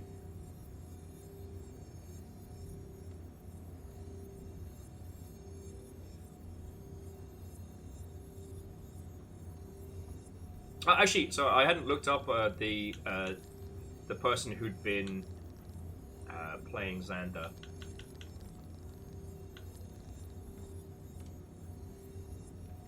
Okay, actually, we're doing better for repair party. So you know what? I'm gonna make 2. We're gonna. Oh, and we need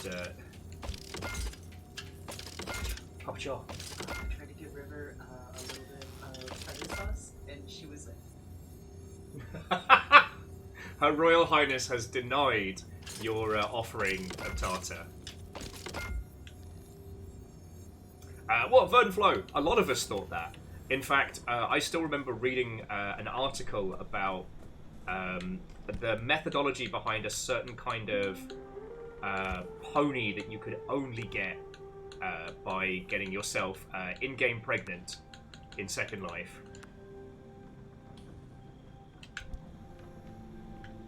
And now we know its source, we know its origins. Now I'm going to take this vacuum, but I'm going to make another one for this next run.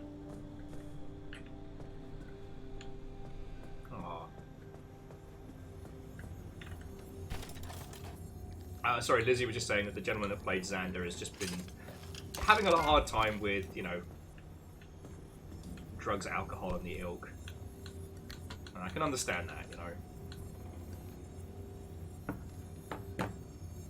He didn't get the Nathan Fillion treatment.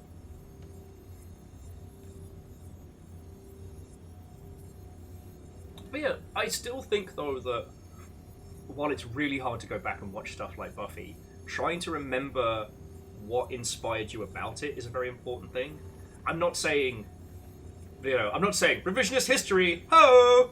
What I'm saying is that, you know, a lot of those shows did make us feel seen. It made us feel, you know, empowered, especially coming from, like, nerd circles and stuff like that. And I think that's something that's an important feeling to hold on to.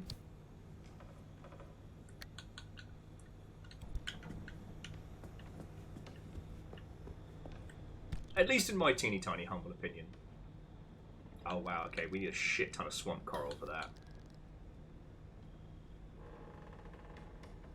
Alright, we need lead. We need swamp coral. Marsh eggs and plasma. God, we need loads. Alright, so we're going on a hoarding trip in a little bit, friends, once the car's all up to snuff.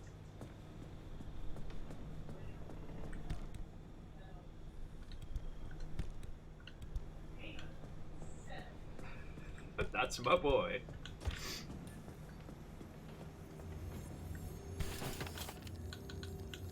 Oh yeah, I was gonna make a plasma scrapper as well. Let's fucking do it. I haven't had a chance to do that yet. So 1, 2. I use one of the putty to... There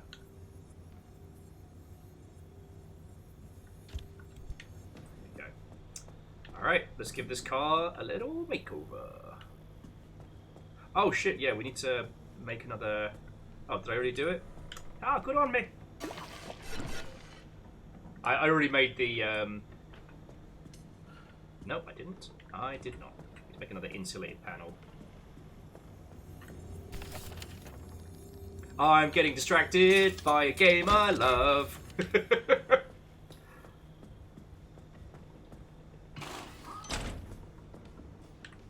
Okay. Alright, now we're looking good. Alright, so the door and the bonnet need a swap.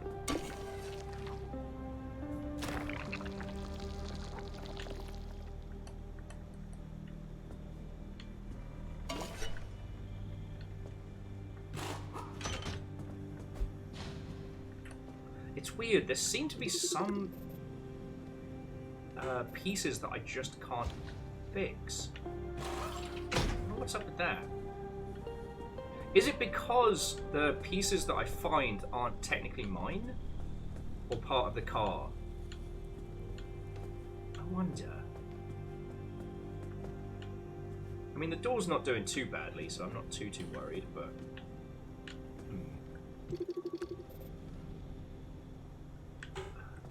Alright, we'll just stash the putty.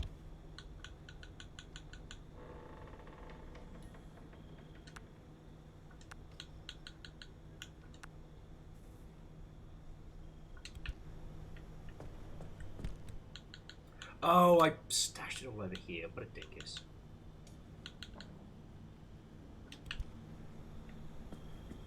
Okay.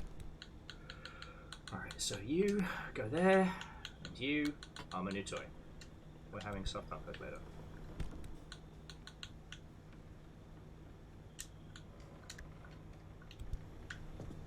Alright. Yeah, sorry, just... before I get mentally careened across the place. It's really hard because nerd culture and nerdery has grown up so fast.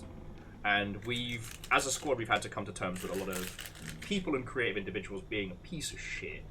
And I don't think we should get to a point where we're excusing that because of the impact. But remembering how those things made us feel and the elements that came together, I think there's a real value to that. You know, Willow's character did, I feel, end up being very...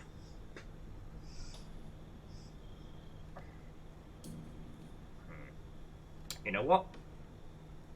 That is a deep dive we do not have to go down right now. What I will say is that the three nerd villains very much, I felt, heralded some of the bullshit that we've been dealing with in the coming years. And I don't think that's like Simpsons prophetic, but I will say I think about those three little dweebs a lot. And I think that while we have some really good examples of it in other media now, at the time it was one of the best examples of how, like, people with good intentions getting well out of control. So friends, I'm just going to nip to the loo very quickly. I hope you'll stick with us. What machine is that? Got video in. There we go. Some cool music for cool people. Right.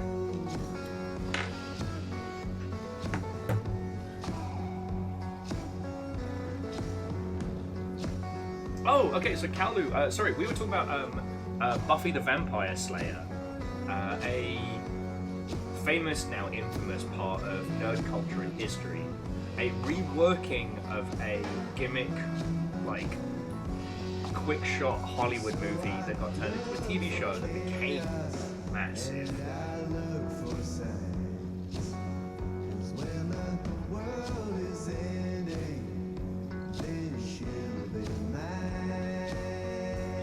And while those shows do still have a lot of value in them, we now know a lot about Joss Whedon's creator, that he's a garbage man.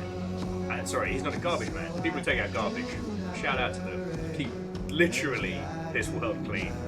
But yeah, no. He, to put it into shorthand, he was basically the equivalent of the nerdy guy who, when he got a taste of power, he became a monster. You know, there's too many things to go over, and some of them get into some pretty trigger warning territory. But yeah. But for a time, like, the Buffy and Angel situation was hugely instrumental in nerd culture, right?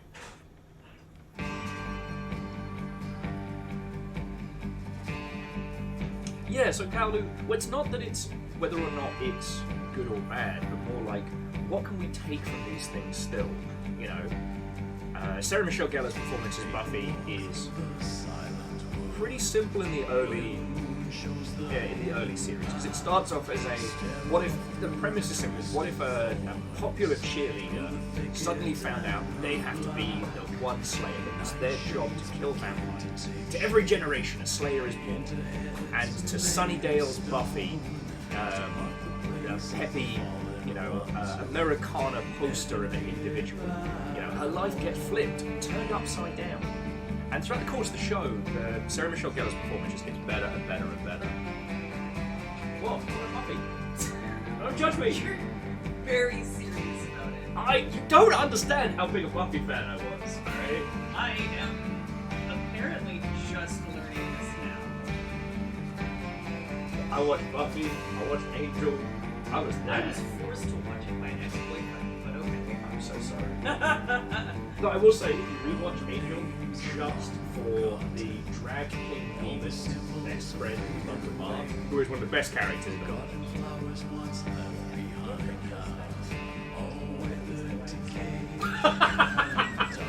That was my favorite character.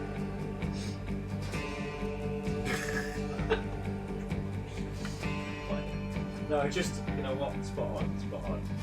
When I look back at my childhood in my younger years, and I think about things, and I go, silence was there. It was there.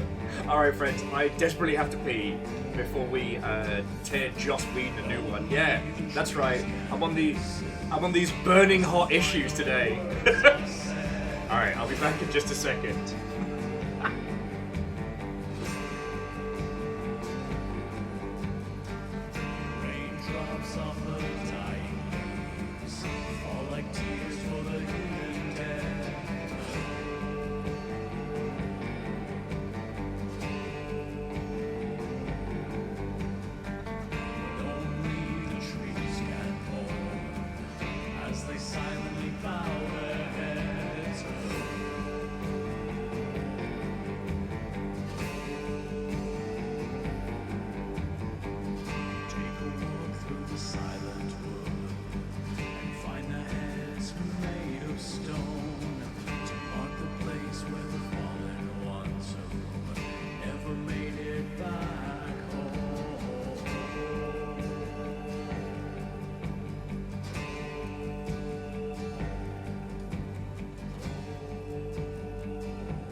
I don't know if I should lie or just lie here in bed. The hammer strikes crack in the wind as it shatters the bones of the dead. Did you see the devil looking at me? Did you hear what he was saying to me in my head?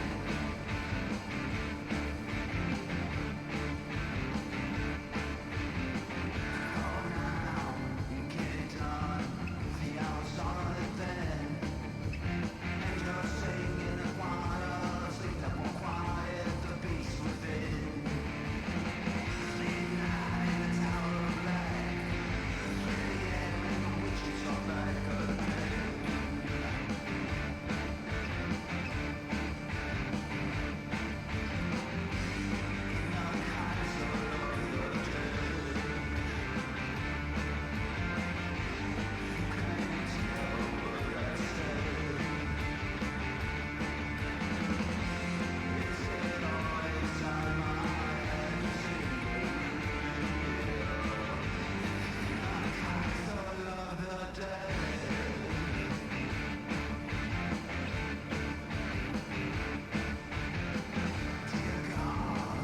Thank you all for waiting. I was just explaining to Fiona like a little bit of what we were talking about, and it makes me laugh. The fastest way to explain Xander is that he is to Buffy what Ross and Ted were to Friends and How I Met Your Mother.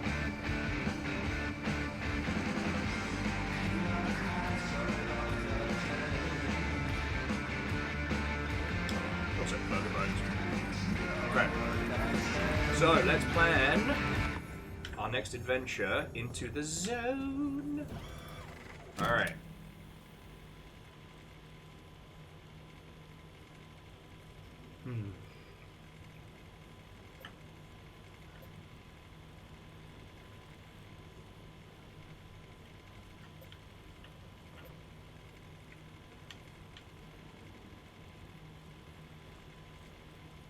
There's a few of those where we would just fucking die.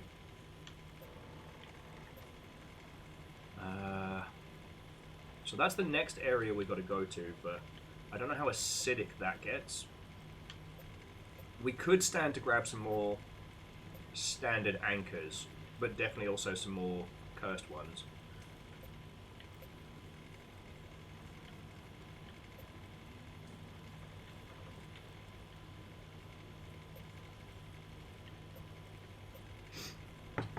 And Lost Files, lurk away, friend, lurk away. I do like it has been 0 days since the new kid has electrocuted himself. Every time you see the lights flicker at work, you're like, oh, god damn it. Bzzzt. Dave! I'm okay! Or Leslie. Strikes me as a Leslie.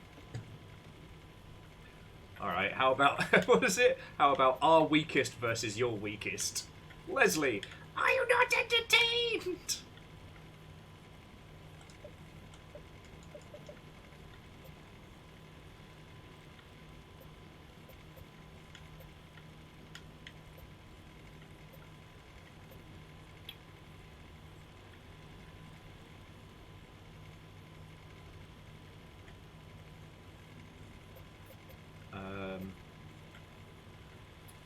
God, yeah, it looks like the... Ooh! Okay, that's a good one. It's a long-ass journey, but...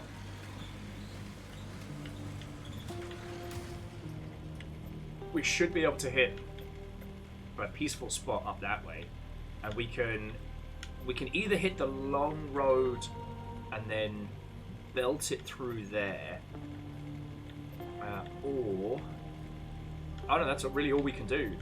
Oh, that's why it's so quick. We're just taking the highway. Okay, okay.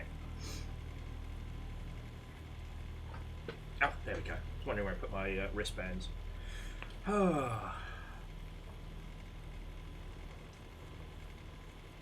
yeah.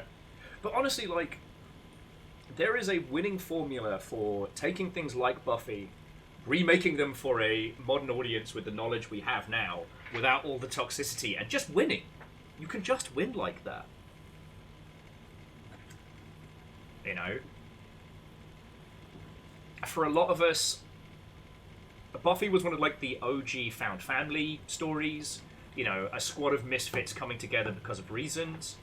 And it did the best thing narratively. One of my favourite tropes, which is you take somebody who is either cool or a fucking dork, and you find out that their backstory is the exact opposite. So, like, early on in Buffy, you encounter Spike, who used to be known as William the Bloody throughout history. A vampire who has apparently killed more Slayers than any other vampire to date. I won't spoil it if you do decide to watch it, because his whole arc is really cool. But the hook that he was called William the Bloody, not because of his, like, incredible, brutal, like, slaying powers. He was called William the Bloody because when he was human, he was dweebus douchebag. He was called William the Bloody because of his bloody awful poems. And I love that. Whereas Giles turning out to be a fucking murder machine. Choice. And the great line of, no weapon forged by man can kill me. What's this? Bazooka. That's not the full quote. I apologize, but more just the demon encountering a fucking shoulder-mounted rocket launcher. There is some ungodly cheese in the series, though. Like, you do have to put up with the internet Wiccans, which is harmful to both people that use the internet and people who practice any kind of...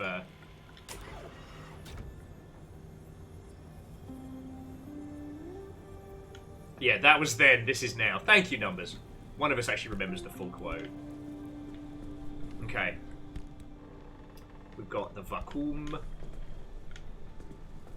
And once we get out to that area, it's got stability.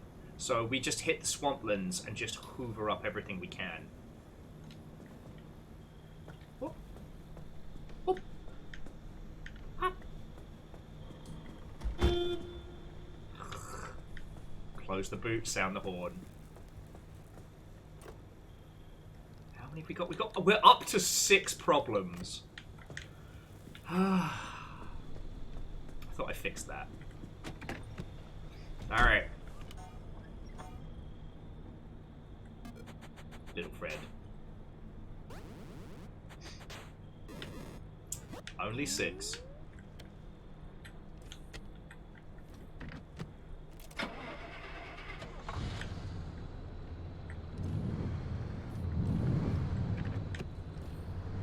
And away we go.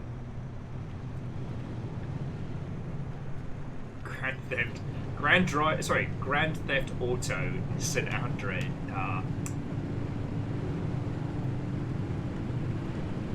Okay. Hey, no, Fearless, that's a good sign. Because it means that they want you and they want to make sure that the person who's going to be your lead is available before GDC. So Raven, I can fix some of them, but the big ones need an electrician's kit, which I'm working on being able to produce.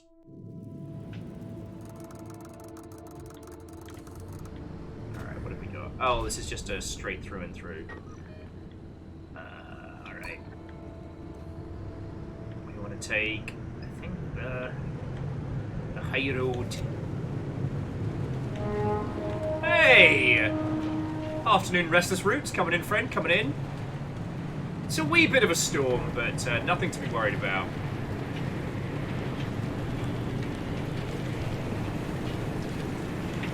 Oh, no. Fuck! Fuck! Fuck!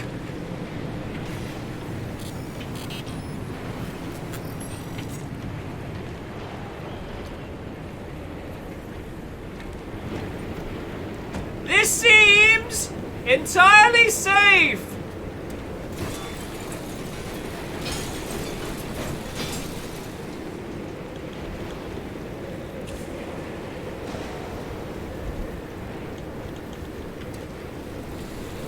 Okay, this plasma cutter is awesome.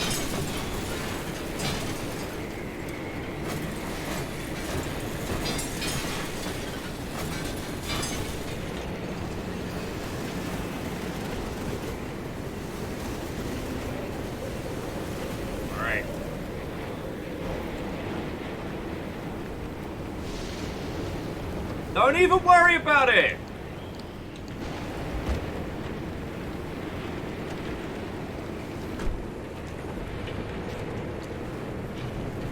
Yesterday, boys, I remembered I brought a spare vacuum as well. Yeah, you're right, it's just a little windy. We're fine. Ooh, goodies. Also, I put this little piece of kit on the side of our car that it charges in the... It charges in high winds! Oh, fucking yo! Thank you! Baron, you fucking legend. Thank you.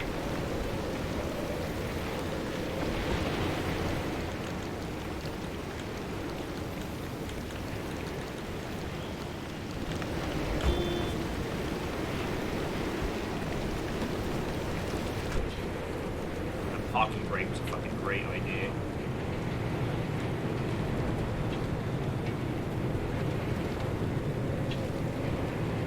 Yeah. So, Megalyn, I was in two minds as well as to whether or not to get the, You know what? Let's just take a moment. I was in two minds as to whether or not we should, Oh, no, there's nothing here. Get the hydro charger, where it charges based on rain. And like, wait a second, no, this is the best shout. Because, as you well pointed out, like, this will charge when driving at high speed. Sadly, we don't get wet at high speed.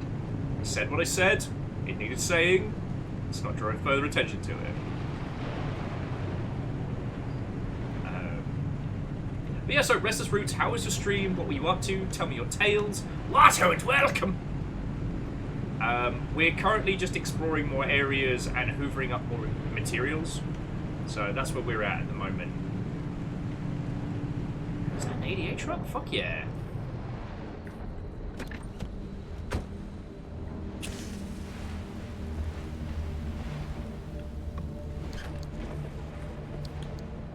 But we don't need a crew panel, but that's fucking useful.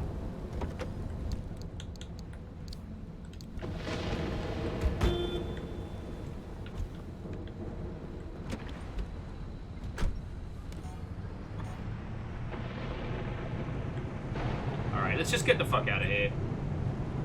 These highways are very rarely worth risking it for a biscuit. But no, I was trying to think of some other shows from back in the day that kind of have that value.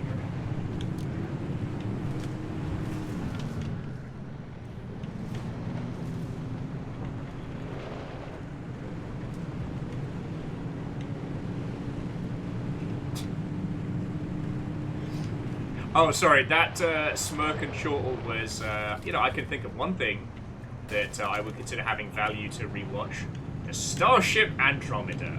Why, I hear you cry, would Will want to recommend a Kevin Sorbo vehicle? Because it's fucking garbage shite. And it reminded me every time I watched it that no matter what I think of my abilities as a creative, as a what have you, they'll never be as bad as the Starship Andromeda.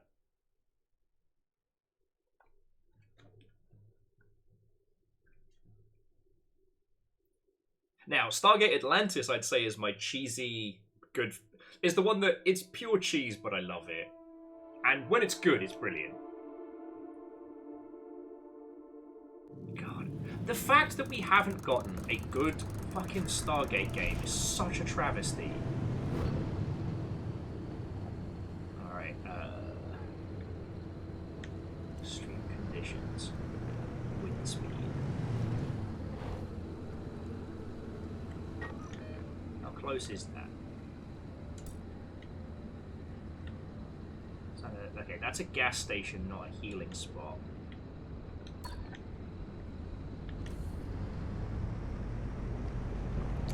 If it's not too risky to take the off-road route, try and grab a few of these because we do need resources. Fucking fierce. Oh. No, bad zoom.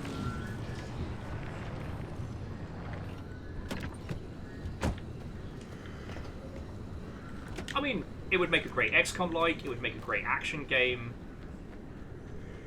If you don't know the story, TLDR, they made a licensing company specifically for the purpose of making Stargate games that was called Cheyenne Mountain Entertainment, which is another little nod there. And it's been nothing but disaster after disaster.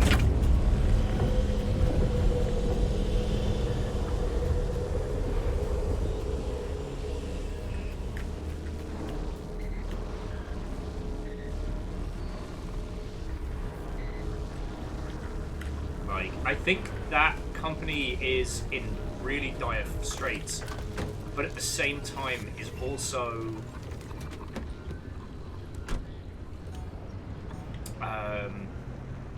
I want to say it's still holding the IP for Stargate video games, but it's just locked in this perpetual hell.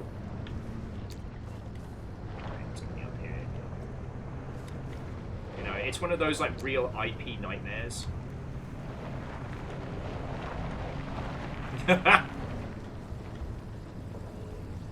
Look, I'm going to be honest with you. I am honestly surprised there isn't some kind of equivalent with Wayland Yutani.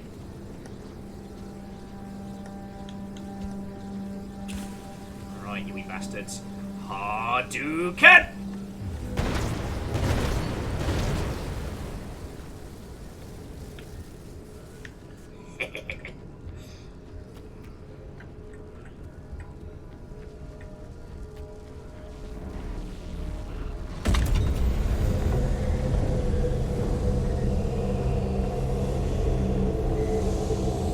So you know what, Numbers? I see where you're coming from, and I'm picking up what you're putting down.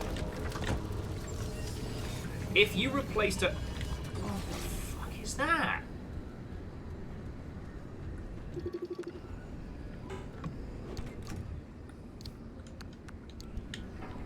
Okay.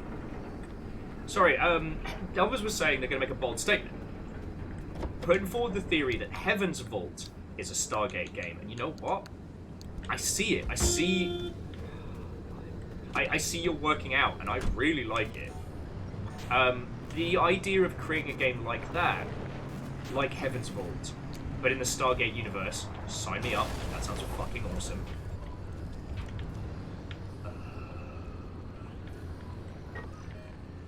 You know what? Once we get further up the road, I think I'm just going to cut across. Yeah, we've got these ATV tyres, we might as well fucking use them.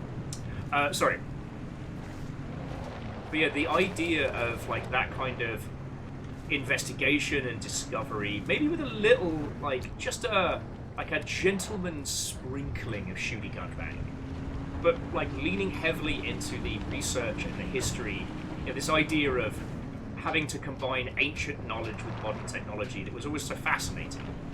You know, I think every kid who was an Egyptian history nerd kind of felt like they were vindicated with Stargate as a show, which is awesome, by the way. Like, 10 out of 10.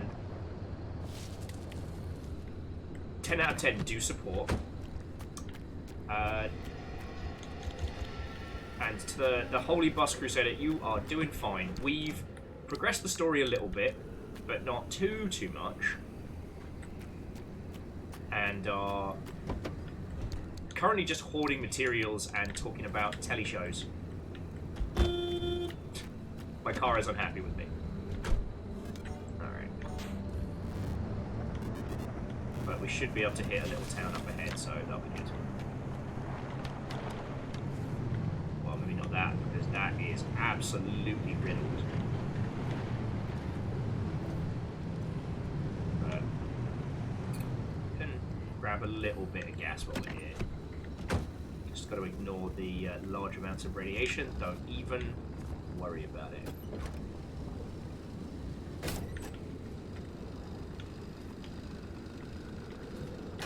There we go. I guess we can check this place out. I think one of these areas in a while.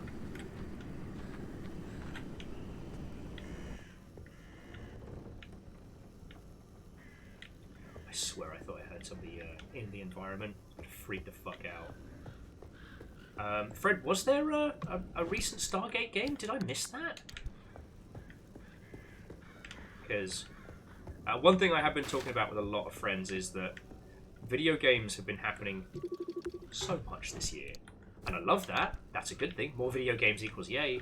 But this is one of the first years in a long time where I feel like I have no grasp on the status and quality of like this of video games coming out. There's too many, too quickly.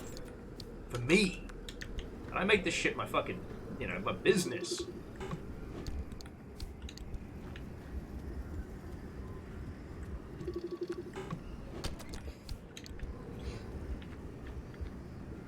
Sorry, Fred was like, you would have noticed, Will, though, it's, you know, AA tops.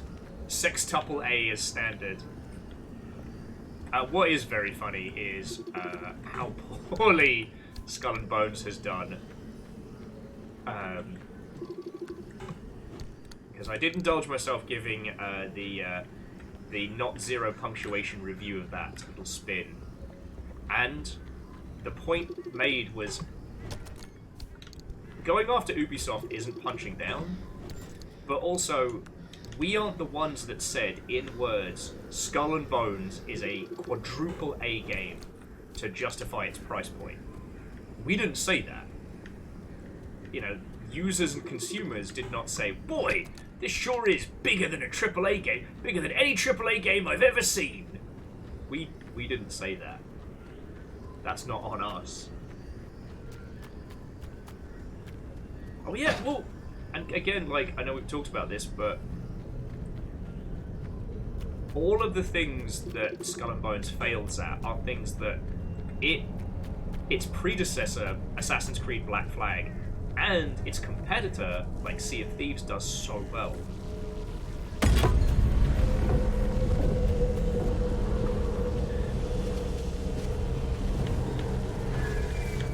Buddy! Yeah, fuck off. Must be bunnies! I'd murder the bunny, but the radiation's getting a little bit spicy. Fred, I couldn't possibly comment. So how fucking cool is that? The light, the fog. Oh, this game's gorgeous. Yeah, Kaolu.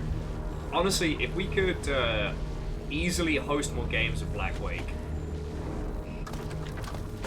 The only downside with Black Wake is that it is a competitive multiplayer game. There's no camaraderie.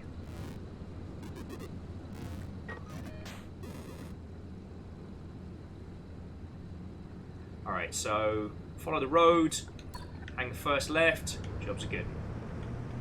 Alright.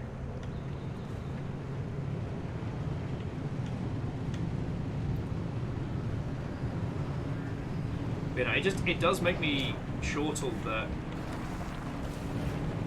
Assassin's Creed Black Flag was such a good experience. It was fucking brilliant. And the pitch was, for Skull and Bones, was always like, what if you could play that with your friends? I'm like, fucking, yeah. Sign me up. No, money no. Money no. No.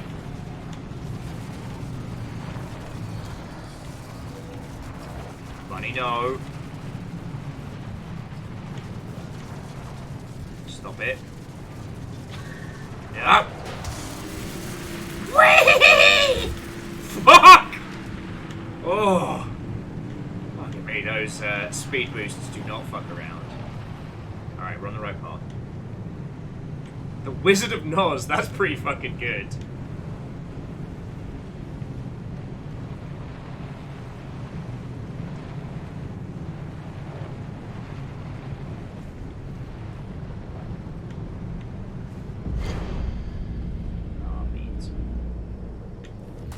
Good.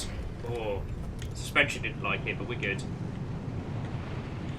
But yeah, no, Kaolu, you're right. Like, what people want from a pirate ship game is camaraderie and a ship. Black Wake has that. Skull and Bones does not. To Herustic. What and welcome. Hello, hello. We're just dunking on Skull and Bones.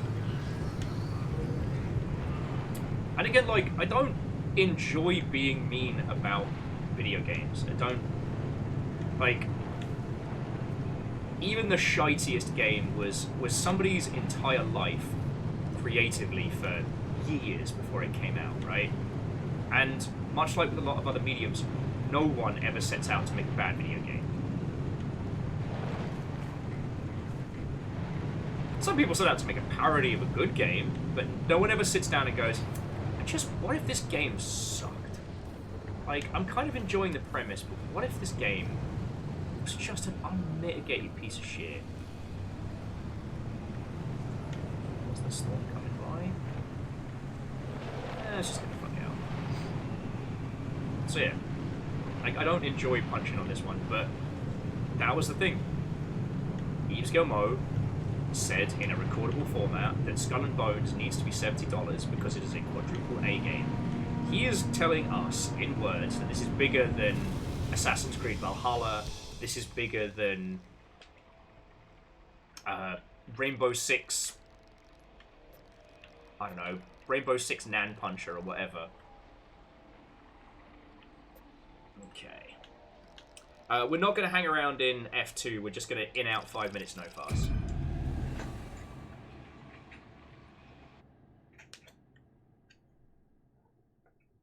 Like... Angelos, you're right. I keep forgetting the design doc for a free-to-play game. What if this game sucked and cost more money? But the thing is, Skull and Bones isn't free-to-play. Skull and Bones is a $70 title. 7-0.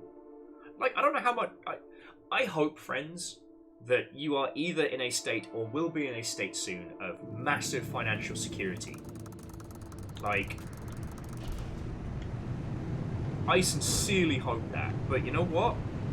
If you're anything like us this year, then you are also in survive till 25 mode, which is fine. Like, well, no, it's not fine. It sucks, but you know what I mean.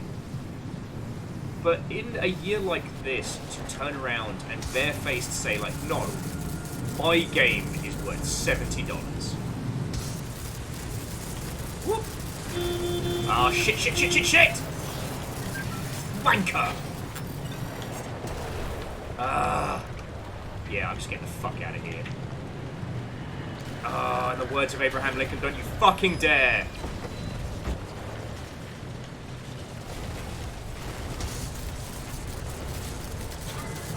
It's alright, I brought a ton of repair kits, we'll be good. No. Fucking see anything! This is the Pacific Northwest that I know. Good news, friends, is we insulated the car, so we're actually doing pretty good. Pacific Drive, a little whiz-mud on the tires. Ha! This is a treat. You know what, I'm just going to take the highway through. Just want to get the fuck out of here.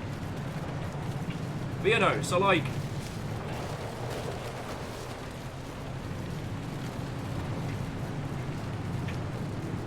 $70 right now, USD, is a lot of fucking money for a lot of people. Like, that's a weekly shop and change for us, and we shop cheap, right? For a lot of people, that's a big dent in their budget. And if you're gonna turn around and charge that much, you've got to fucking own it. You know? I forget what Pacific Drive's price point is, but this is like, what, $25? I want to say. USD. Does what it says on the tin, is a ton of fun. Can be the experience that you want it to be. Fuck yeah. Love this. Like, now, Angelos, you make a good point that in an ideal world, this game should be $70, right? But sadly, that's not the world we live in. Users have made it very clear what their feelings are on price points.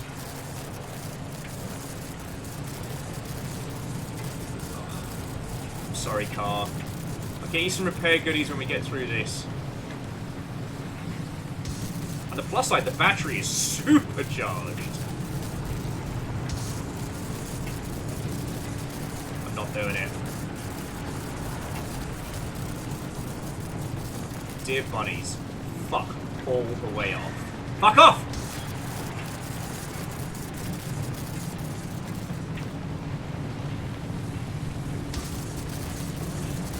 Gonna pop on the back tires. Shit. Alright, across the train tracks and dead ahead. Next area is safe, so we can just do repairs there. Alright.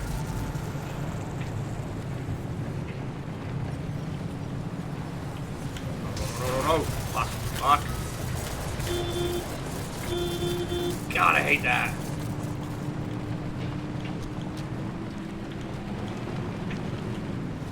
Alright, we're through. Whew! Ah! Welcome to the Red Meadow. I've never been here before. Okay, so Pacific Drive was $30 on pre-order. God damn it. This is why we don't pre-order. Oh. But jumping back. No, Angelos, $30 is a good price point considering the interest. And there's a whole thing. If you want to talk about it, friends, we can. I know I'm about the few people that obsesses over this. That the user purchasing decision based on... Oh, this is new. Oh, this is nice and new. Oh, it's still shitty weather, but...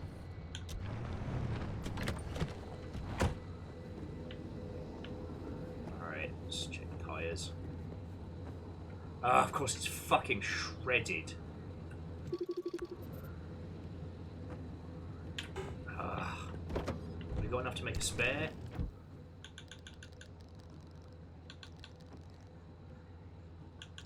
Yeah, we can make a spare.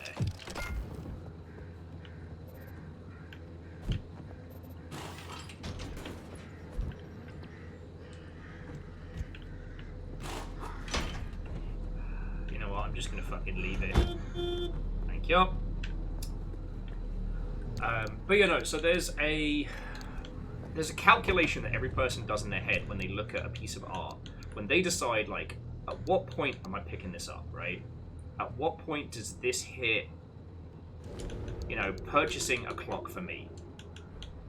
And depending on how weird or interesting or different the concept is, users might need a lower price point to get into the idea, right? Oh, and Dice Goddess, welcome back. Yeah, look at us getting all that good energy.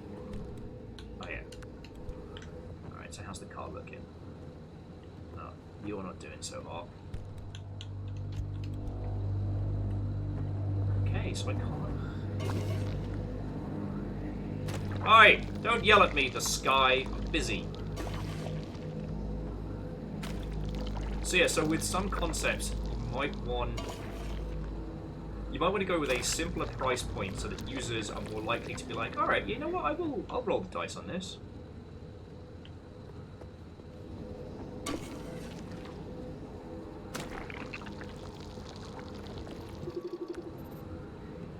Front left.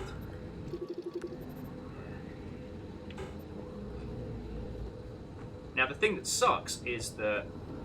Oh yeah, it's this way. The thing that sucks is that in the event that you play a game like this and you go, holy fuck, I fucking love Pacific Drive, this is awesome. There isn't really anything you can do to support the dev team beyond tell people about it, maybe gift it to a friendo or two.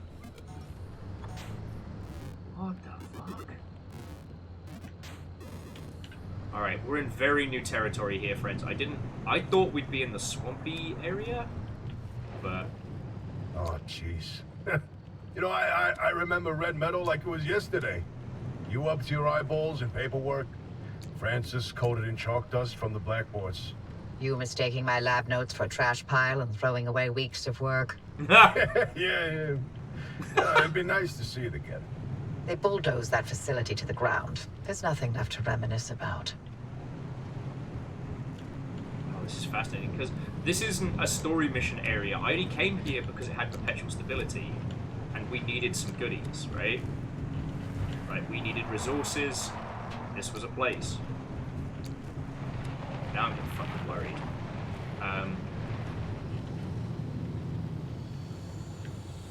Cowler was saying that a friend told him about this game, completely unprompted, and warmed their heart. Oh, that's good to hear.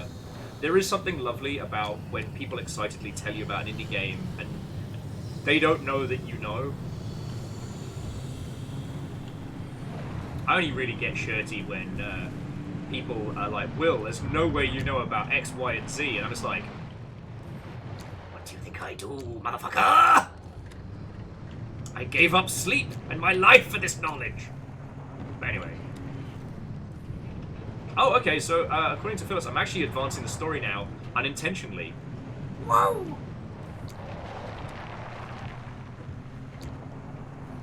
Do you ever regret all this? From the very second I heard your voice coming through my speakers. I mean... Everything that happened here, handing over Lim, the way the project ended, it cost you Alan, you know, your career, the entire damn Olympic Peninsula. And you're still here. So are you. You chose your urban legends over everything else. And you wonder if I regret it? Oh, I have no interest in regret. I want to know if you ever felt that leaving was a real option. After everything I've seen, And heard? And felt here? No. Not a chance. Then we have that in common.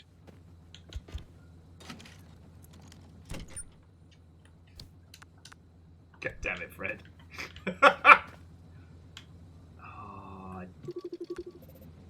I don't have the kit to...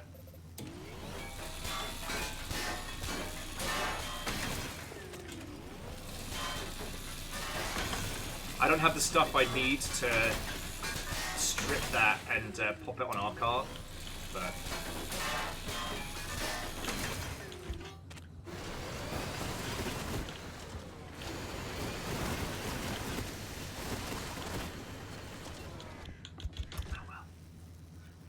No, I didn't bring a Liberator for this one. I haven't got many of the fancy crystals kicking around.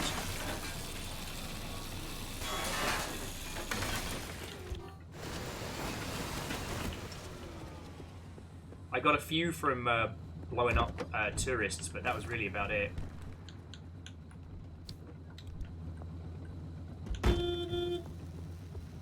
Hell Drivers 2. Alright, Dustin, I might have to steal that one. Anyway, sorry. But jumping back.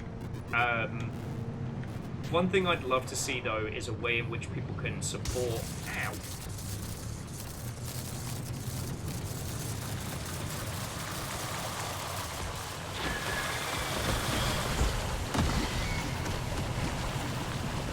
This is the fucking worst.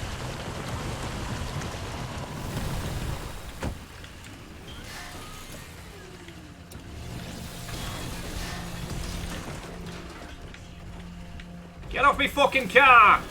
Disgusting. Like, burp bunny? That's the fucking worst.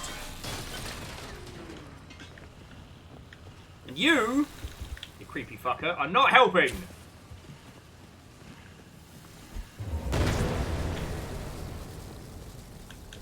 Alright, let's go smash some bunnies.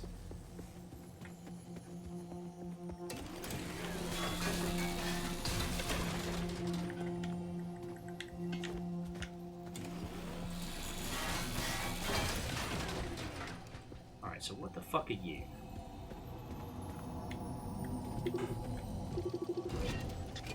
A sap compressor. What do we do with it? Oh, recommended tool, impact hammer. Here we go. Ah, this is the good shit. Alright, I've got to keep an eye out for those, because that's the kind of shit we've been in desperate need of. This whole area is fucking creepy, though.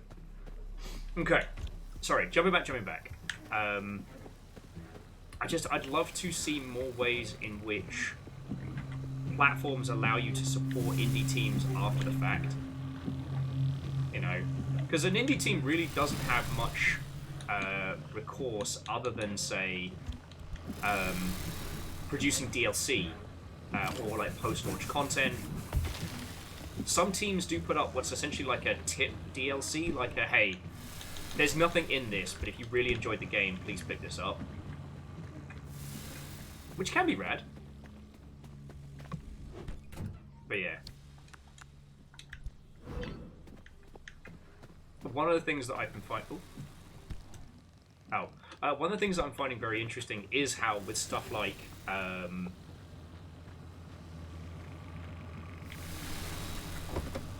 Skull and Bones and things like that, is they are going to really start eroding users'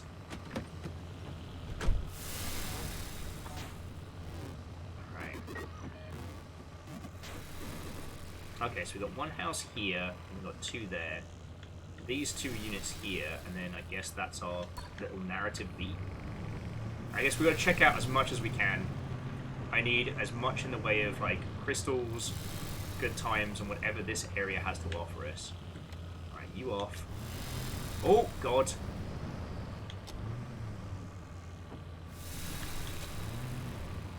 Okay, so now... when I turn off the windscreen wipers, the fucking car's like, whee! This is why I can't hold a conversation and play this game. It knows how to fuck with me. I say I don't respect that, but it fucking scares me. Alright. these bastards and go get... What the fuck is that? Oi. Bubblegum buddy. What's up, bubblegum buddies?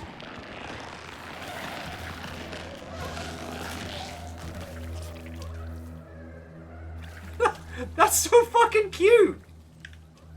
Now, I think I'm probably going to change my fucking tune later when I have to deal with them fucking up my day, but... Kids want something fun? There you go.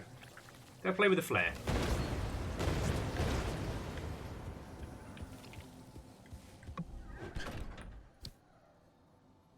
Cruise bumper? No, I'm good. Those things are fucking huge.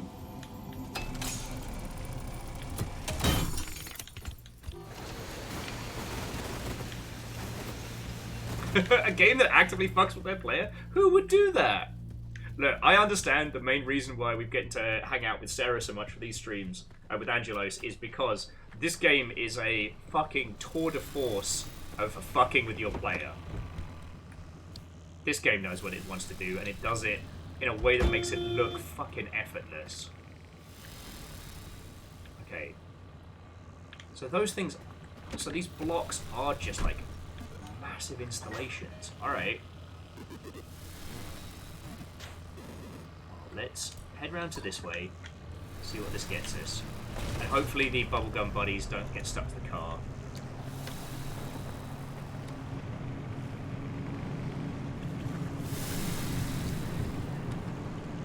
It's fun watching people get fucked up by new friends. The chaos is the... Oh, I was about to say, fuck me running. If this whole place is underground, I am going to cry. And not cool kid crying either. Like, angry, angry toddler crying.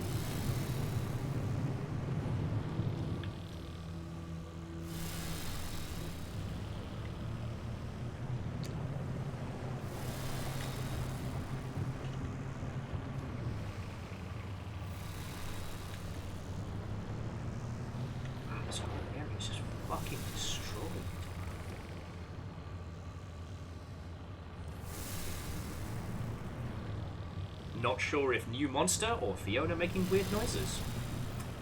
Well. How's Francis? Oh, fuck me! He hasn't left the bedroom. I'm sorry you didn't know about his demotion. It wasn't my secret to tell. It's fine. This is between him and me.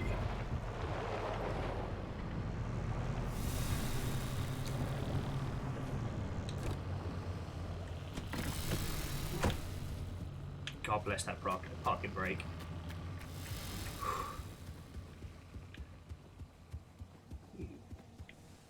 It's like a... I smell it. Oh, a spike log.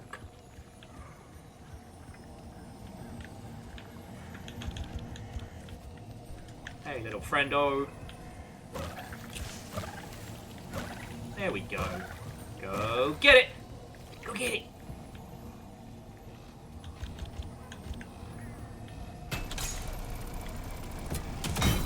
I just don't have to share my my treasure crystals, that's all. Honestly, a few runs of this area, if we can get enough in the way of goodies, we should be able to get the better engine as well.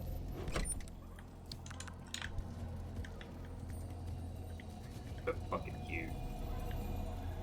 At some point, one of them is going to mess up my day, and I'm going to stop calling them cute, and I'm going to say bad words.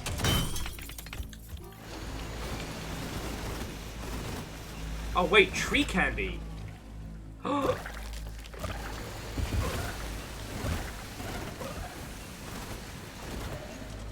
No. No bad cuties. Dr. K's lab has got to be here somewhere. Okay. Alright, so I'll keep an eye out. Twisted Ember.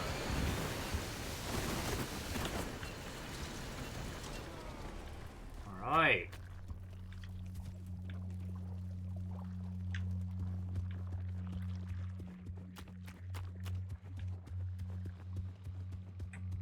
This whole area is so fucking haunting though.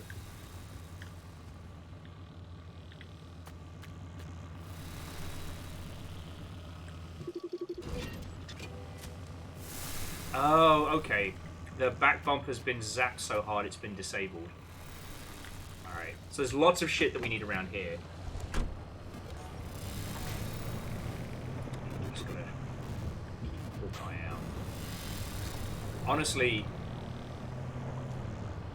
I might do this like Bomberman style.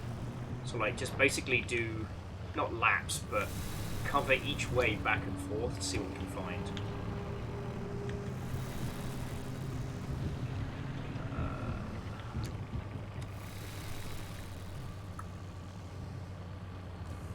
Sure is a lot of fucking bad times out that gate. Where's these dickheads?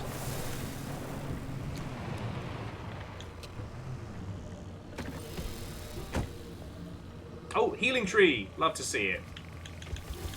And as for you, get forked! Ha ha ha!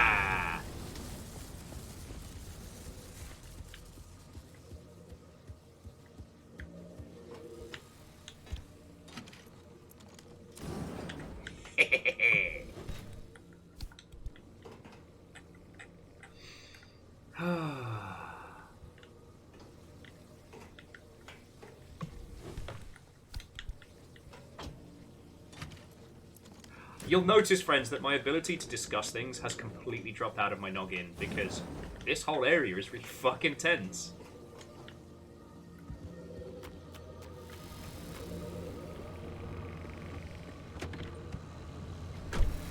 So the good news is that this is a healing tree.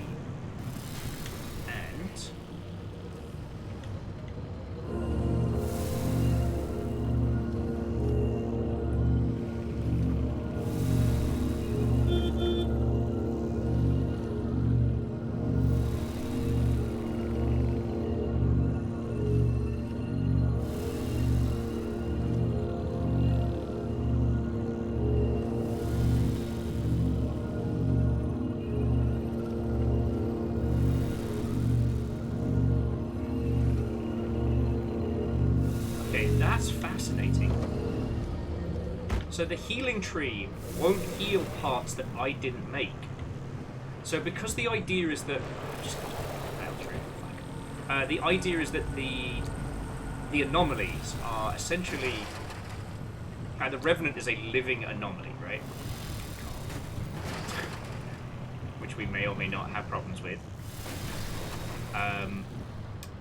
But when we craft stuff for the Revenant, it does seem to like strengthen our bond, essentially. So we can't use healing kit on stuff that we weren't involved with. Is that just a bad swamp? Oh yeah, no, it's acid. Avoid that like the fucking plague.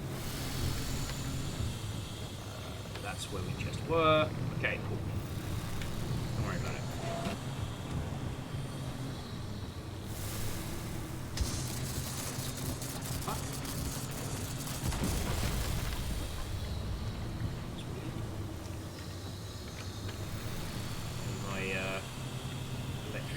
Is acting up.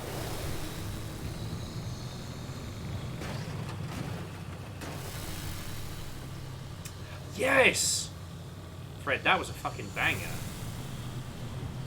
Fred was saying that there was a narrative game we played a while back called Road 96. That was fucking great. I was so heartbroken to find out they did a pseudo prequel, which should have been fucking awesome. It was not awesome. Ow!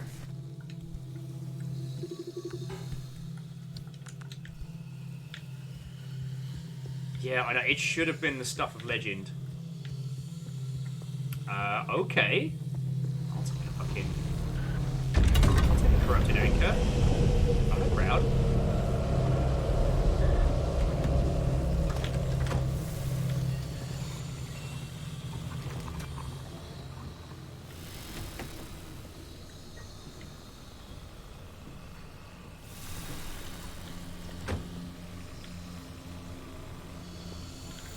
Also, I fucking see you, tourists.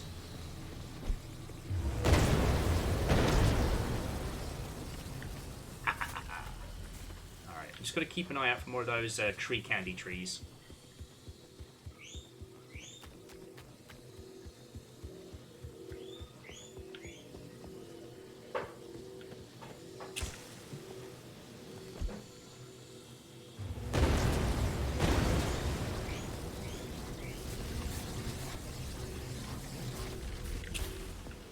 Oh shit, where'd he go? Oh, fucking Weeping Angel bullshit. Saw that! So, what did Alan tell you about his work? He was second in command of Dr. K's lab, after all. Alan didn't discuss his work with me, nor did I share mine with him. Wait, you were head of the whole stinking department. You must have known something about what their lab was doing. If there was anything useful to be found, I'd have sussed it out already. That's all I did after the accident. Try and fail to find any answers. Oh, fucking bunnies!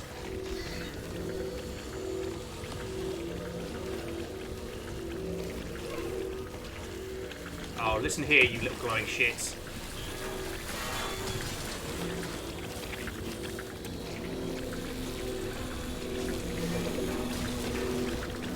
Yeah, you kids can have that.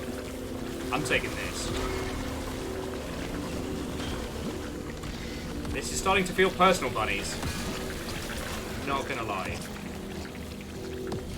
Alright, let's just grab this fucking rod. Wait!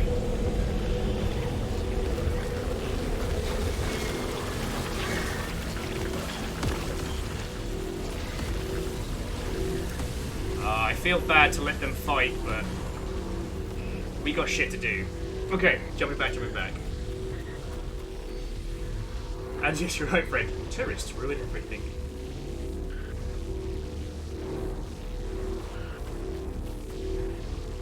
This whole area is just fucking horrifying.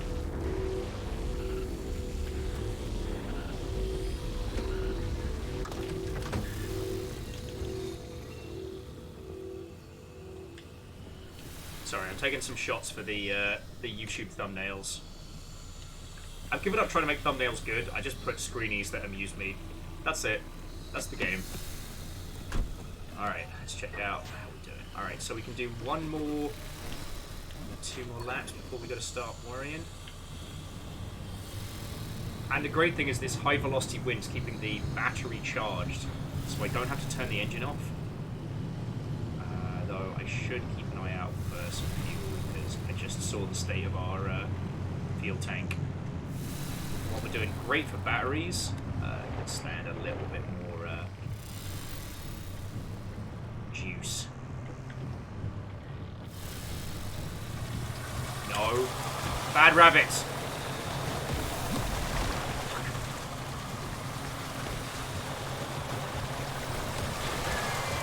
You guys are the worst.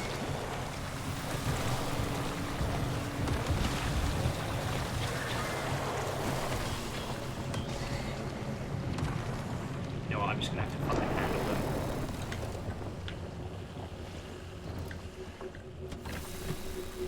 Alright, fuckos.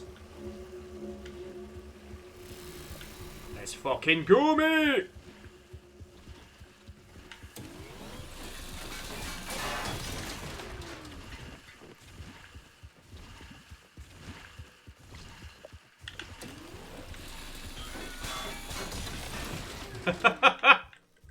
Okay, so XO, what did Mario Sunshine do to hurt you so much? XO was saying after 4 years off and on, today officially marks the day they never have to play Mario Sunshine again. What did our little plumber friend do to you? And I hope your Thursday evening is going splendid. We're having a trundle through on Pacific Drive, and by trundle I mean a fucking mad panicked adventure of lunacy.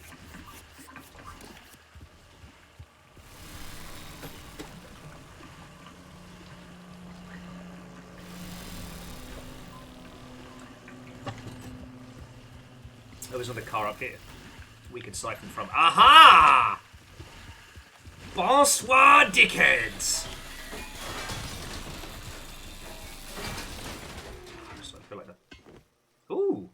rally steering wheel. Cute. I'm starting to feel like this unhinged bunny slayer. To every generation, the slayer is born. Cue the music. Wait, where's the fucking... I dropped the can. There it is.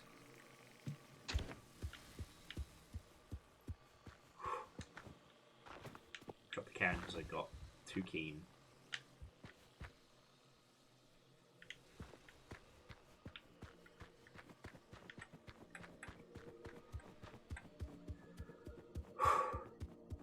This game makes me nervous.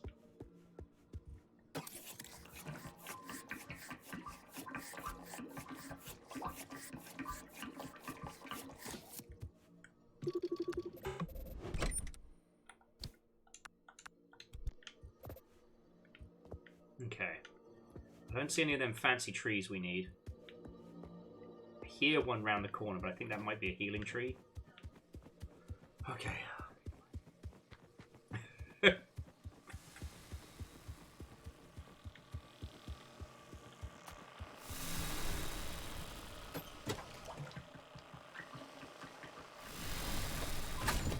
Alright, that's good.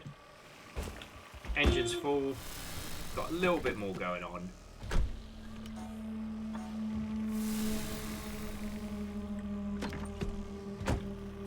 And things are broken. Is that a puncture? Okay, now we can do this.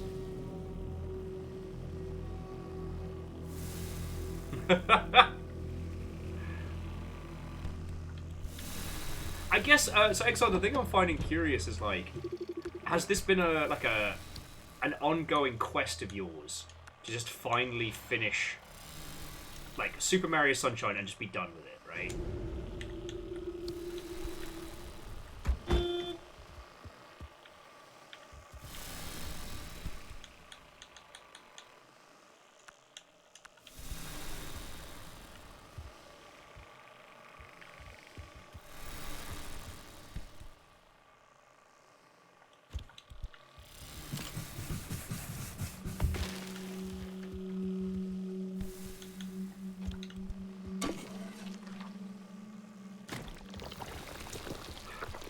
Now, I will say, like, one of the things I'm always impressed with Mario Sunshine is how you start playing it and you're like, this is an easy game for babies.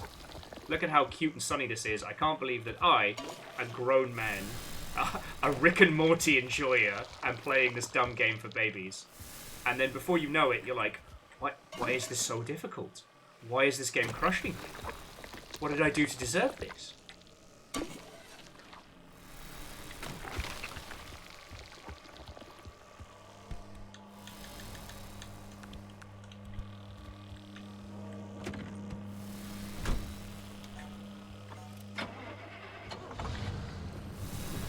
Yeah, what hellish Mario torture chamber is this?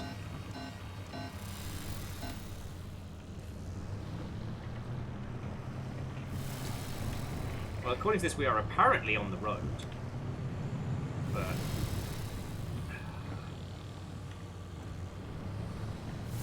I'm gonna swipe through the maze one more time. I'm just trying to keep an eye out for either... of course, after I use that putty, we find a healing tree.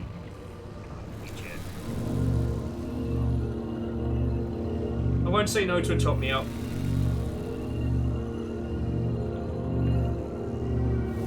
I'll bet my flask that Dr. K was hiding something here, and we'll find it at his lab. I know. But listen, Gran, you can't take me to a brand new area and expect me to fucking not explore the shit out of this. Alright, so there's loads of healing trees around here, so I shouldn't need to use too much in the way of a healing putty. Again, we're looking for tree candy, we're looking for shiny red crystals.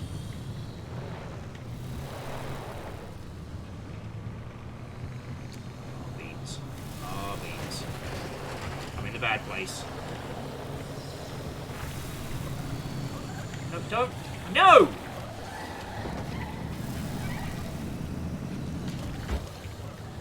No. No. Bad friends.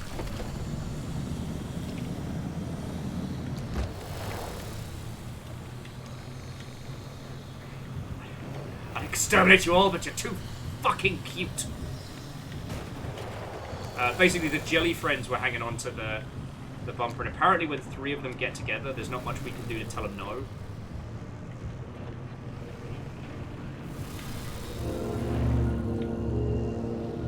But, so, EXO, I actually have a theory on that one, that Nintendo and the difficulty curve, that what they've done is they've used things like Mario Maker to hit their hardcore audience without sacrificing their younger audience. So using people with high games literacy that have a hunger for high skill cap titles, giving them that, rather than making a game that starts easy and gets overtly difficult, which may or may not alienate some of their existing user base. Their younger user base. You see what I'm saying? Now, on the plus side, there are other companies that have kind of gone, oh hey, if Nintendo's not gonna make this kind of shit, why don't we make it?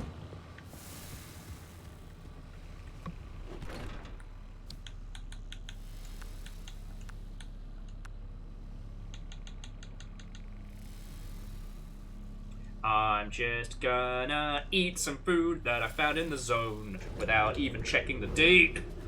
I found an MRE and stuffed it in my face. This is healthy and smart. Alright, so again, you see red crystals, you see trees that look like they're full of candy. Candy.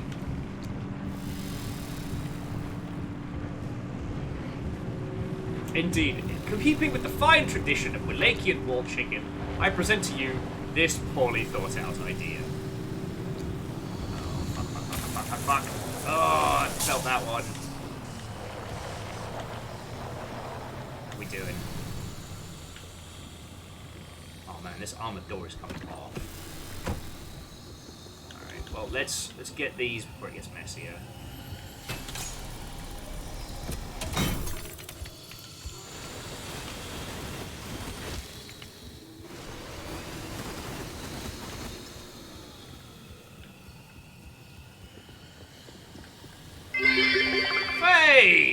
Rainstorm, ash-covered skies, poisonous gas on the side of the road.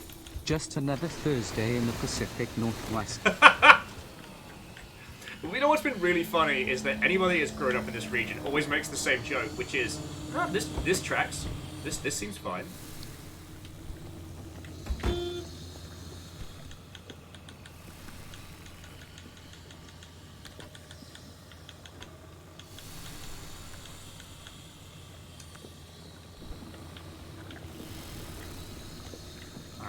Oh, and one more over here. And one more for Jenny and the Wimp!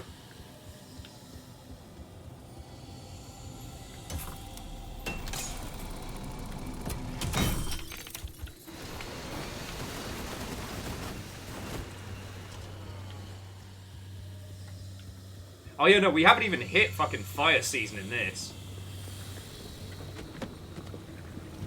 And to be honest, between fire season, full spring, and a bunch of other fucking weirdness, it does feel like this area has mystical, nonsensical weather. I have found out over time that Dr. K's access records were coded to the lab that used to be here. I'm feeling less optimistic by the second. Nah, to scour this place clean. Something's here. We just can't see it. Oh, following a hunch. Not your usual MO, Oppie. No, but being suspicious of Arda is. God, Science Grandma is one of the best characters.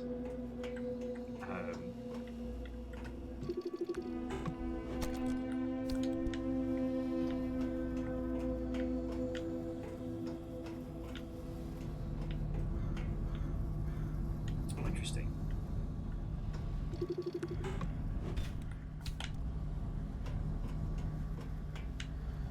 Too spicy up here, but this turns plasma into crazy weird eggs.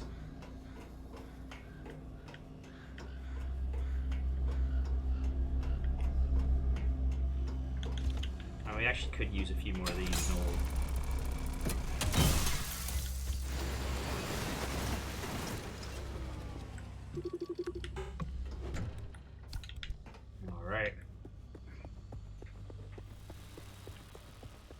Oh, so Fearless, the little icon next to it indicates the exchange rate. So like how many of X you have to put in to get Y. Thank you. Okay. Well, so this is where we're supposed to be. Let's have a look around.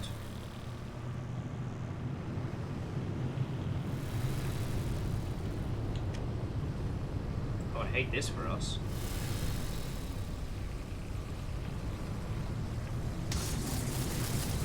Yes, yes. Thank you for the free charge.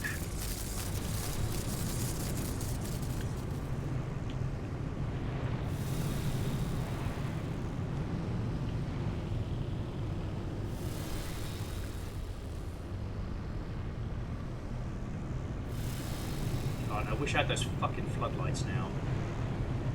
Sorry, later on you can unlock a special kind of floodlight. Little friends. Whoa, driver, hang on. Where are you going? That should have been the end of the facility. According to the blueprints, anyway.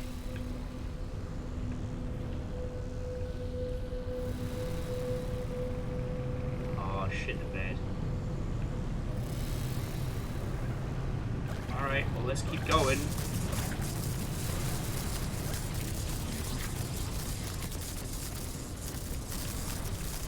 Alright, listen, you fucking tourists.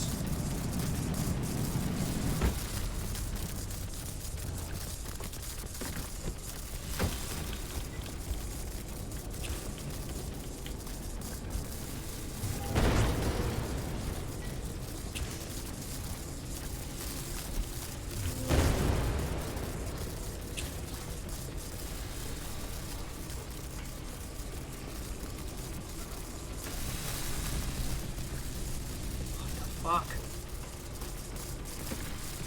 You'll see this, right? Like, there's a fucking something just beneath this.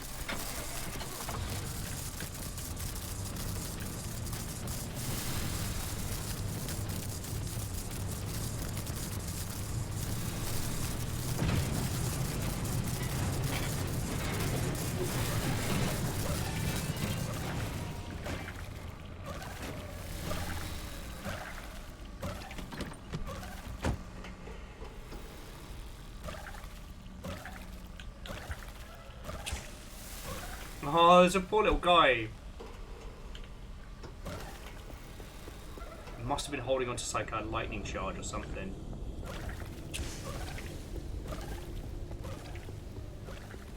Okay, this area looked too small to get the car in. But I think I was wrong. Let's go get the car. After all that fucking about. Sorry, friends.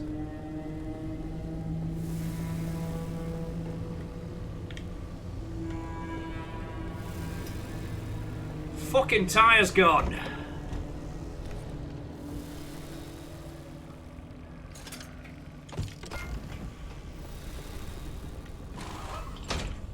I don't want to start throwing accusations, but I think that those little bubbly shits might have fucking stolen our car.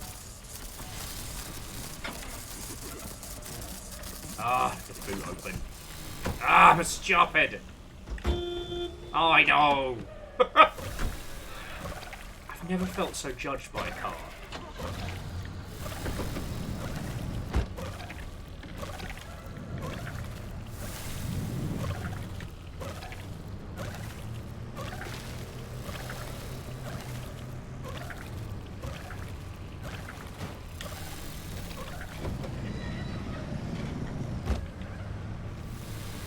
Introducing the 27-point turn. Fucking household specialty, right?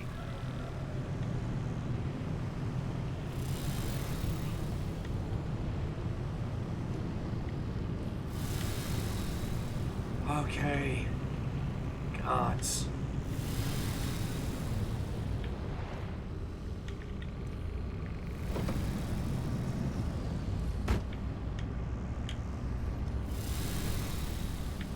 I should have known. That's on me.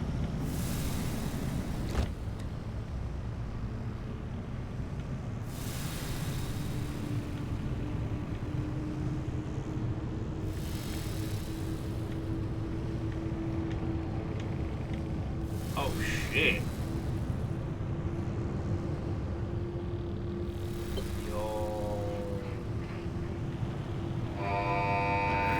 Security protocol activated. Scan artist security credentials immediately. Sounds bad. Well, well. After all these years, and Anna still has something to hide. We're definitely onto something now. Driver, anything you find down there, scan and transmit it back to us. We'll work on disengaging the security protocol. Definitely should have brought more flares. Okay, here's something. This thing in the deep zone, they called it the Well. Oh, fantastic. Tobias, run those reports through the decryptor and see what you can find. Hadouken!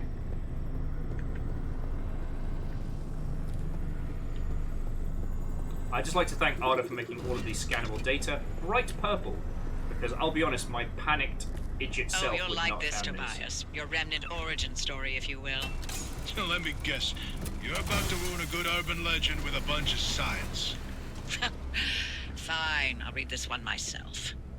Nice work, driver. We'll review these and summarize our findings after.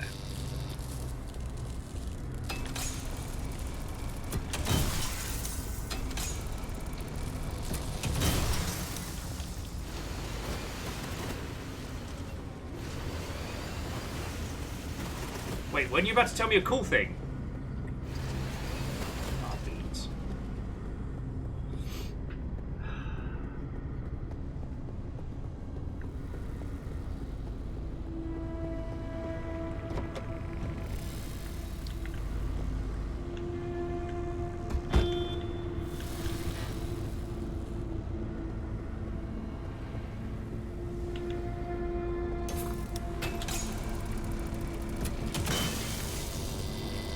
Beans.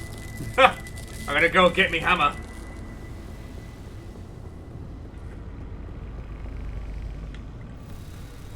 Ah, beans, I didn't bring a spare hammer. Ah, fuck a doodle doo. Oh, I can make one. We're fine. Don't worry about it. Everything is fine. Oh, and apparently I need a crowbar. Have those little shits been stealing crowbars and stuff from me?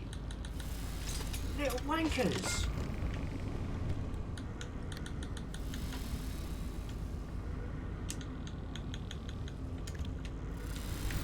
Little wankers. No love for you.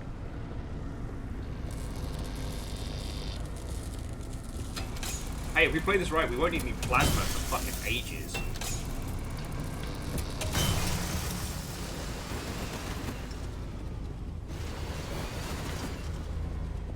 Sorry, strange random thought. Did anyone else... was anyone else confused by the 90s Spider-Man cartoon? The concept of a plasma vampire. You know, the Dingleberry who would become Morbius, Mr. Morbentime. When you'd only encountered the term plasma in video games, like plasma gun, plasma rifle.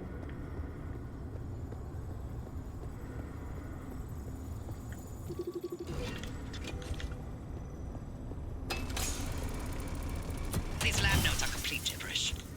What about these diagrams, though? It looks like he was trying to convey something. You can admire the doctor's newfound art skills all you want. You won't find anything useful in them. It's a fucking thing. I'm only knocking out the Jennies though, so I know where we've been. There's something over there. There's definitely something across the way.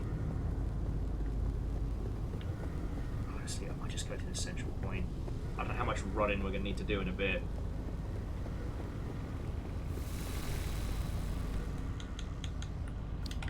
And again.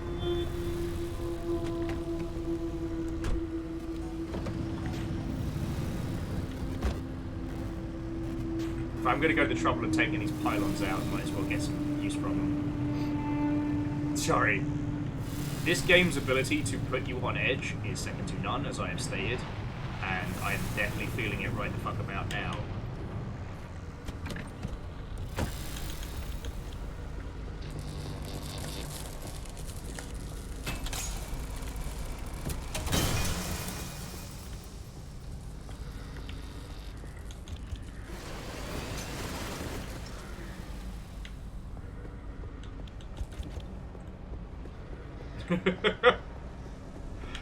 I'm sorry, the will you have attempted to contact for interesting conversation and banter cannot be contacted at this time.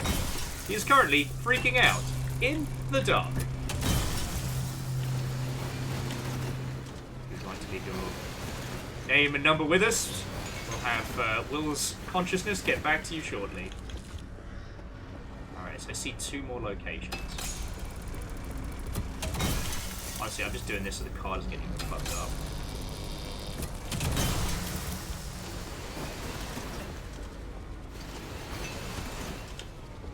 Alright.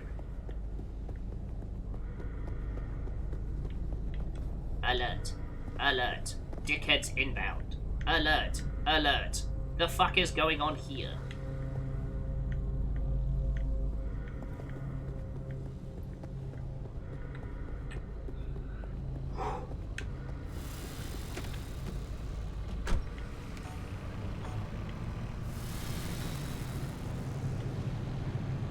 Said it once, I'll say it again. I'm very grateful that you lot are putting up with me going fucking hard on this. Because you might have noticed, a little bit obsessed. I'm running low on flares. Get fucked! Shit. Get fucked!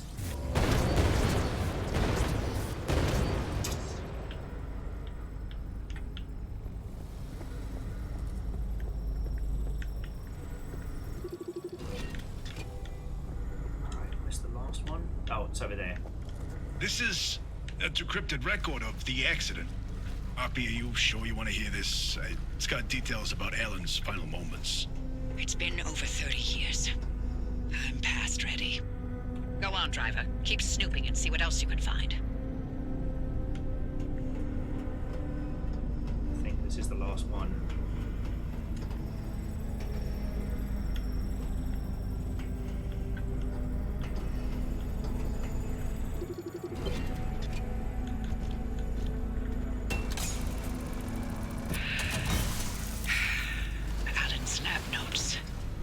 Maybe my late husband sent us something useful from the grave after all. And you're all clear. Give us a moment. We'll let you know what we found in all this data. You can make your way back to the auto shop after you're done scouring the place. And driver, thank you. Oh, wow. Alright, drive to the stabilized access road. Alright, cool. Alright. In the words of Gandhi, fuck it, we ball. Pretty sure he said that. Pretty sure. Alright, to recap, we've lost multiple tyres. Those squiddly fuckers have stolen a lot of shit from us. But, despite the shitey weather, I declared this specific area to be a success. So I'm probably going to lose the insulated door any moment now.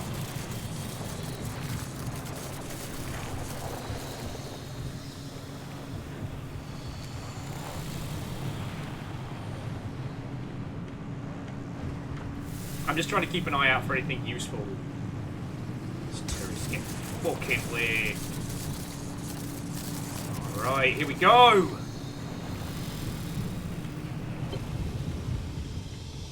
Oh, my fucking life. Oh! Oh!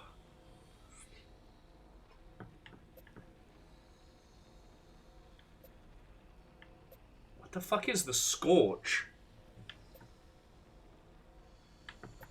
Oh, so this is Red Meadow, this is back roads. Alright. Oh, you know, hey shift, I got a sweet fucking steering wheel. I got the good shit.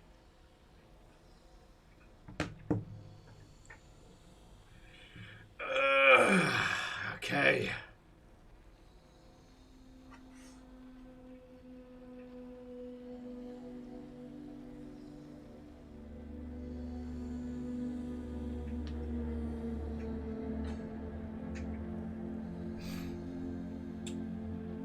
It is interesting that it says there's still stuff here. Did I miss stuff? But, you know, worst case, we have to come back.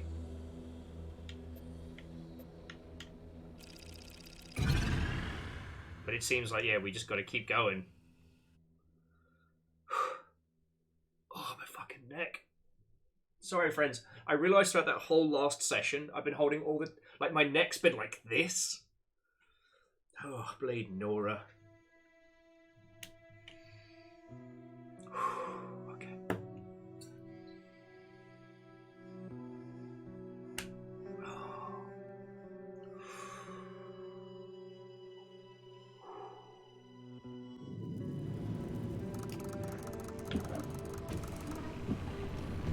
Alright. Let's see what we got here. Sadly, I don't see a repair station, so...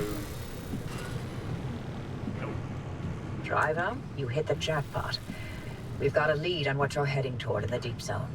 Tobias, give us the rundown about the well. ARDA classified it as a hotspot of ultra-high energy gamma radiation. Its eruptions were spontaneous, and ultimately ARDA made no conclusion about what caused it, when it would blow, or how destructive it would be. ARDA, of course, wanted to control this bottomless well of energy. So they brought in Dr. K and Alan to research activation and containment. They discovered a way to reliably trigger the well, and that was the remnants. And that's what the remnants have been leading people towards. The well.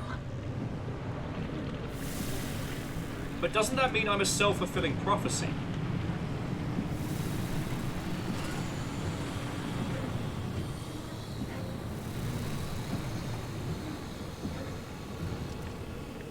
Like,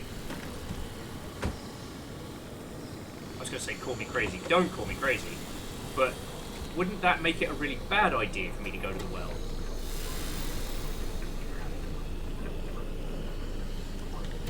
Oh, beans. Okay.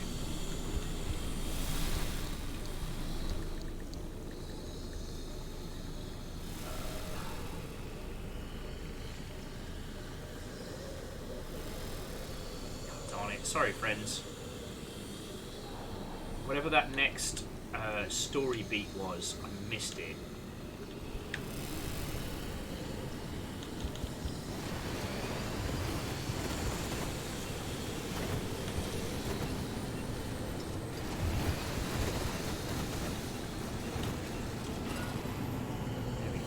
I've reviewed Dr. K's lab notes, and now we know what he was doing in that lab after the accident. Spinning in circles for years. His injuries were real. Dr. K's radiation exposure should have been fatal. And the minute he could stand on his feet again, Arda shuttled him right back to his lab and bid the monkey to dance. They allowed him to carry on in the hopes that he would reproduce anything useful. He worked for 2 whole years before they quietly retired him from his post. Sorry we scrambled your brain. Here's your pension. Bye.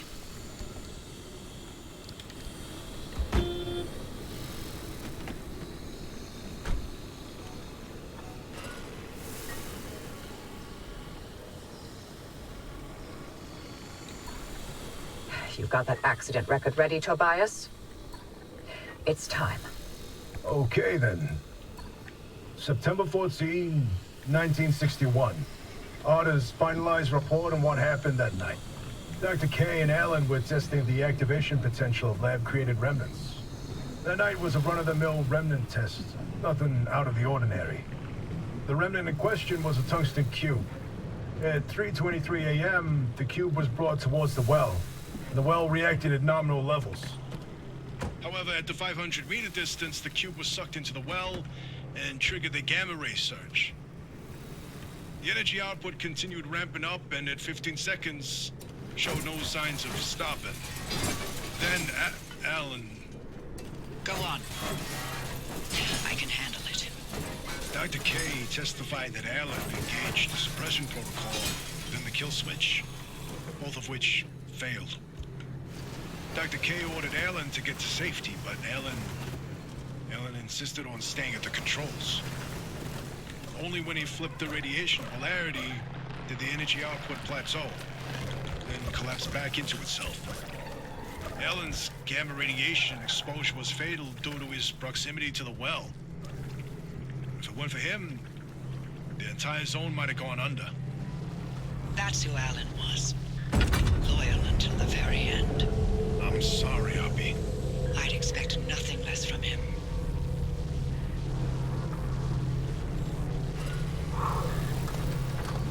Once that car gets to the well, we can expect another gamma ray eruption. We'll need a way to cut it off. And I may have found the answer in Alan's lab notes. His work on that suppression technique was top-notch. What's interesting is Dr. K and Alan didn't know any more than we do now. They had no conclusions about what the well is. Or what the remnants did. Or how they interacted with this well. Maybe they're ladles that scoop out a metered amount of gamma radiation. Maybe they trigger an eruption that we can't stop and will destroy the zone if we get it too close. That's a hell of a range. What are we going to do? We keep going. But if it's an eruption... I already sacrificed the Olympic Peninsula once for Lim Tech. How many chances for total and utter fallout does a gal get in her life, huh? In another life, we would have made a fantastic team. In no universe would I not have murdered you in your sleep. Oh, Uppy, don't ever change. Don't ever change. Oh, the lead shielding is because I need to make some lead pans so I don't get fucking nuked next time we go for a quick round of How's Your Father. Actually, speaking of poorly thought out ideas, let's go grab some fuel real quick. I'm trying to keep an eye out for the tree candy, but it's definitely easier said than done.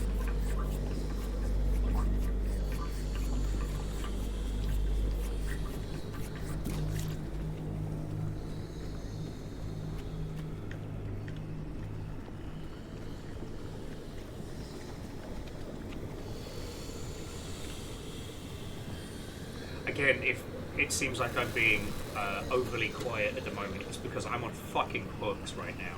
We've got unstable energy, we've got corrupted energy, we've got a trunk full of everything that we need to keep this fucking mobile feast underway.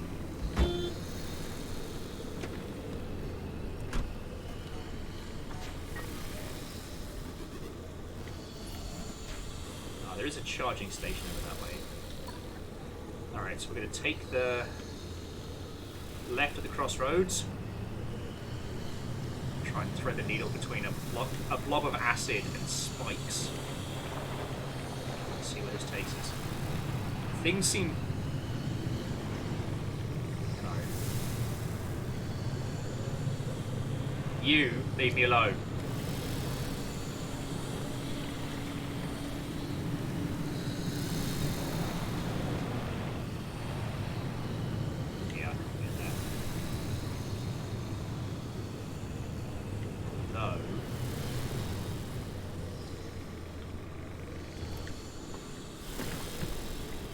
Judging by the angle... Oh, fucking buddies! Get off my fucking car!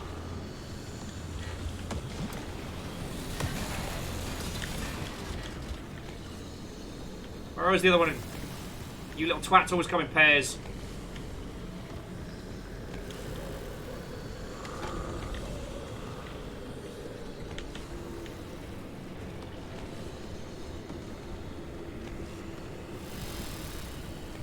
Do something really dumb, so hopefully the car is fine.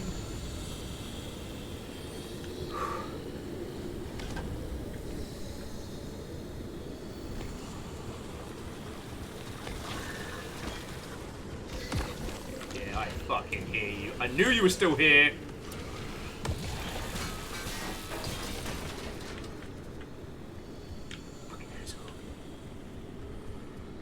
I have never been more aggressively anti-rabbit than since playing this game.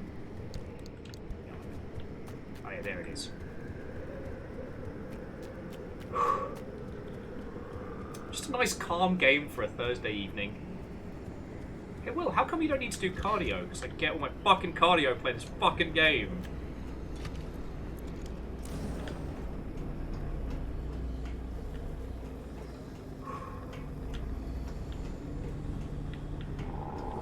jelly friends.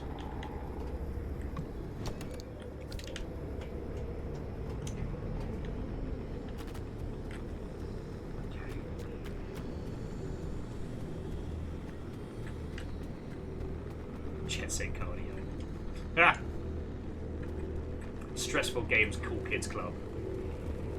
Alright. That looks like a lot of unstable energy though. Hurts!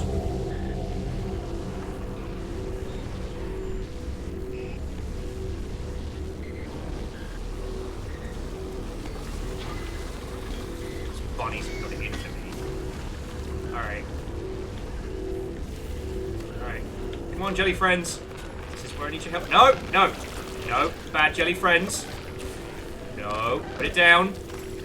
Yeah. Make the shiny, not my shiny. Alright, you kids go make friends with the bunnies, and I'm gonna fuck off. It's a nice calming game. Nice calming game about bunnies.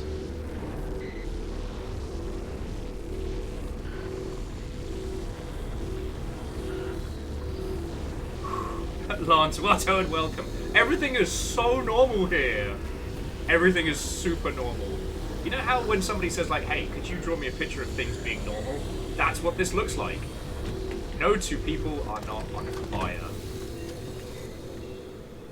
Alright, I'm gonna risk it for a little bit of a biscuit.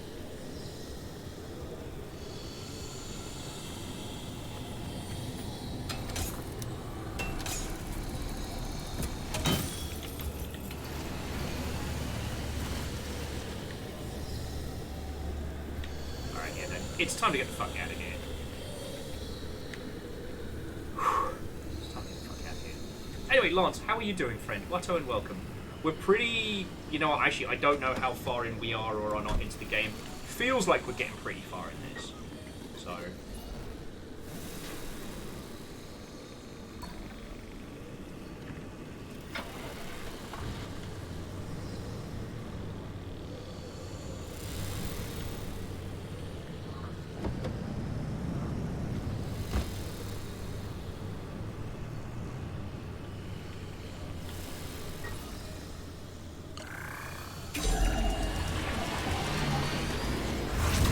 if I can make it to the exit on this, we're going to be sitting pretty. If I can't, well, then we all die a horrible death. Simples. Don't you turn around, don't you fucking turn around. Cross country! Ah, darn it, those were the candy trees. Don't worry about it.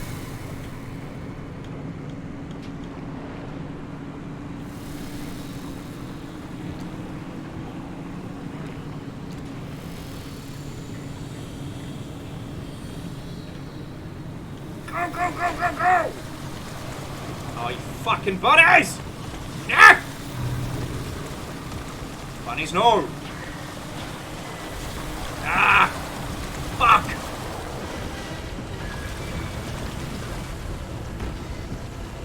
Ah, it's a fucking thing! Oh shit, alright, we're just gonna have to steer and hope, steer and hope.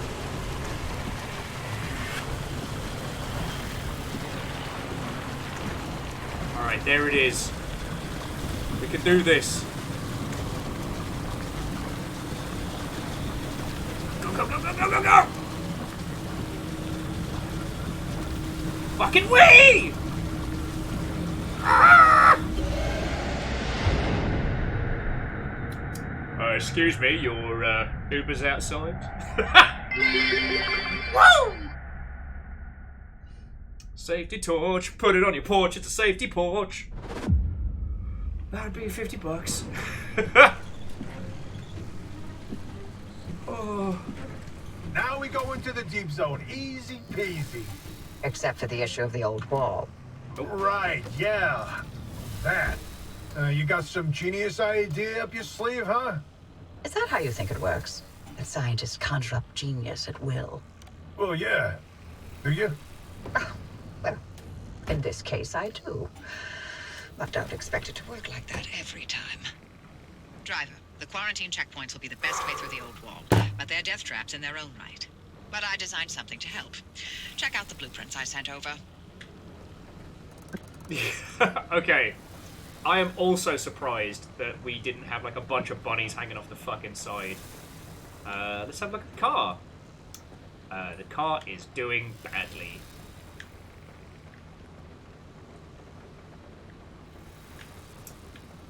Okay. Oh, I thought you mentioned Jeff. Jeffers. Can't seem to remember. Ah, Jeffers.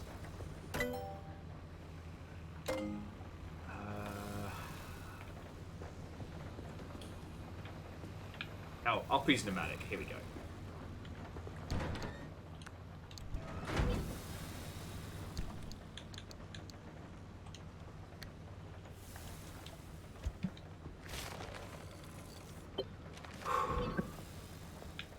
The old anomalies took up residence in the crossing points. It's not enough to have a shield. The shield itself needs to be shielded. The energy drain on that shield is massive. It won't last you more than 5 seconds. Yes, and? You'll need to recharge on the go, but the deep zone's grid is completely dark. You know, what if we could reroute our power into the deep zone? But we'd need to jumpstart the network somehow. That car is basically the world's most overpowered electromagnet on wheels. The driver induces a current, then you open the electrical floodgates. They'd have to induce the current the entire way through the old wall while making the crossing and maintaining speed. I don't know what to tell you. If you don't believe the driver and that car's got what it takes by now, then go back to hunting ghosts. We've got a job to do here. This could work. Are you in, Francis? I don't know. Look, we have a real chance of losing everything at the old wall. I'd like to not fail this far along. How can we know this will work? We don't. That's how science works. We form a theory, and we test it, and we fail. And fail, and fail, and only sometimes do we succeed. Come on, Francis. Please? Fine. I'll do it. All right. The team is assembled. Driver, get on with building that limb shield. We'll work on spinning up the power grid in the meantime. Okay. Let's put some fucking wheels back on this poor car. All right.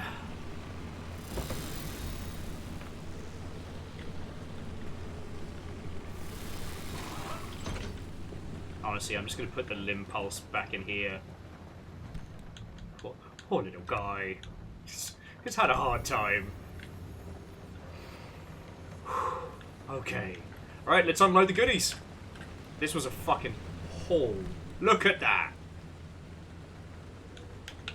Back of the fucking net.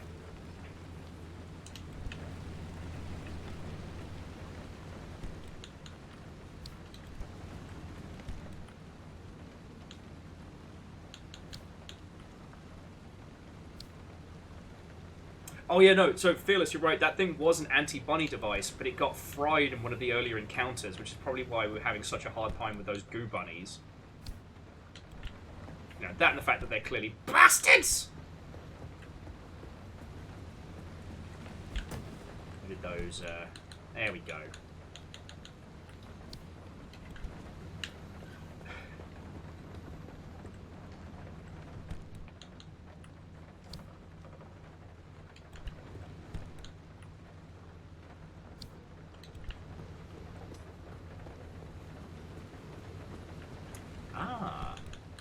So hypothetically, if I hadn't assigned the anti-bunny tools to a specific button, I mean, it's mistakes.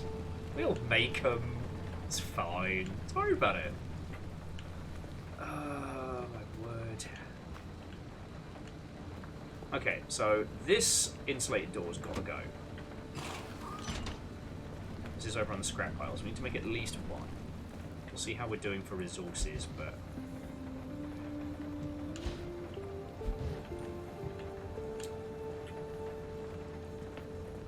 let's see what we can get from here.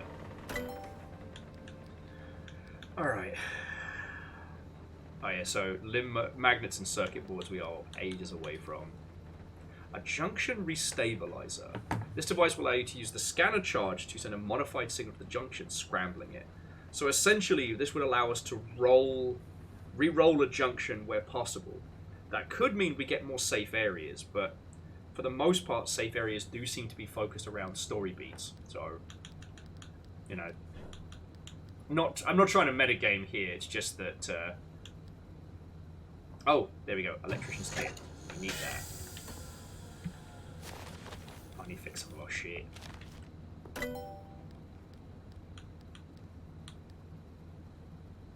Okay, so we got 4 unstable energy and 1.5 corrupt. Forget what it was that we were working towards.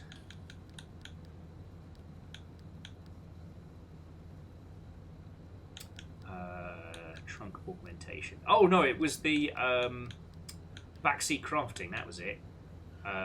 What the fuck is hot dust? Dustin, answer for your hotness. I'm gonna make a turbo engine. I'm just gonna make a turbo engine. I'm just gonna do it. It's my day. We've got plenty of stuff for it. Let's go.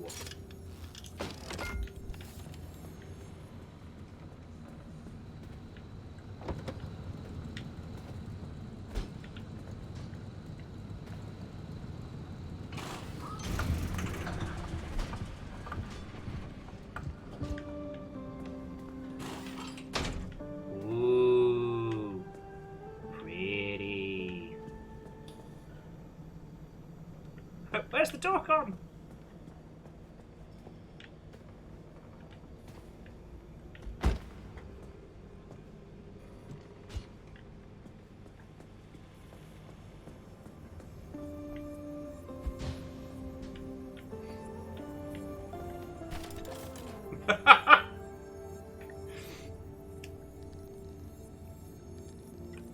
Okay, and we can make an electrician's kit pretty easily, so that's good. Insulated door. Wait, hang on. Oh no, that's just headlights. Like, we definitely need one, and we can possibly make a blowtorch to repair the rest. Fearless is like, and did that give you the Car of Theseus achievement? I did get that. Oh, we need fucking marsh eggs. Marsha! Marsha! Yeah, our current bottleneck is copper wire. Limb shield's definitely doable.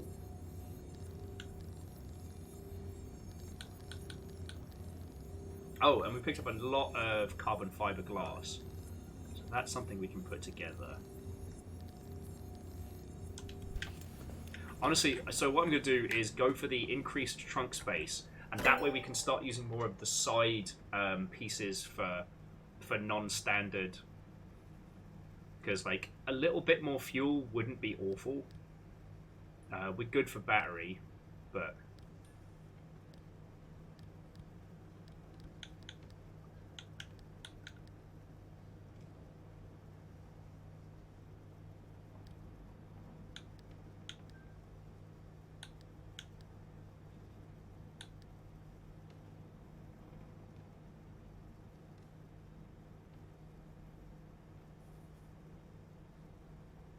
Oh, fascinating.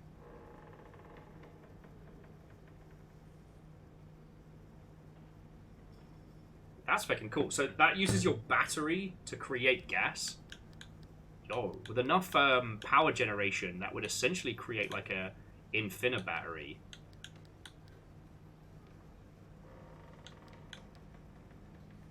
And a high capacity battery might not be bad. Oh yeah, so Fearless, I've been working towards roof storage.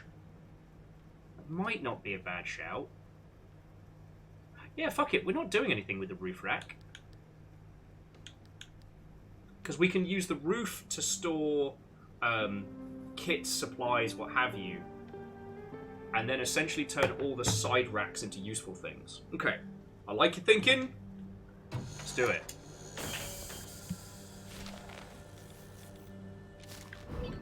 And I need to make 10 carbon fiber, so we can have a great big bouquet.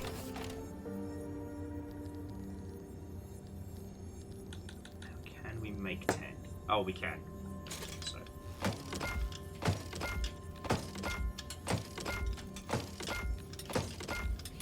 And you're right, Phyllis. We get one more roof slot as well. Now that roof slot's predominantly going to be for headlights. Or perhaps, when we get it, the searchable light. Because that was probably going to be like an absolute winner for us.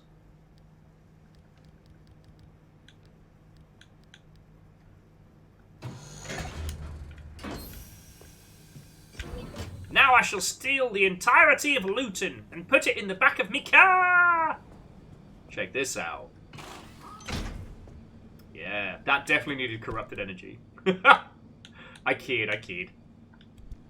I know with this game that, you know, because the car is essentially a living entity, we gotta...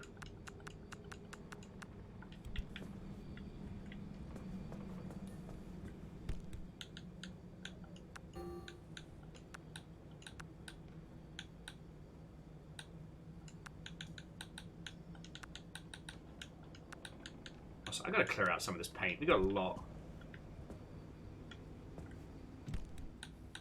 For here, we've got rally steering wheel and an onboard sticker.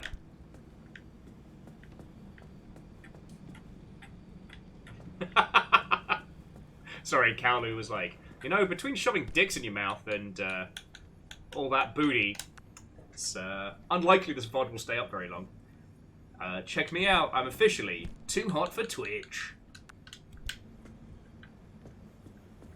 The hot dust was inside us all along. Ah, lordy. What am I going to do with you lot, eh?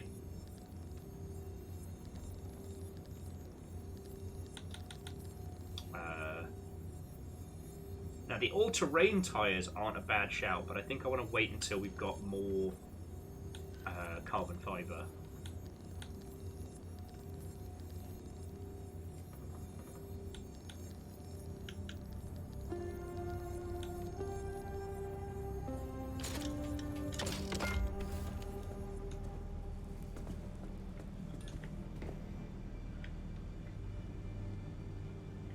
Still advised.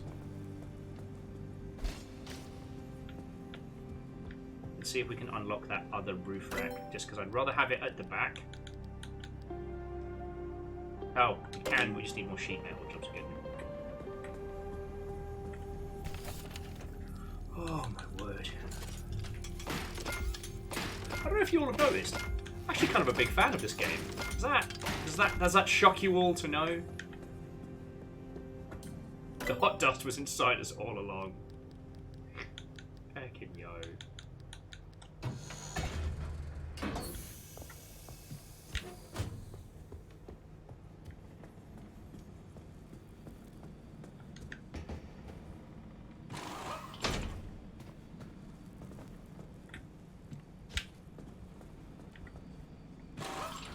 There we go. Alright. So it means that instead of this side storage here, we're going to transfer that stuff up to the top. So the side luggage comes off, because we haven't used this side luggage at all.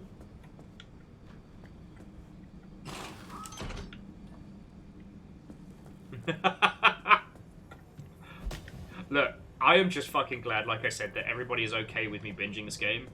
Because if we'd reached a position where I was loving this and the Longship was like, meh, not so keen, tears would have been tears.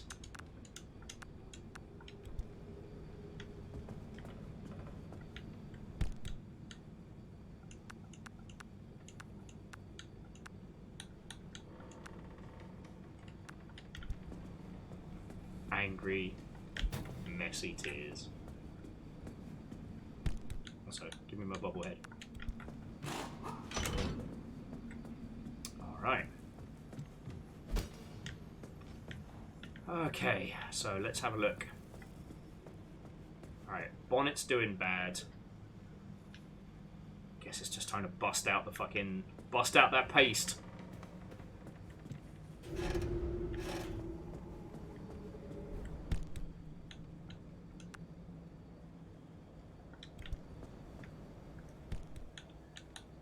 I just can't believe how long it took me to work out that while items you find in the world are very useful for quick replacements, that ultimately, because they're not yours, you didn't make them, your car's like, no, I don't like it. I don't like it, it's not good. It's bad and dumb.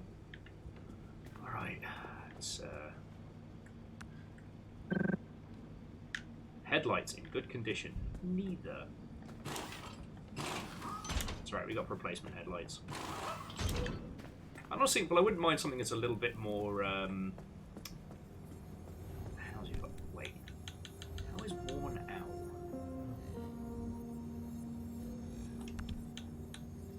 Ah, he'll be fine.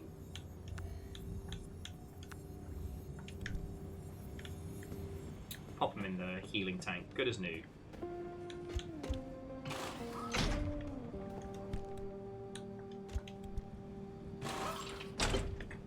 Okay.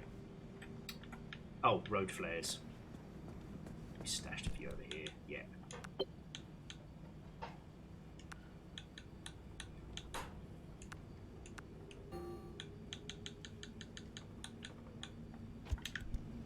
Okay. So what else is having a bad time? These... everything! This is fine.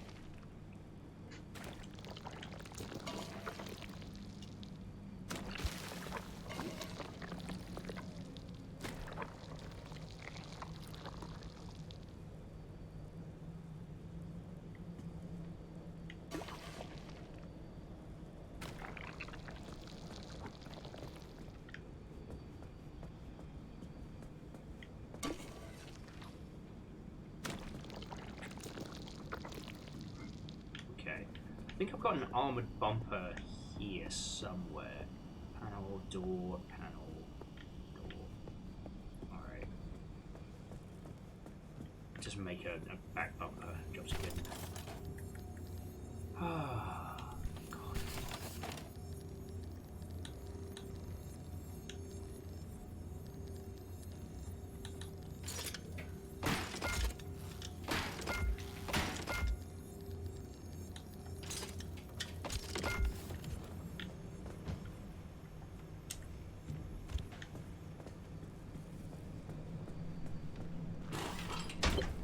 Okay. Car's at 95.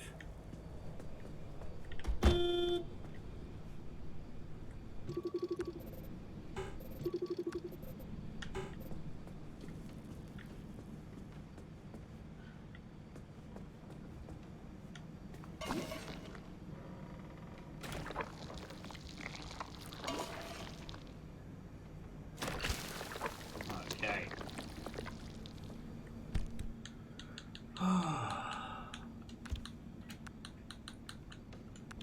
Just a big old just in case. Alright.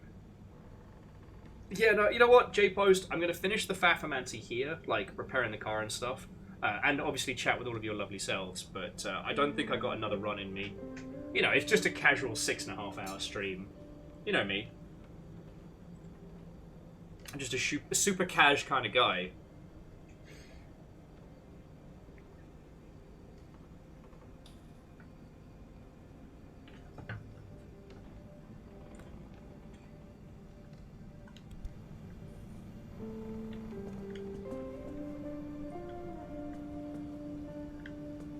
But Forever jealousy.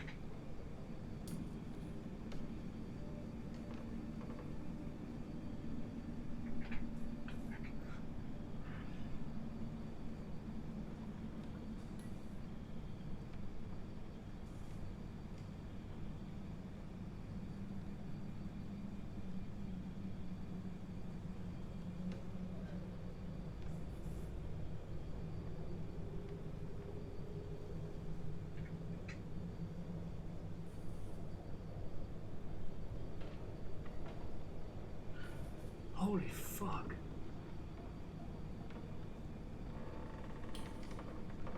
Holy fuck.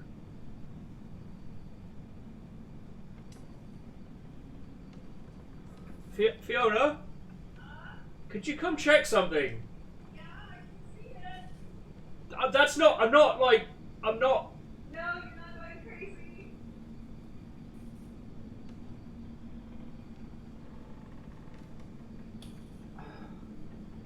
You're open. Popcorn.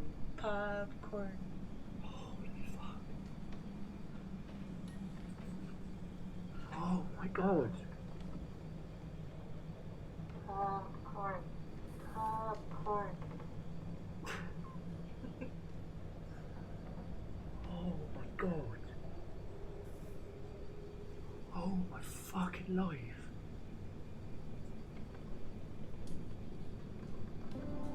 How? Why? Thank you. Fuck! Oh. Oh god.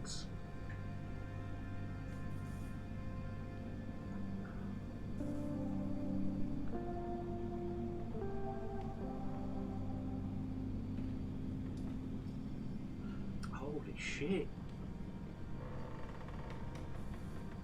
Oh.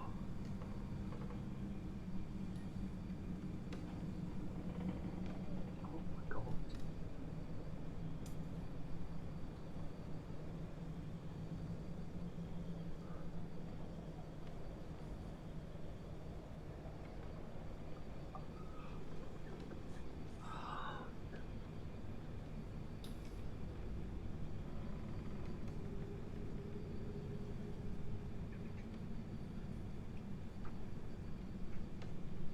Holy shit.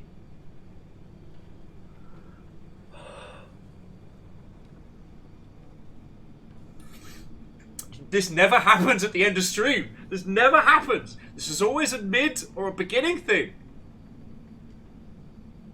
You have sat with the power to do this for 6 hours. Like, holy shit.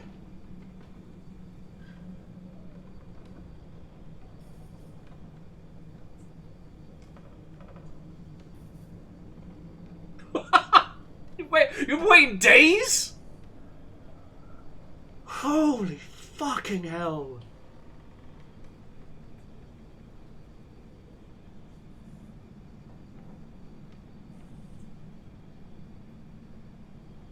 Oh my god.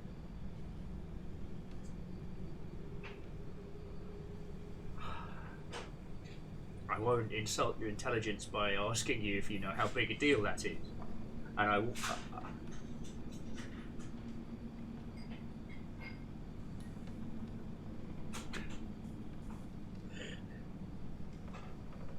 Oh my god.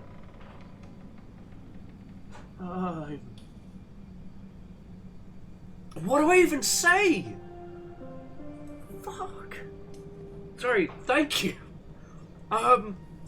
Joe Post, I think it's safe to say you're gonna be the Jarl for a little bit. I think that's a safe thing to fucking say.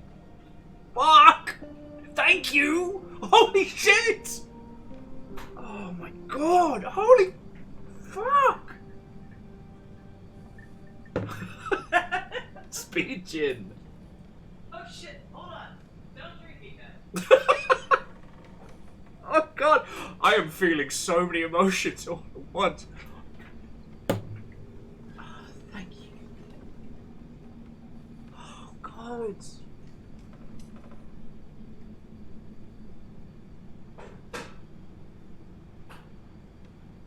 Oh god. I can't do that right now, caffeine. I can't. I am. Holy. Oh. Oh. Oh.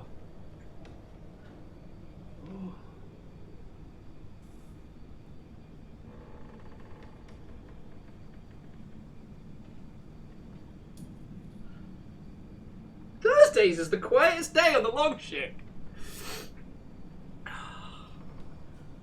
I am fucking crying here! You can't ask me to dab and sob at the same time! Just... You know, okay, you all know by now how big a fucking deal that is. You know how...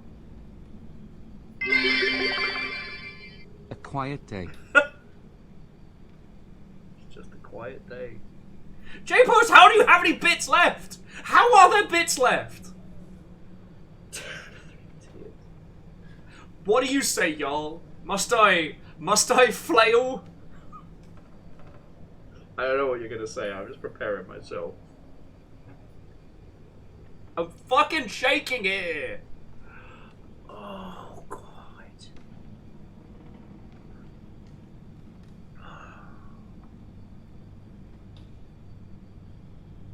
Holy fuck. Holy fuck.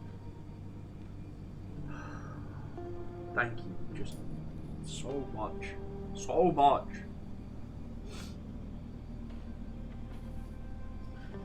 I promise, friends, I have not been talking about survive till 25 or any of that shit. I promise you I've not been fishing. It's so important you know that, but like, our little household's been running on fucking fumes for months. We limped past payday. We limped to payday on like $30 and a prayer of the last few days. If it hadn't been for you lot and, you know, some family peeps, we would have made it, but boy, it would have been saltwater soup, sugar water for dessert. Right? You can't, oh, I just, oh. Thank you. Thank you all. I did, I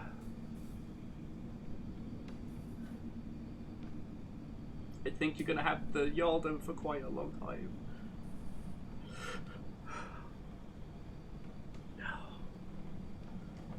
Thank you. Fuck. For a man who prides himself on being able to talk constantly, and I never know what to say when it's... Oh.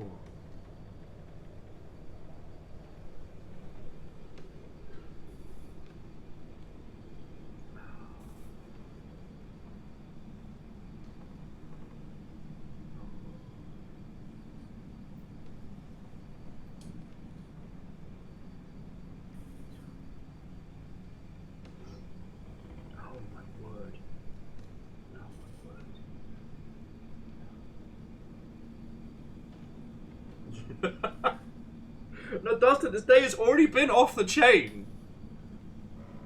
And it's not, like, friends, $10 to us is a lot of money. $2 in bits as a tip and a meme and a joke is still a very big deal. This is an incalculable kind of nonsense. This is... J-Boss, thank you for not throwing that at me while I was in the spicy zone, because I would have just sobbed and died in my car. Like, I would not have made it. Holy fucking thank you! What? Alright. I'm gonna dab. I'm gonna drink my gin. I'm gonna play with the car. Thank you. You know, British people are mathematically not equipped to deal with feelings.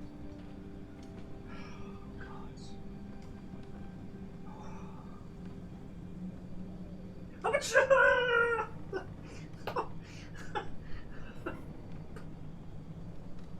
My legs nearly gave out. I nearly ate shit then. Oh my word. Oh my word.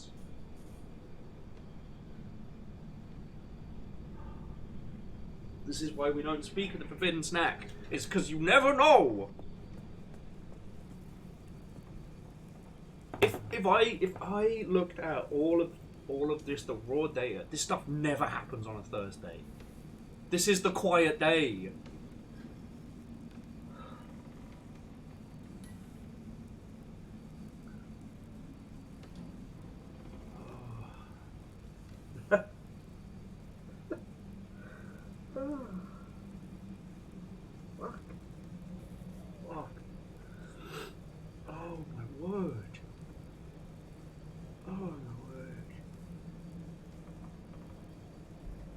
no one goes hard like this on a Thursday, except for when they do.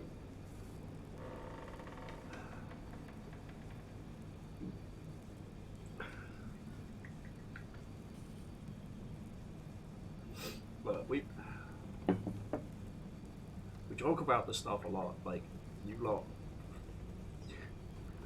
destroying me with moments like this, and it's very true. I'm broken. I'm not going to be functioning for hours. Gonna turn the shower on, I'm gonna have another little cry, and we're gonna go from there. But like, I never expect any of this. Right? I'm hopeful. I won't say that I'm not. This is gonna help me look after this fucking house like you have no idea. Like you have no idea. But like, yeah, we joke about the secret Discord and stuff like that, but again, I don't expect it. Like, I'm not sitting there crossing my arms being like, oh, I can't believe the secret Discord hasn't set my pants on fire or something. No.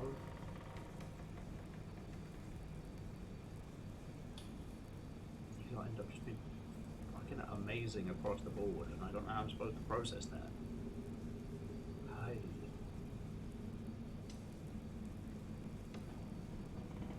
I think you all can understand being at that point where you're just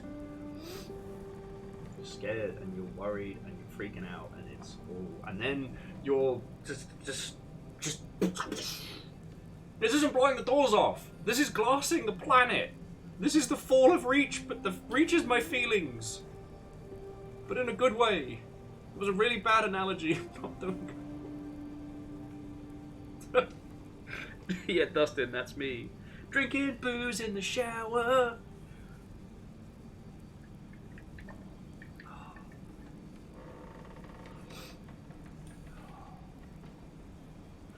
So, J-Post, that is a hugely generous drop. I will not be able to say enough clever words to say a thank you and articulate how fucking big a deal that is for us. Thank you. We're all living in fucking shitty hard times, and the fact that you would put that towards this and towards us, my brain can't do that math. I try and process it and I get file not found. And fuck, I'm just some guy. Like, how the fuck am I gonna do enough to be worth all this? Gods, I hope I have. Gods, I hope I do.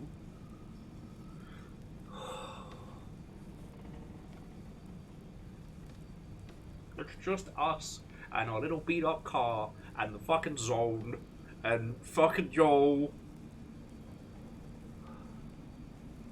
Oh my word.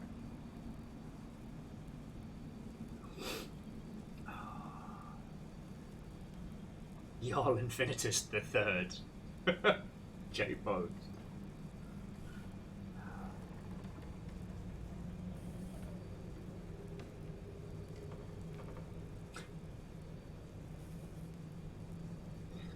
Figurehead of the Longship, lashed to the front, constantly screaming forward.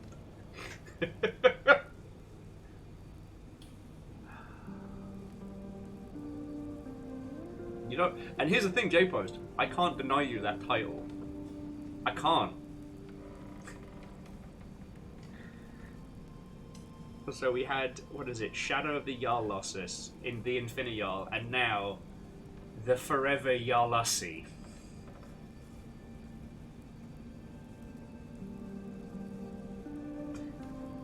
Terrorist, a lot of you.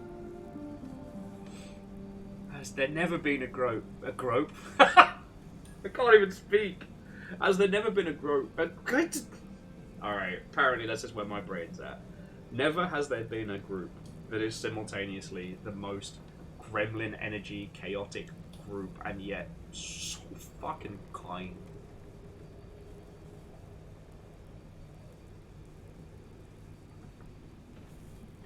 Like,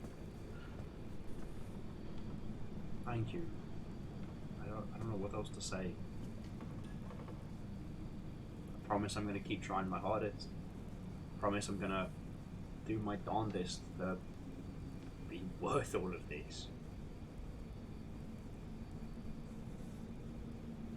I'm going to keep trying.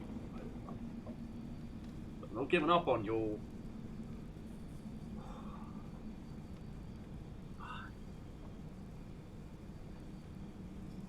Thank you. Thank you.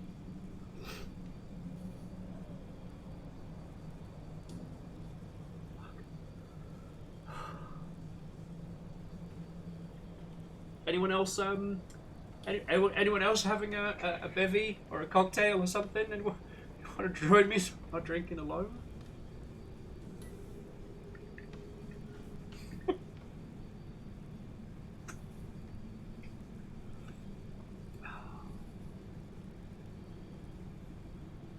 I hope so. Lost flowers, I really do.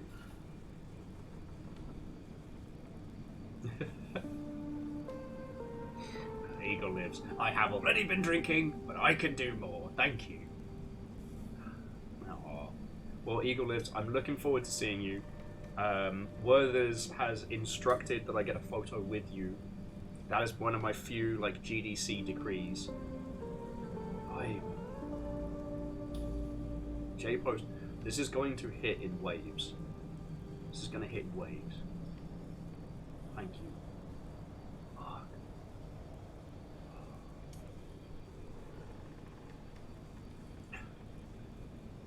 At least when you lot break my dumb ass on a Friday night, I could just be like, Evs, Fiona, take over the ship. I have to sob.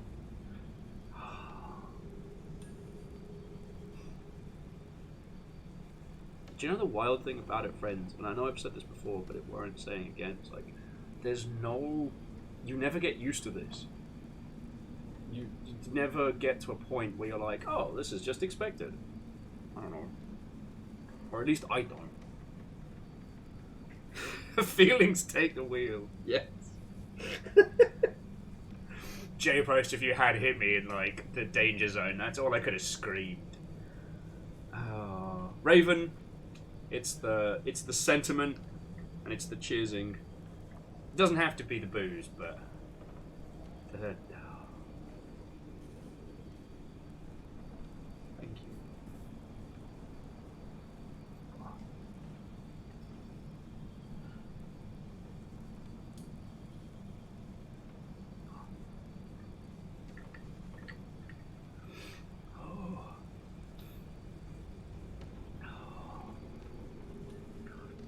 I just need one of the guinea pigs to come in here and work as my pit crew and just put the car back together. That's what I need at the moment. The guinea pig pit crew, let's go.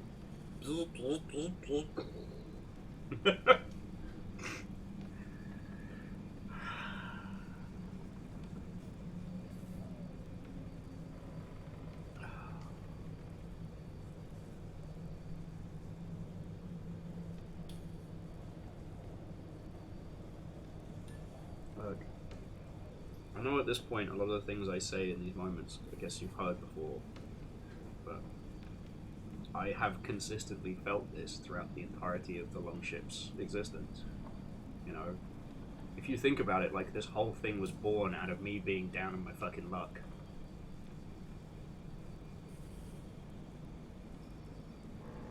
And we've reached a point where, you know, we've definitely had ups and we've had downs. You lot have been looking after me now for fucking years. We've got Longship Day next month. We will be celebrating 6 years of this. 6 years of succeeding in the spiteful face of shitty people. 6 years of making our own space. Something that belongs just to us. A place that's not really like anything else, you know? Yes, feelings. Raven, basically, feelings pushed me out of the car, reversed the car over me. That's where we're at.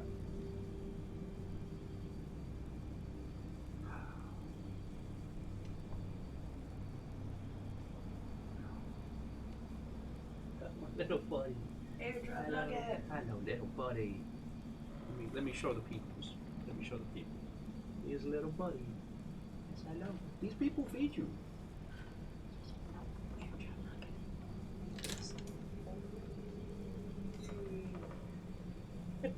My little buddy.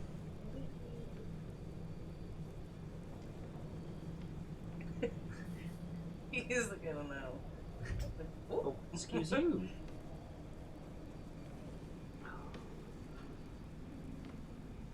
Oh, okay. He's not enjoying. It was like weed. He was like, no. He's not enjoying the weed. Oh. And yes, Greyjoy, that is Atticus. He is our last boy nuggy, and he's doing real well. We were definitely worried about him when Perun passed, but thanks to him being super thirsty, he has persisted. As guinea pigs can get depressed if they're as part of a pair and then they're left on their own. It's real.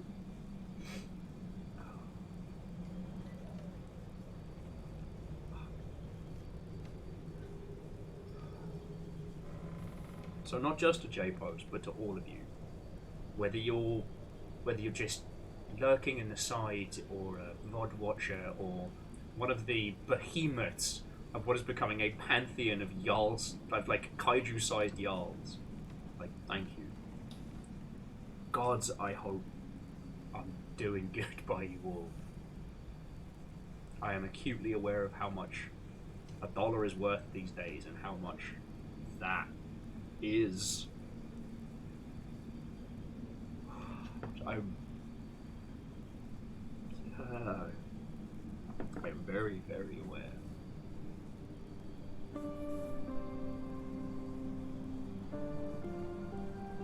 And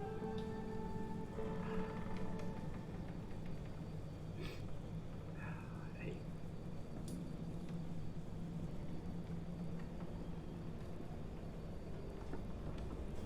just thank you. All right.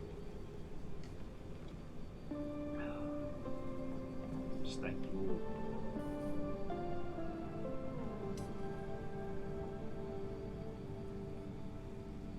Thank you.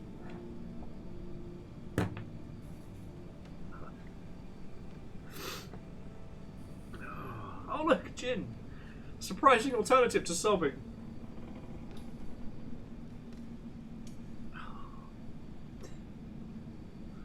I'm using the fucking hotness matrix as my fucking coaster right now. Every time I pick up my gin, it's like, how sexy is your character? Oh, Kaolu, go get the good sleeps, friend. I'm certainly not taking this vehicle out for another run.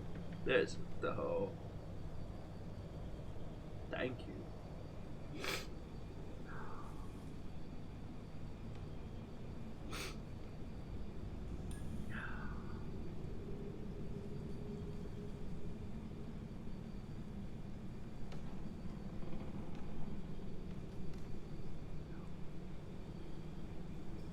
No, Fred, they have done more than enough. There's no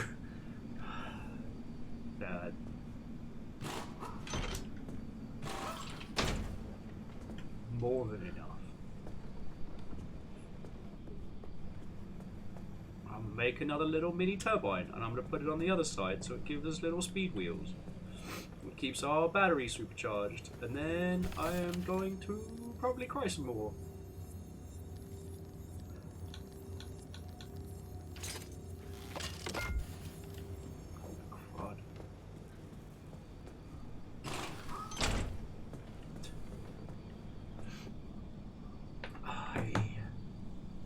Raven, I am surprised I didn't make noises that were inaudible to the human ear at that point. I'm surprised.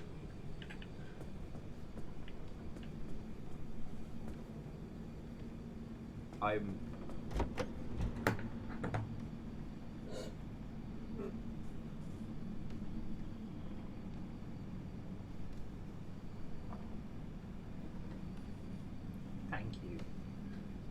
Sorry, it's not. Oh, Jin. Sexy Matrix. God. I was going to say the juxtaposition of it all, but fuck me running if that isn't us as a group.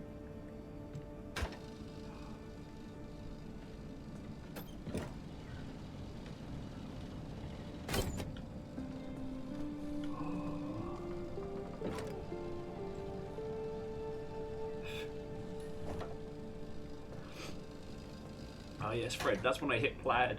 That's when I hit plaid.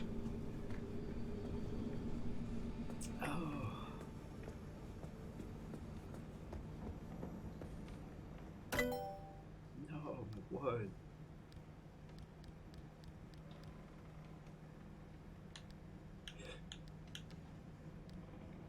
I don't even remember what we were doing. I'm sure we had great ideas.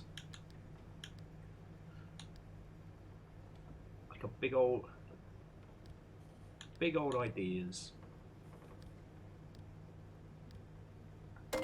Just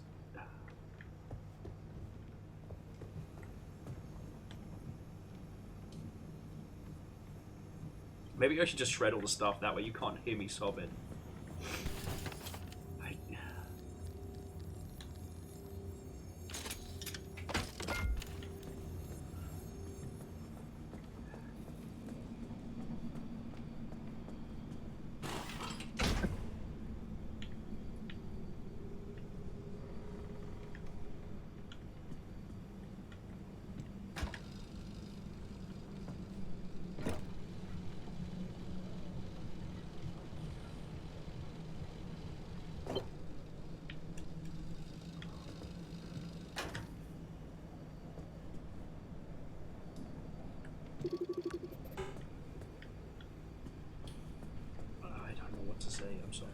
I'm sorry, friends.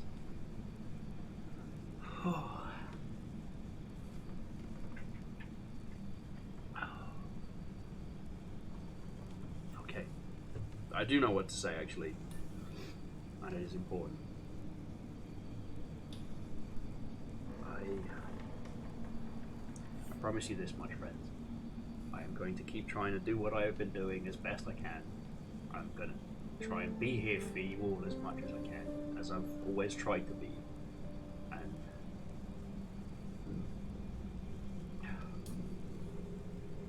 keep this whole thing going. I love doing this. I love being here. And as I hope I've said, like, not just on nights like tonight.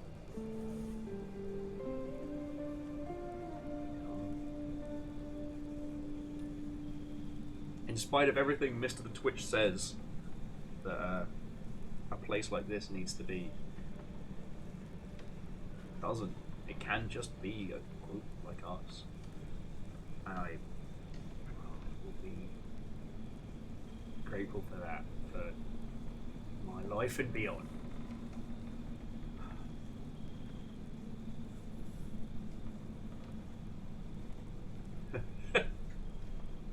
Fred's like, Mr. Twitch tells me I need to invest in dodgy ideas. The whiplash of you lot and your humour with what's happening is...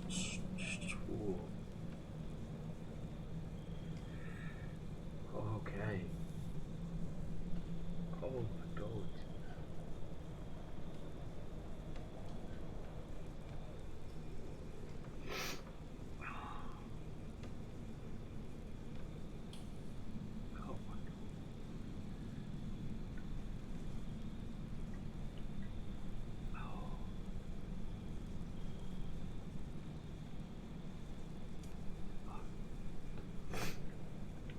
Let's throw things in the shredder.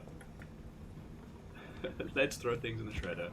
Because that way, you all can't hear me sobbing. What about my shredder? Big clever words. None of those things here. Oh boy. Not a big clever word in sight.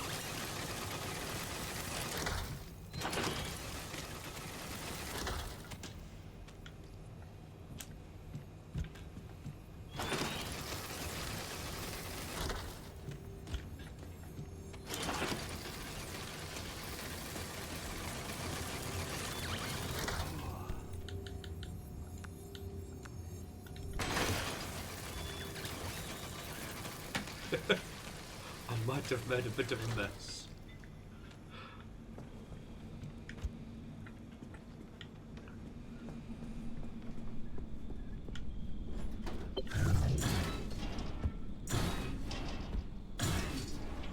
That's cool. Once you find stuff, like the fancy stuff, friendly dumpster's like, yo, I got you.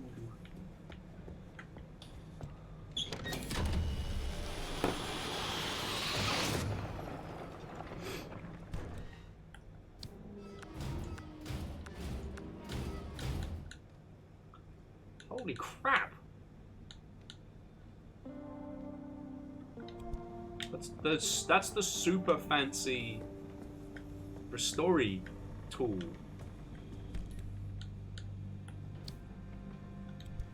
Holy crap!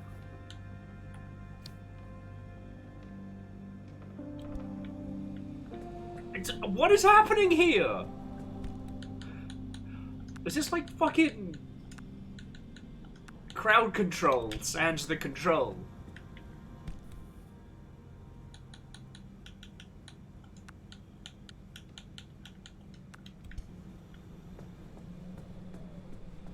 Yeah, apparently fucking so.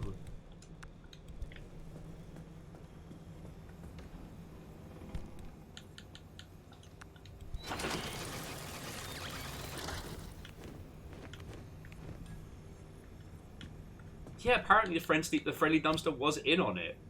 No one told me. Bloody hell.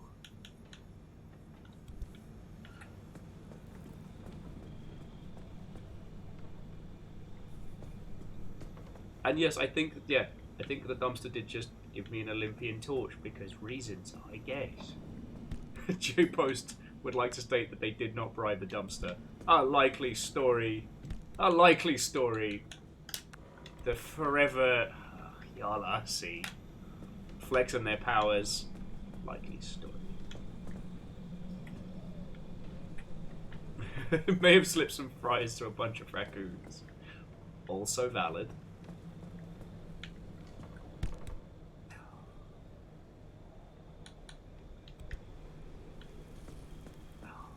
Word.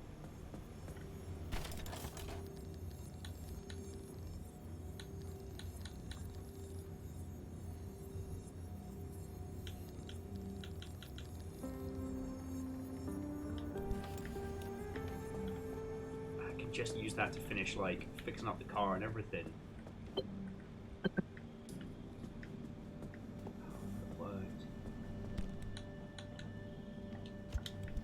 This is the fanciest repair torch in the fucking game, and we just got it.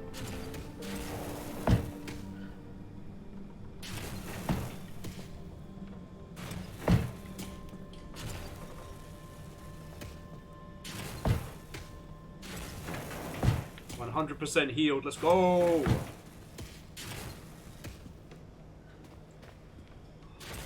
And yes, I am using this as a way to not process my feelings right now. I'm smart like that.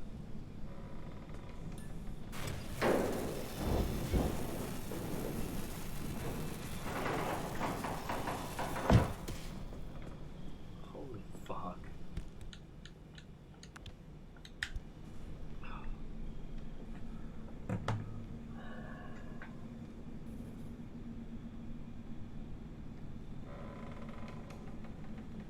Congratulations. I do believe that you have broken me. I am a broken man. Okay, friends. I'm gonna roll credits in just a second and say my thank yous.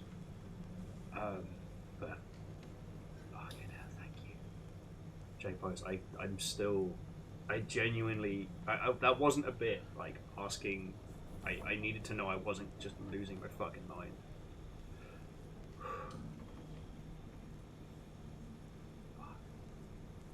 Okay. Before I just unfold into some kind of like gelatin-based nonsense merchant, let me say my thank yous, friends.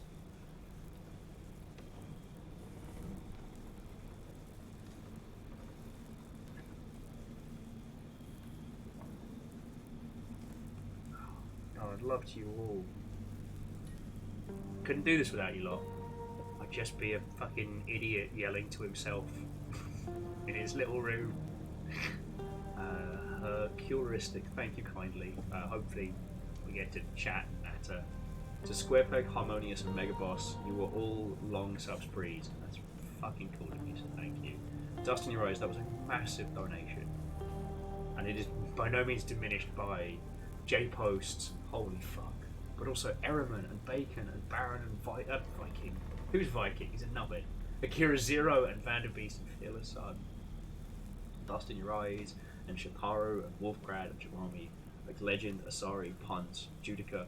Whether it was 2 bits or a fucking gold bit.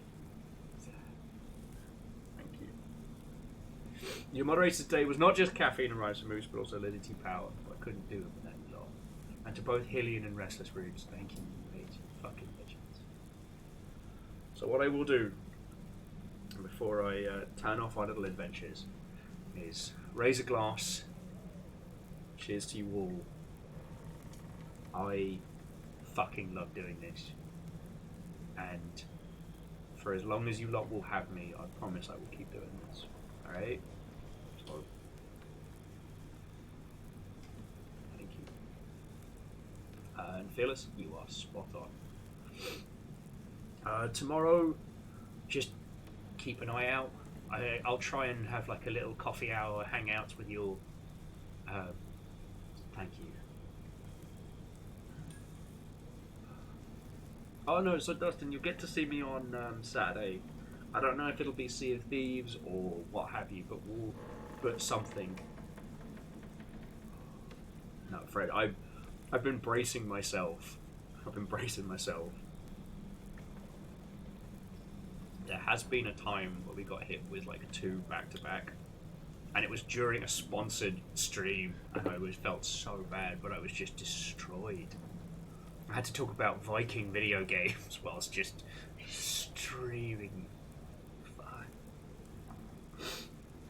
Okay. Friends, thank you all. Love to you all. You glorious mother hubbins. I'll see you tomorrow. Take care. To be continued. Alright. To be continued.